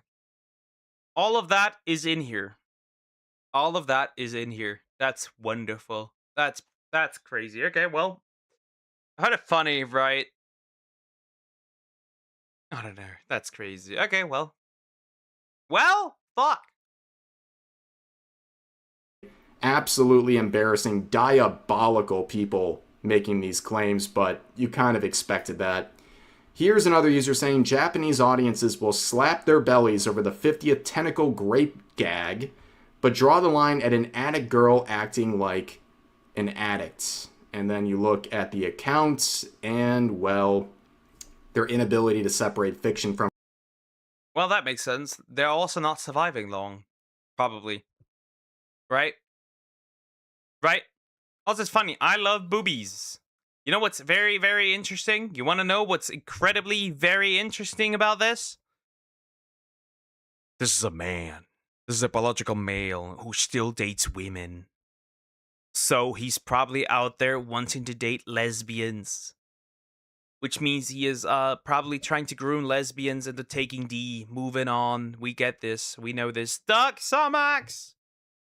Reality seems to make a lot of sense when you look at the person making the claim. But of course, here's another one saying, Sons of B, when the anime doesn't involve sexualizing minors or romanticizing characters with real depression. And this all goes back to the completely made-up claims that started this. And as pointed out here, crazy how you can just make up something with no proof given and phrase it, Japanese people have stopped eating toast with their breakfast, and cash in on Twitter blue money on 1,000 people going, must not have any little girls in it, thinking they're the first guy to say that. Yeah, not only are all these... I also would check the hot drives because it's weird. If, like, the first thing you see to react to that is children, you're fucked in the head. There's something wrong with you. If the first reaction to seeing this, aside of whether it's fake or not, right? It is fake, but still. Imagine you have people looking at this, and the first thought they go to is, yeah, must not have anything with children in it. That is concerning. Hot take. This could be considered under the umbrella of PDF. Because why is your first thought? Anyway. What? Yeah, fun fact. A lot of these people, these trans men, don't want to date trans women don't actually want to date other trans women or men. They want to date lesbian or straight women. Moving on. While still being called a woman and being in a lesbian relationship, which doesn't work because lesbians must both must be biologically female for this to work. Cuties, outrageous. Quotes, completely unoriginal and racist. They're just downright pathetic in every sense of the way. They can't even attempt to check the claim before they start reacting in a racist tone towards it. right? A lot of these people making these quotes with the note already attached. Like, there is evidence on the post itself. The claims are made up, but they saw such a golden opportunity to make racist claims. They literally couldn't help themselves. So here we are. You can thank accounts like this for starting a landslide of negativity towards this series. They're all missing the plot in many literal sense. They don't understand what this anime is even trying to do. They don't really care. They just see it as an... It's also not right. They're not even engaging with the post itself, right? Even if the post is made up, right? They're not engaging with the post, which is crazy, right? It's just making shit up. Opportunity to say vile things about Japan, but many such cases, unfortunately. But for now, that's going to do it for this video. If you enjoyed, please consider giving the video a like, consider subscribing. Yeah, that's the end of the video. So pretty much, we just have people being racist to the Japanese, not reading, first of all, not making... my brain's fried for a second. Give me some moment to restart. First of all, we have people being racist to the Japanese. Then second, people react to a fake post. Third, they're not even engaging with the fake post. They're also not engaging with the community node. Kind of crazy. Anyway, wonderful. Made this anime. The creator's terrible man. He's so depressed that he made an anime to make us feel more depressed. Not really. The creator's just literally showing what it would be like actually suffering from actual addiction and depression. There are rare times that a trans woman is dating a trans man, which is still a straight relationship, by the way. But not because one's a trans man and one's a trans woman. It's because one is a man and one is a biological. Both are biological men and women. There's that.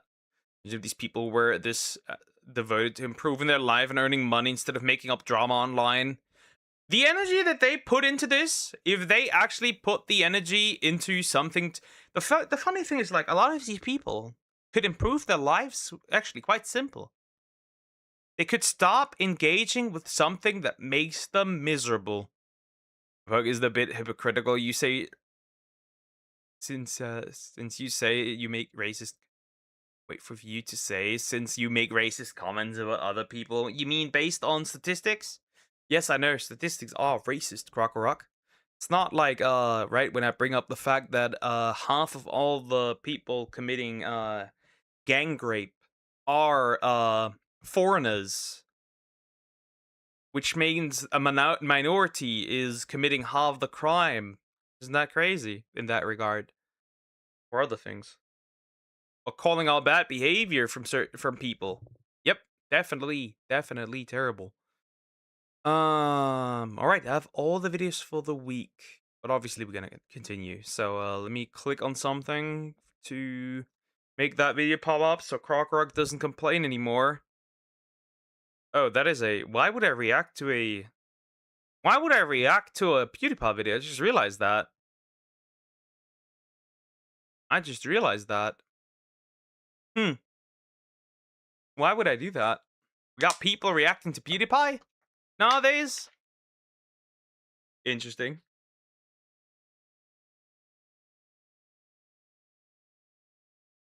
Very, very interesting indeed. Quite interesting if you ask me. Anyway, we're gonna look at this, I guess. We're gonna look at this. Is it my turn? Nope, it's not. Because that video is just too long for today. Okay, isn't this great, I guess? Imagine if in Lord of the Rings you weren't allowed to say the orcs were invading Middle-earth. They're just poor, innocent immigrant. Well, now, wouldn't you know, they already said orcs were, right? Orcs were essentially just minorities, right? They're minorities. They already made the connection between, orcs and, black people. That already has happened. That already has happened. Isn't that crazy? Anyway, we're going in. I don't know why I'm reacting to a PewDiePie video. Holy, that's loading long.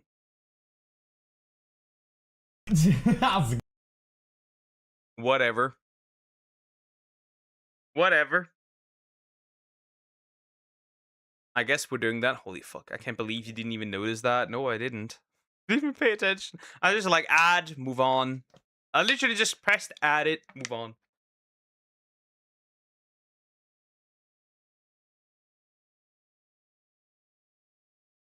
Must be a banger game then, right? Must be a banger game then if you recommend this. Viking Rage, Volgar the Viking, by PewDiePie. We're gonna react to this. Also, please consider liking, subscribing. I appreciate it. I don't know why this got recommended. I have no idea. Must be peak, right? Must be great. We're gonna look at this. Also, maybe since it's a side scroller, I'm gonna probably put myself over into the other corner, guys. Into this corner right below PewDiePie, right? Makes sense. Okay, proud of me, very proud. We're gonna look at this. I don't know. Must be a banger. How's it going, Raz? My name's PewDiePie. Welcome to Volgar the Viking. I would assume some Swedish people made this. I'm just, who knows? It's supposed to be difficult, and I'm not much for difficult games, but I'm gonna try it anyway. All right. Nice warrior. Oh hell yeah! What the fuck? Well, we're officially reacting to PewDiePie videos, which is a new one, right? That is a new one. Whatever, I don't know what this game is. We'll see. Badass! Slap that chest. Fuck yeah. Whoa! At least it's very based. It's very based.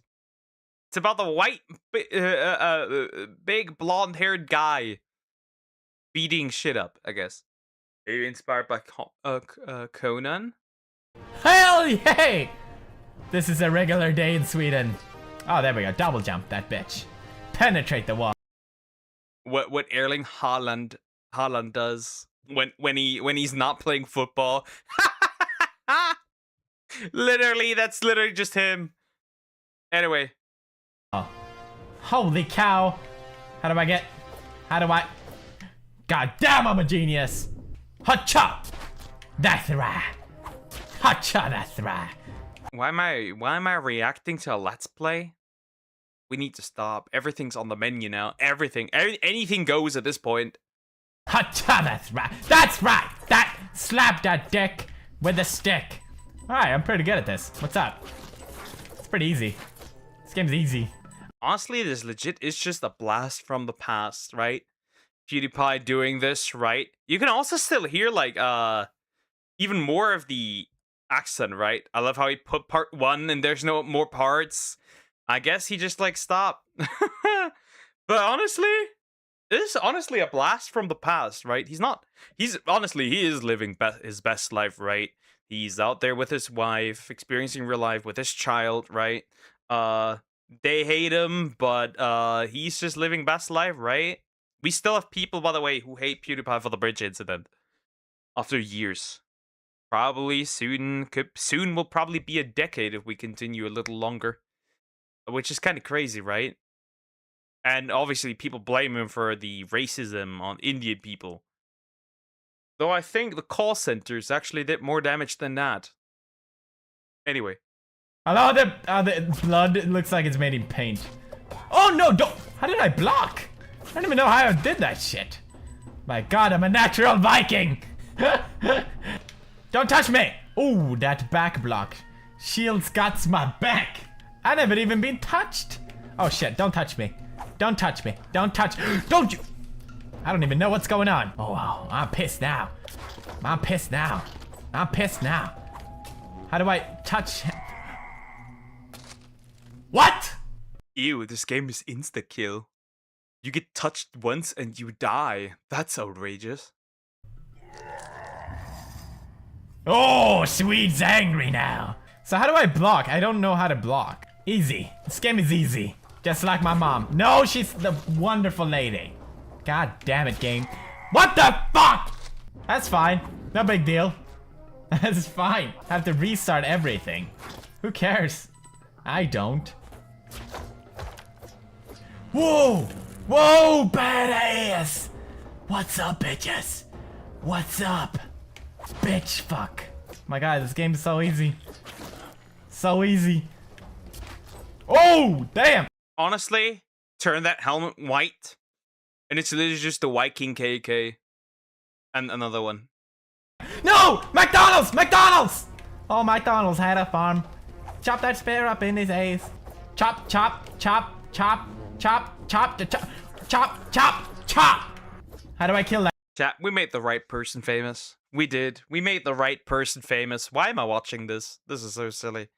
Why am I watching this? That is very silly, Poke. I don't even remember how long ago this was, but I remember looking up other Let's Plays of this game, probably lost somewhere in YouTube deep hole. 12 years ago. Yes, this was 12 years ago. Feel old yet? I think. No! How do I... Uh-oh. Uh-oh. Uh-oh. Uh-oh. I'm sorry, what? No. Why back here? What do you want from me, game? Are you serious? What happens down here, then? No, I'm not. Okay, fine. Oh, come on! The classic. A gap, fall in.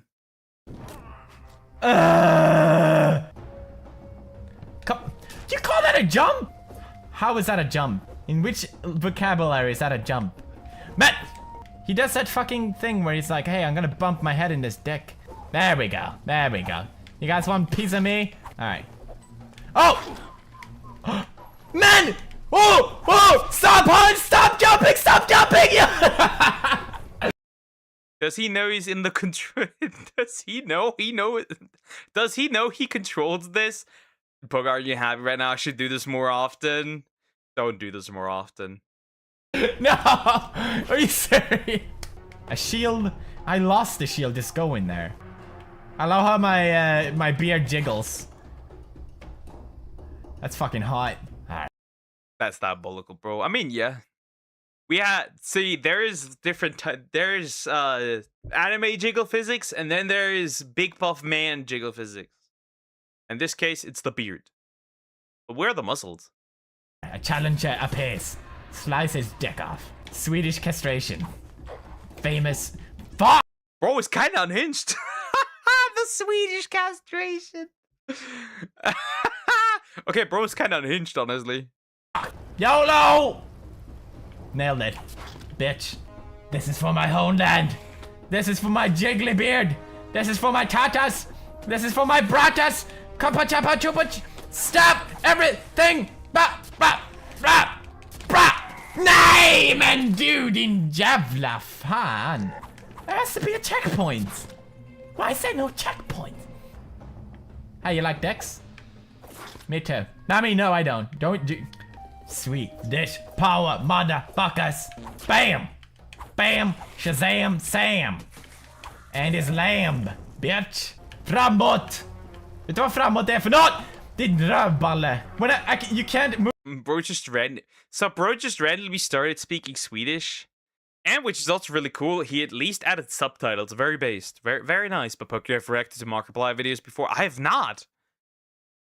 I have not. Or have I? No, I haven't. I'm pretty sure I haven't. I'm pretty sure I haven't. Maybe I have. I don't know. I remember. Move mid-air. Nej, men ge dig då. I only have nothing. I only have nothing. Really, Pills? Is there no checkpoints in this game? Don't shoot at me, praise. Yeah, great. Never mind that shit. Men din jävla. I'm sorry. I'm assuming the flag is the checkpoint. And this man is always dying right before the checkpoint. This is the second time this man has died before the checkpoint. That must be outrageous finding that out afterwards. Fan.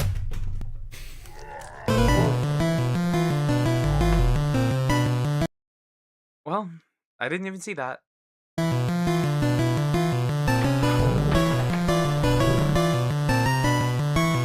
No. It's fine. You know what? It's fine. Men din jävla fitta. Kom hit.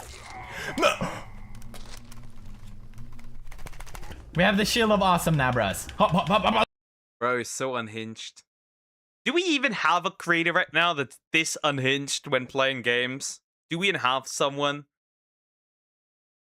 What is the plan, Oprah? Oprah! Oprah! Oprah!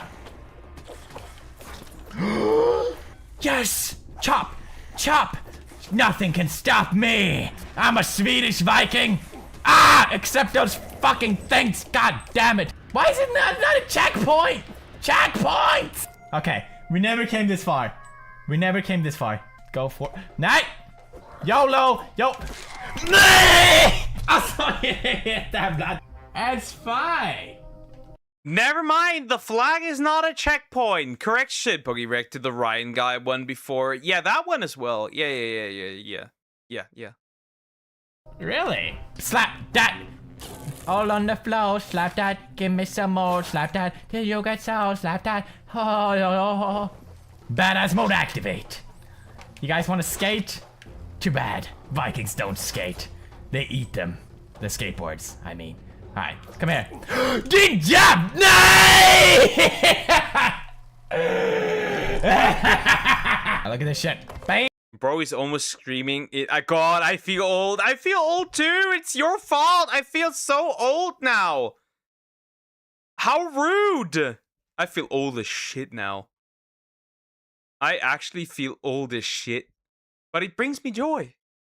Hey, how's it going down here, guys? Chop, slap, slap. I have a shield. What's up? That's what's up. That's what's up in my butt. Nothing is up in my butt. Alright. Men, hur vågar du? Nej! Men sluta hoppa! Sluta hoppa! Så se seriös. I gotta say that even though like the jumping is weird as fuck, it's a smooth gameplay. Du din lilla råttkuk, kom hit då. Men alltså nej! Nej! Nej!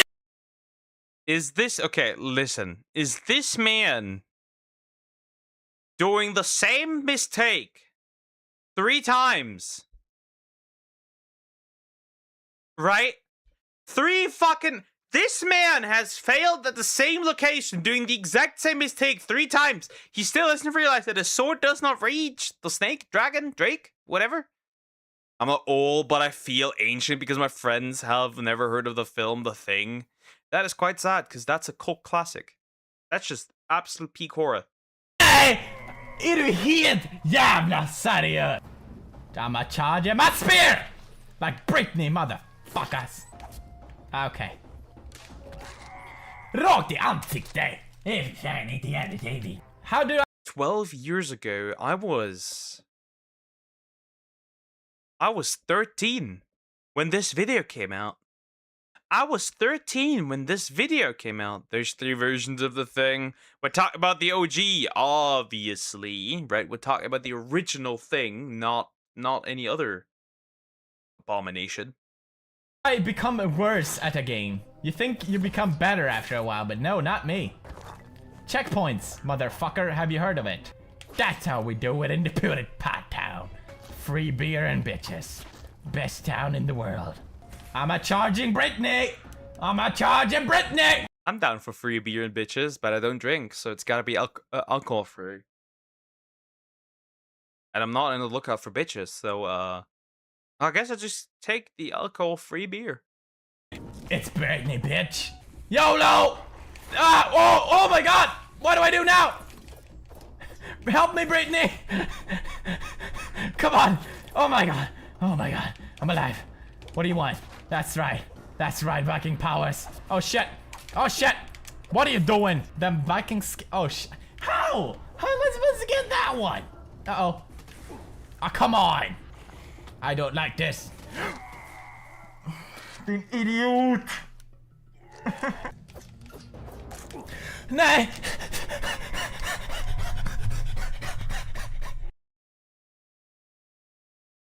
4 times the same mistake. 4 times the same mistake. Hi, Death Gaming. How are you doing? Are we doing well? 4 times the same mistake. Watch his famous bridge, PUBG bridge clip.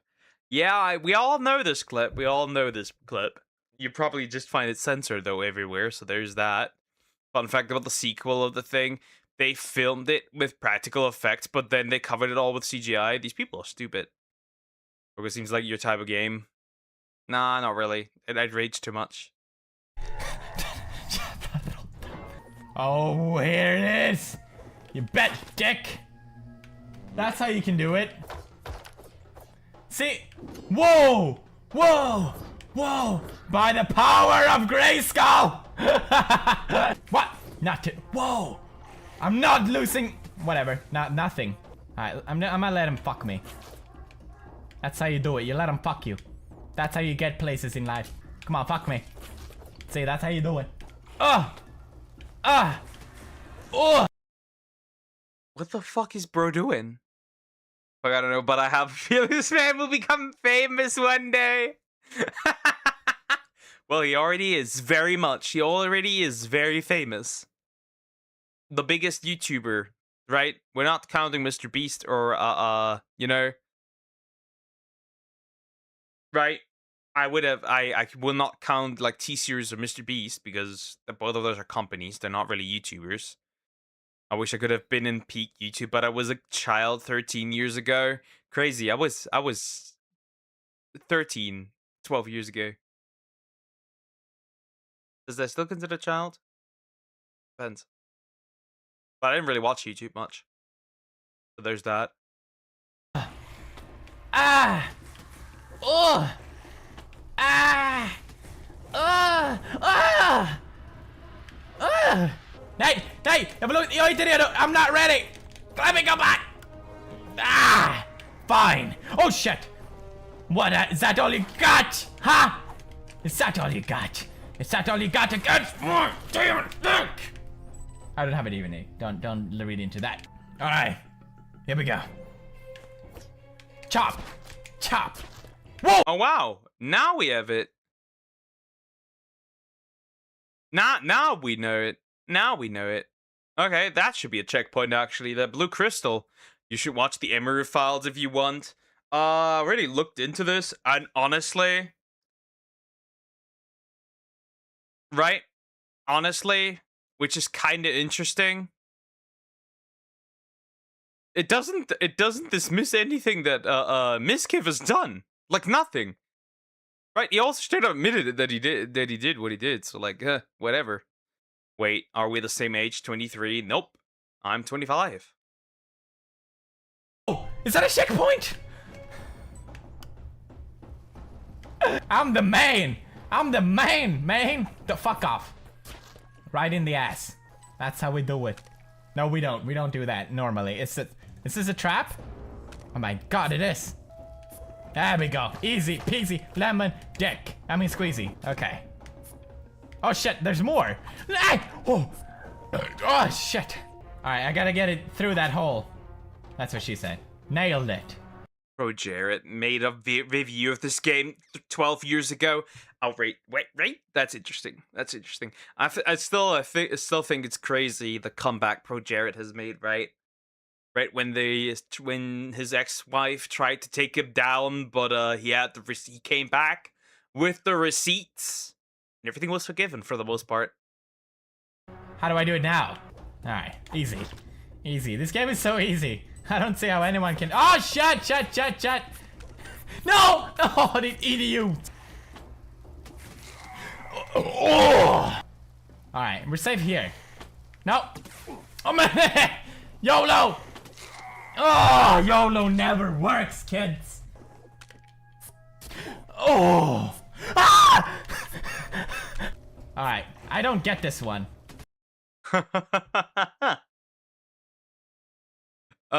Crazy. Like, I keep trying to suggest a video, but the title has the word unalive in it, so I think YouTube is censoring it. It's a minute long, and I've sent the link in Discord. Yeah, sure, we can. I can look at that. Oh, you idiot!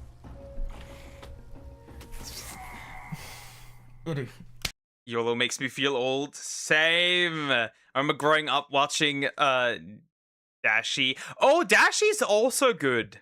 Dashi's also great. Yeah, that works too. That works too. Yeah, the amount of cursing back then. Oh my god. Right? Just free. It was just a fucking free for all. And now it's just like Don't say this no word. I might get demonetized. Helt dum i huvudet.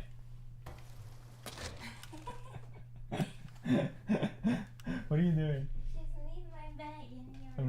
I'm not doing anything. Oh well. Well, he is.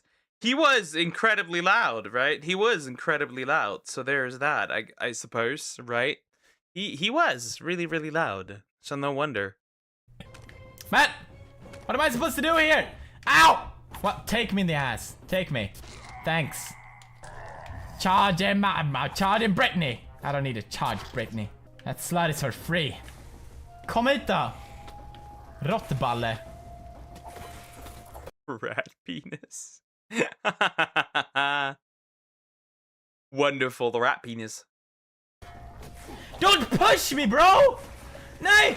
Oh! Oh!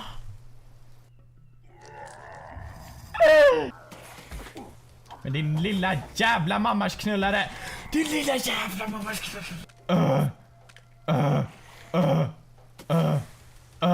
The sounds, the face expressions. This is peak. This is art. Chat, this is art.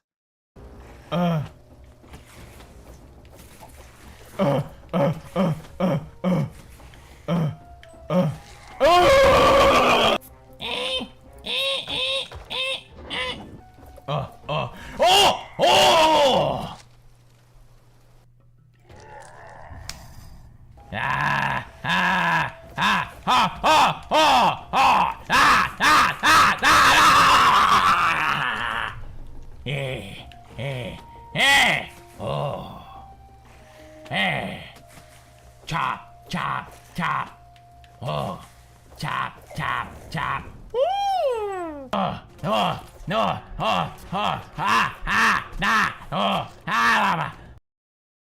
These sounds, man. These sounds outrageous, bro. These sounds outrageous. First YouTuber was Beck Bro Jack, a Minecraft YouTuber that just tried out mods. That's just crazy. Peak YouTube. When you didn't have to edit much or have the best thumbnail. My first YouTuber was like Sky Does Minecraft or Stampy Longhead. My first YouTuber was a German YouTuber named Gronk. He's still around. Started with Minecraft. His old Minecraft Let's Play is something that I still watch occasionally. Is like that peak. And people love to downplay his influence on YouTube. This is still the most biggest influence on YouTube. That's just the truth. Fan!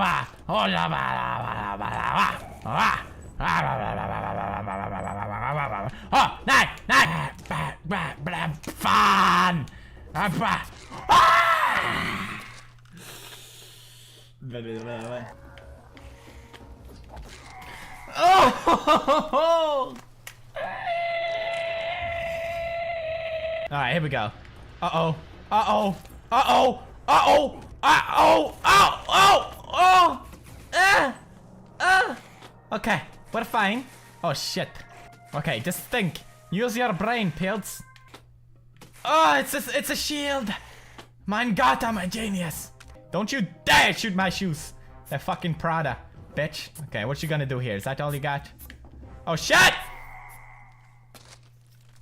Hope you guys enjoyed this video. Leave a like if you did. Hit subscribe, comment. Well, that's the end of the video. This was a blast from the past. This was a blast from the past. Amazing. Just cut the video and just save the sounds and then put it on a corn video and you wouldn't even know the difference. Right, though. The amount of noise complaints must have been crazy. Bro probably eventually started moving into like a secluded neighborhood in like a secluded area right outside of like any place, right? With like a house. And that's like his place. I don't know. The amount of investment done into noise cancelling, that must have been high. Well, that was a blast from the past. That was funny. That was great. Yeah, I see. Again, it's pretty obvious, right? Why he got as successful as he did back then. It makes sense. Well, that was interesting. That was rather interesting.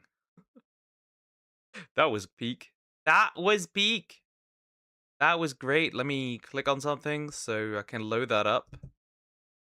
Because I got another video that's just a minute long and I can remove this. I think I'll do like one more video, honestly.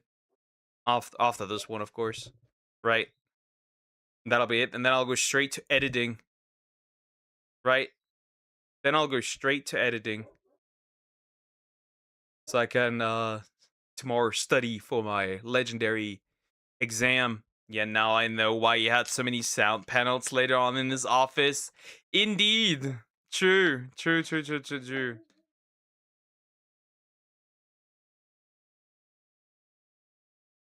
Anyway, I got no idea what this is about. Let's see.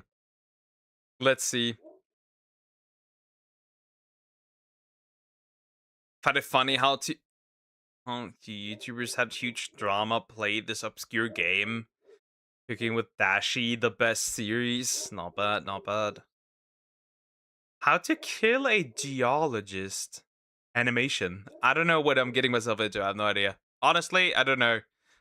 We'll look at this. I don't know. I don't know, bro. What? Disclaimer. My hatred of geologists is pure. Why does one even hate geologists? How does one even come to the conclusion of hating geologists? That's oddly specific, right? That's odd. Like, people hate cheaters, PDF, criminals in general, right? Women, of course. But geologist is honestly, that's oddly specific. Theatrical, but if I did have to kill one for some reason, it would be very easy. I'd brandish my obsidian knife at them. That's also an oddly specific murder weapon.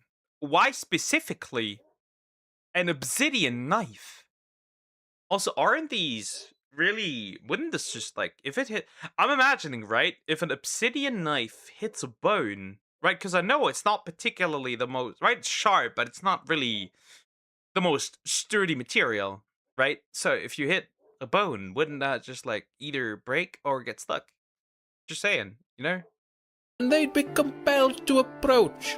That's very cool, they'd say, confident in their superior strength and endurance from all the rocks they carry around at all times. They'd shower me with very interesting facts about obsidian and hover just out of range of the cutting edge.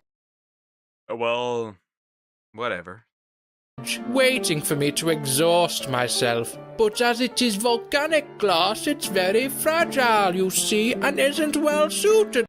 Yeah, it's very. I still think you could probably kill somebody with that, honestly. For use as a weapon, and then I'd hit them with the wooden. I did not see that coming. I did not see that coming.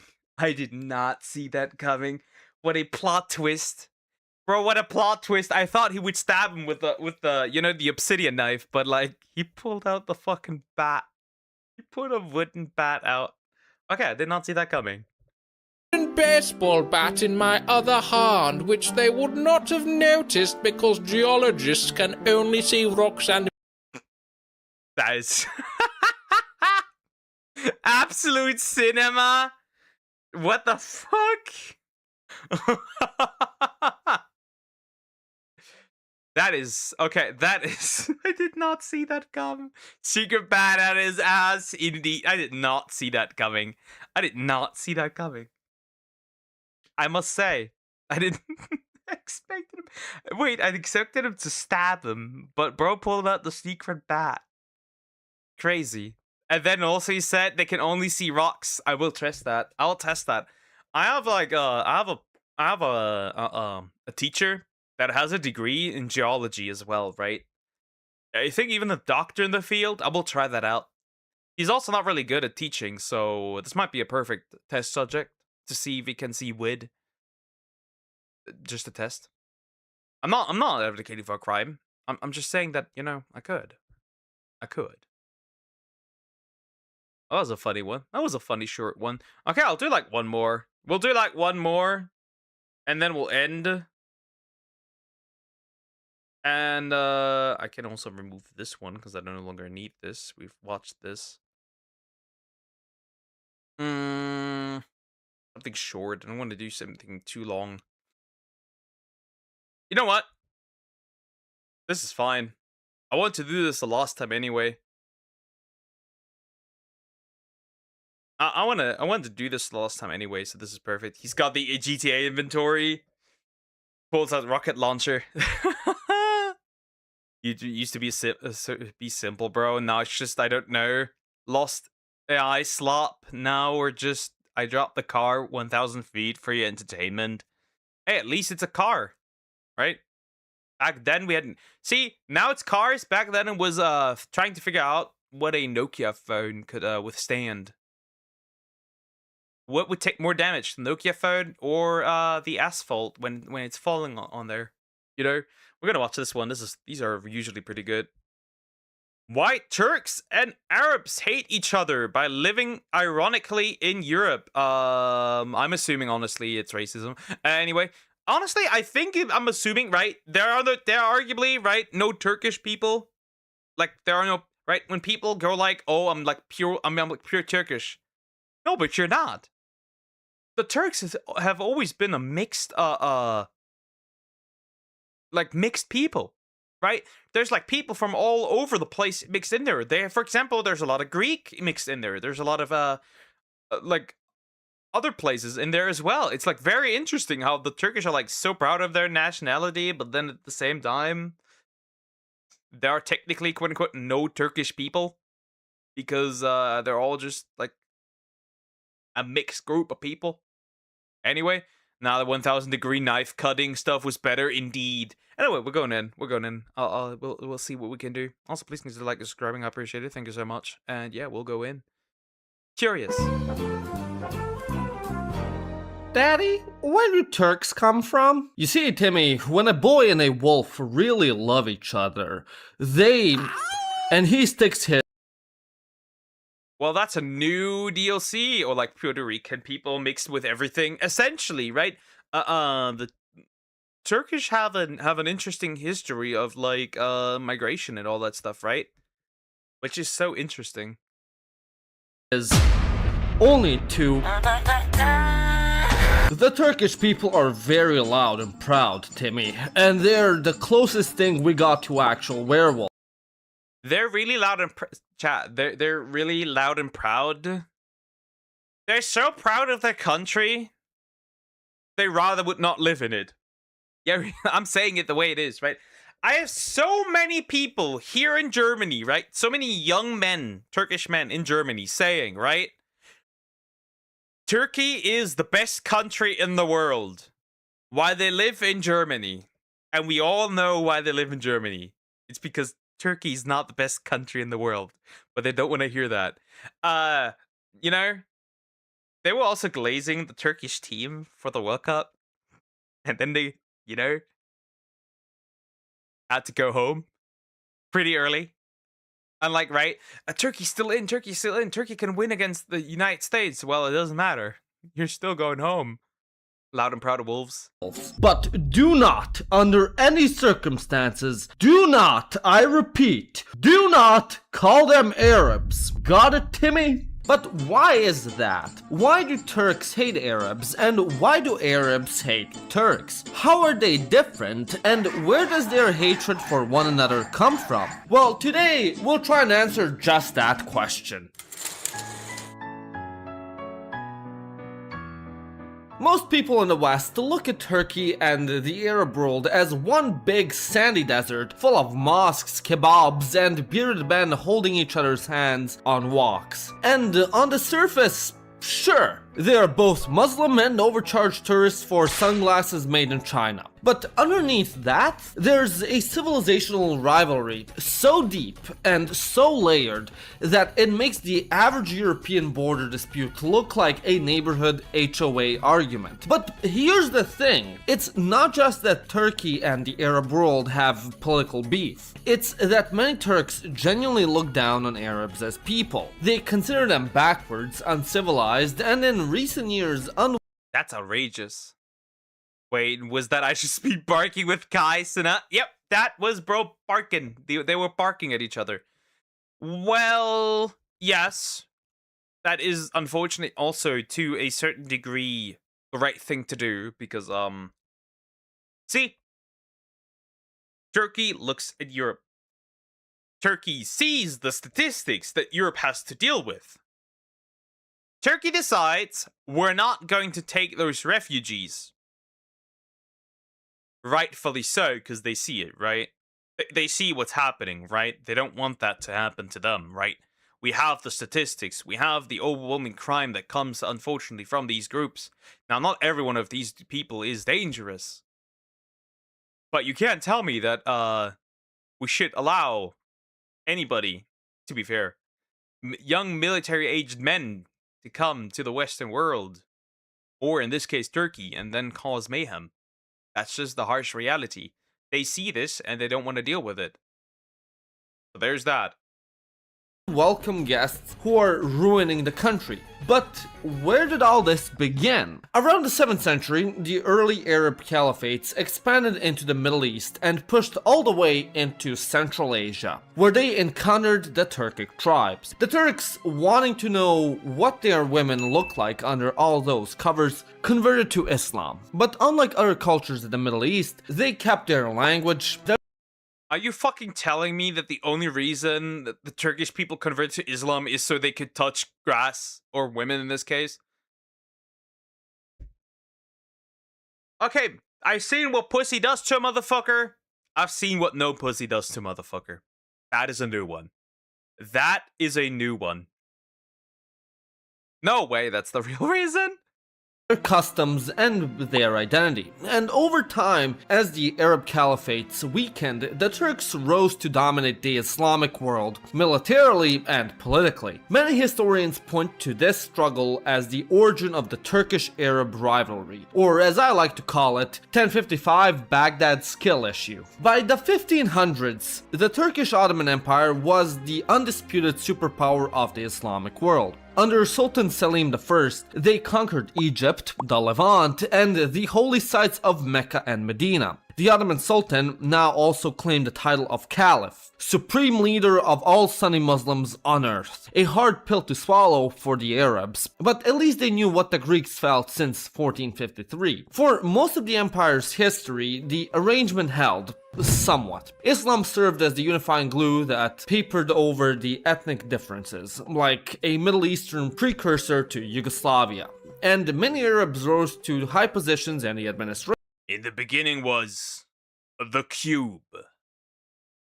But by the early 20th century, the glue was dissolving. The Committee of Union and Progress, which came to dominate Ottoman politics, increasingly pursued policies of Turkification. Arabic was marginalized in administration and education. Arab officers faced discrimination, creating deep resentment among Arab elites who had previously felt content living under Ottoman rule. And to be fair, you'd be pissed off too if you had to speak this language. Then came World War I, and let's just say that the Ottoman Empire was labeled the sick man of Europe for a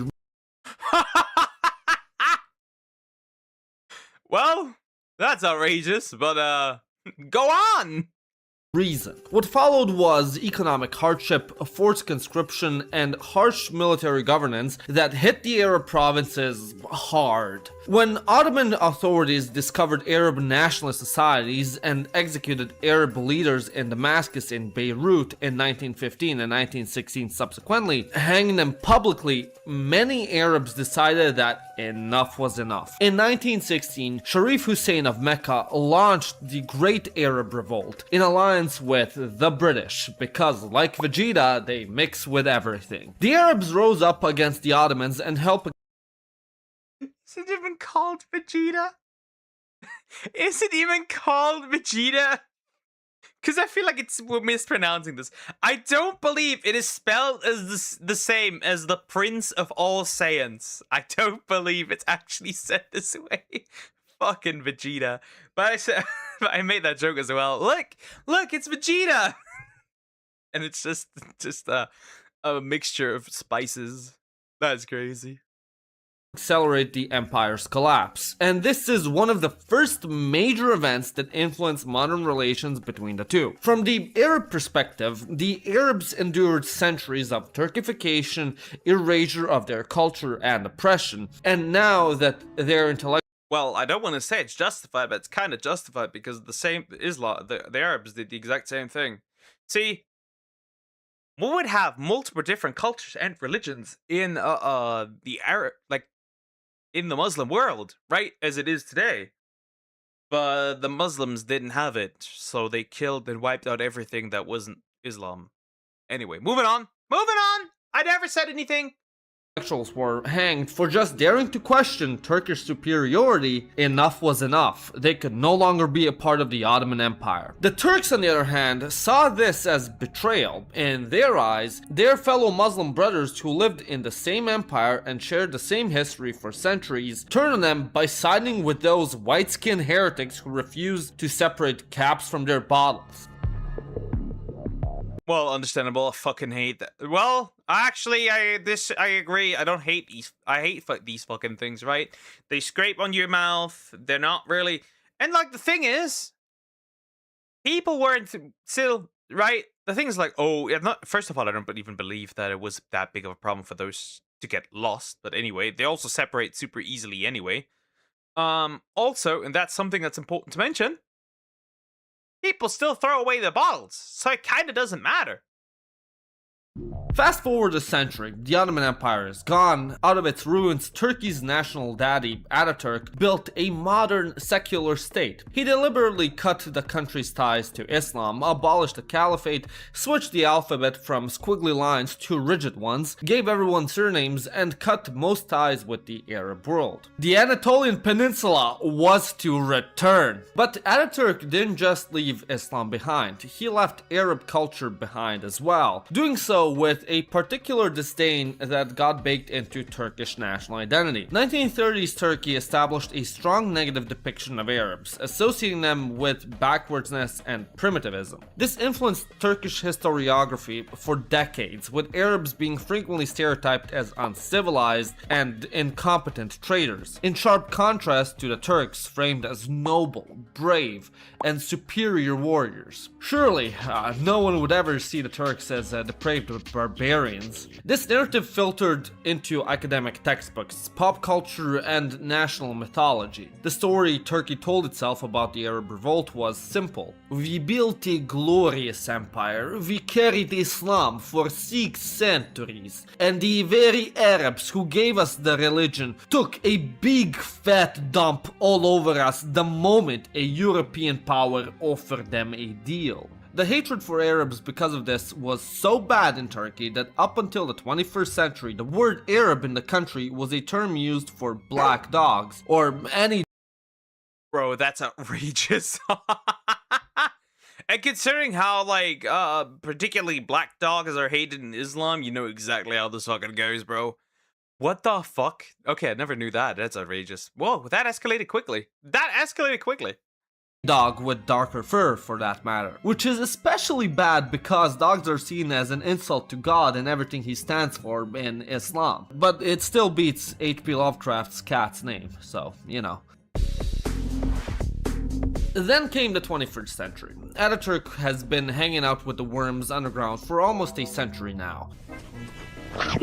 And Turkey came under control of this guy, Recep Tayyip Erdogan. Prior to his arrival as head of state, Turkey spent 80 years as a secular NATO member with little interest in Middle Eastern affairs. Something, the Lion does not concern himself with the opinion— The Lion accepts his receding hairline with dignity!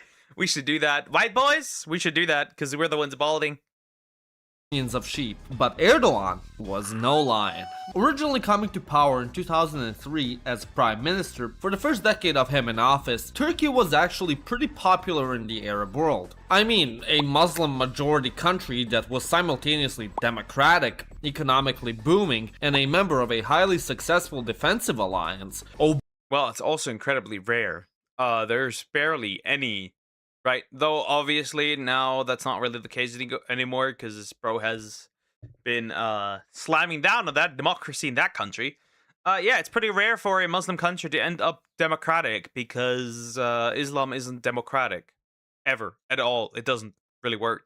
The only one that's gotten really close is Indonesia, but even Indonesia struggles at times with extremists. So there's that. But yeah, it's kind of difficult for some of these countries to actually deal with this because it's kind of harsh. Obama, is that you? Cause yes, we can. In the early days of the Arab Spring, Erdogan was literally hailed as a rock star by Arab activists. The gold standard, a model worth following. But then he overplayed his hand. Badly. At the height of the Arab Spring, decades-old dictators started falling, and Erdogan saw in it the opportunity of a lifetime. Turkey treated the Arab Spring as a chance to expand its influence across the entire region, building alliances with the new forces coming to power, particularly Islamist movements, and maybe, just maybe, if the stars aligned just right, he could bring back the empire.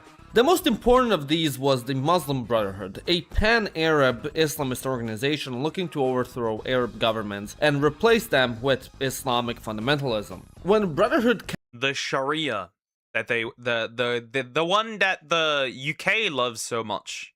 Anyway, candidate Mohamed Morsi won Egypt's presidency in 2012, Turkey and Egypt became best friends overnight. Erdogan hoped to ride the Brotherhood's electoral success in Egypt to eventually usurp Saudi Arabia as the de facto leader of the Sunni Islamic world. Then Egypt's military staged a coup in 2013, removed Morsi, and declared the Brotherhood a terrorist organization, with Saudi and UAE funding behind the whole operation. By supporting and offering refuge to the Muslim Brotherhood, Erdogan made an enemy of Egypt, Saudi Arabia, and the Emirates, three of the most powerful Arab states. Then, in 2017, came the Qatari crisis, where many Arab states launched a full diplomatic and economic blockade against Qatar, accusing it of funding terrorism and being too close to Iran. Naturally, Erdogan backed Qatar during the Gulf blockade, deploying Turkish troops there in direct opposition to the Saudi-UAE bloc. Then, in 2018, Saudi journalist Jamal Khashoggi was murdered inside the Saudi consulate in Istanbul, and Erdogan made sure to leak Turkish intelligence findings as publicly and painfully as possible. By 2019, Qatar was Erdogan's only friend left in the Middle East, his sphere of influence reduced to a tiny desert country the size of Kosovo. So, it's easy to say that Turkish meddling in Arab politics hasn't garnered the country any favors. And we've established that historical reasons as to why Turks see Arabs with contempt. But what seems to have lit the fuse in recent times? Well, how about 3 million refugees? If there's anything every country blames its all shortcomings on, then that's immigrants. And the same goes for Turkey. When the Syrian civil crisis erupted in 2011, Turkey opened its borders to millions of refugees fleeing the conflict. By 2018, it was hosting more asylum seekers than any country on earth, that being 3.4 million. While Turkey initially welcomed refugees, being their Muslim brothers and all, the prolonged nature of the conflict strained public resources and tested local communities. Add to that, the already crashing Turkish economy wasn't very well, understandable though, because unfortunately this is also connected to crime. Well, that is just the harsh reality, right? Because while good people leave, bad people leave as well. That is just right. It's not little it's not a little girl leaving the a war-torn country that is the enemy. But if a Islamic extremist enters the country, then that's a different story, and we need to talk about this because well, Turkey got the dose of that problem. Europe got it. The UK got it especially, right? Let's not remember, right? Let's talk about the ongoing grooming gang problem over there. Are capable of feeding 3.4 million starving mouths. As we're used to by now, this provided fertile ground for xenophobic rhetoric, with Syrians and Arabs in general being scapegoated as the cause of Turkey's economic woes. Narratives spread on social media claiming that Arabs receive preferential treatment in public. Well, while they're not alone at fault, right? The economy was already crushing, as said. It does put additional strain on the country, and if you don't have the capacity to pick up this many refugees, arguably also refugees that technically don't align probably with Turkey's values, right? And then eventually Turkey started sending them to us. which they don't align with Western values either, you're gonna run into problems. That is just a harsh reality. And if the problems get too much, the local population starts fighting back.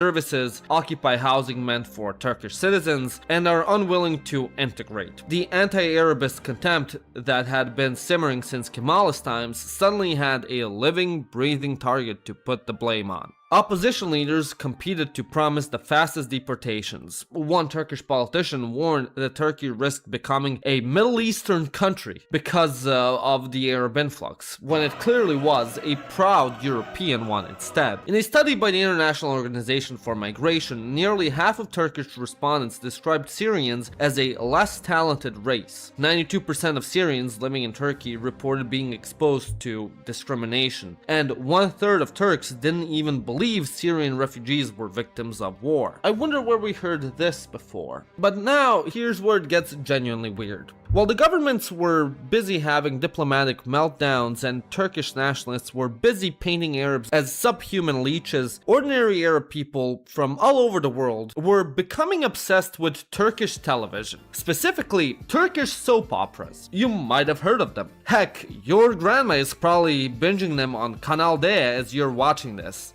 Ah, shit, here we go again. These shows have conquered hearts and minds across the globe, achieving record viewership. The show that started it all was Gümüş, aka Nur, a fairly standard romantic drama. On August 30th, 2008, 85 million Arab viewers were glued to their TV sets for its grand finale. Imagine the entire population. Ain't no fucking way. They're treating this like it's the Goku vs. Jiren fight. Crazy.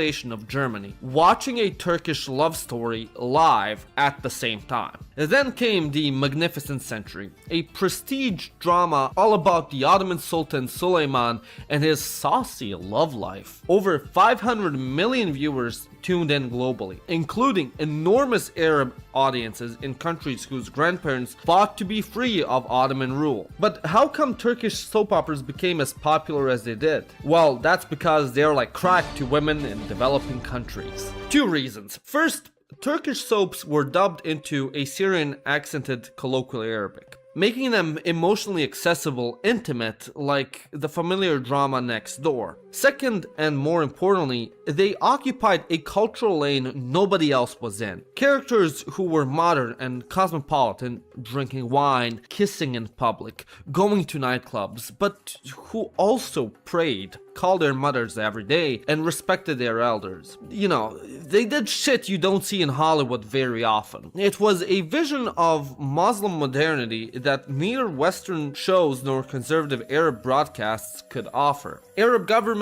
eventually took note of the irony and immediately panicked. In 2018, while all the geopolitical chaos was unfolding, Saudi Arabia and the UAE suspended all Turkish dramas from broadcast. I mean, what kind of self-respecting autocracy would leave blatant enemy propaganda waltz around freely on people's TVs and phones? Egypt's official religious authority went further, publishing a fatwa, an official Islamic patch note, if you will, accusing Turkey of trying to create an area of influence in the Middle East through soft power, and stating that Turkish series should not be watched in any way.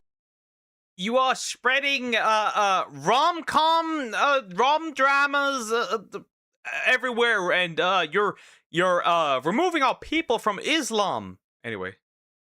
Way whatsoever. A fatwa against soap operas. And inshallah, Balkan grandmothers will follow it. You know, to be fair, they really the Turkish dramas are corrupting the youth. are brain rot for menopausal women. I'd be much happier catching my granny watching a 10-hour Tung Tung Tung Sahur compilation. King Salman Abdulaziz, you're a real one for banning him. Ultimately, the relationship between Turkey and the Arab world is complicated. Unlike other people groups like the Japanese, Koreans, and Chinese who've hated each other for centuries and written detailed green texts on 4chan about their disdain for one another, Turks and understandable though. I get it. I get it. I get it. I get it. I get it. Arabs don't hate each other as much. There's genuine ethnic and cultural pride on both sides that can turn into tribalism and constant dick measuring contests at times. There's a real historical wound from 1916 that neither side has fully processed. There's a decade-old narrative painting Arabs as backwards people, ruining the Turkish economy and Turkey, while at the same time there's a modern political rivalry between the two competing visions of what the Muslim world should look like and who gets to lead it. But also, there's 85 million people watching the same Turkish soap opera finale on the same night. There's Arab tourists flooding Istanbul every summer. There's a magnificent century dubbed in Arabic being fawned over by countries that the show's own sultan once ruled over by force. The hatred where it exists is mostly performed by governments, politicians, and keyboard warriors. But the actual people, they seem to find each other a lot more interesting than anyone official. Well, to be fair, would you actually like pass by? Like, if I passed by an Austrian person, I probably wouldn't know this from the looks that they're Austrian, and that probably goes for most Arab people as well, right? If you see a Turkish person, chances are, what's the difference, right? Admits. But what do you think?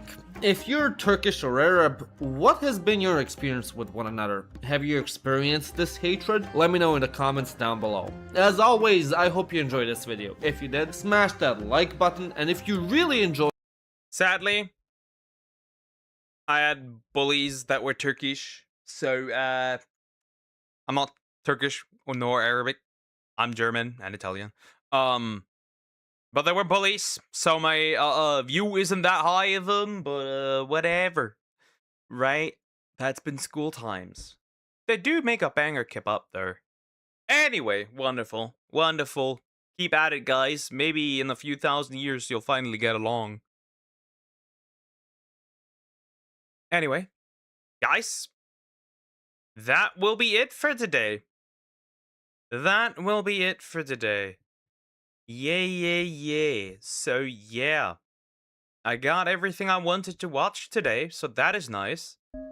So, yeah, I will be ending here.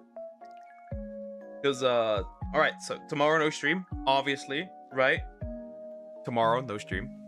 Because, I will study. So, yeah, have a good day or night.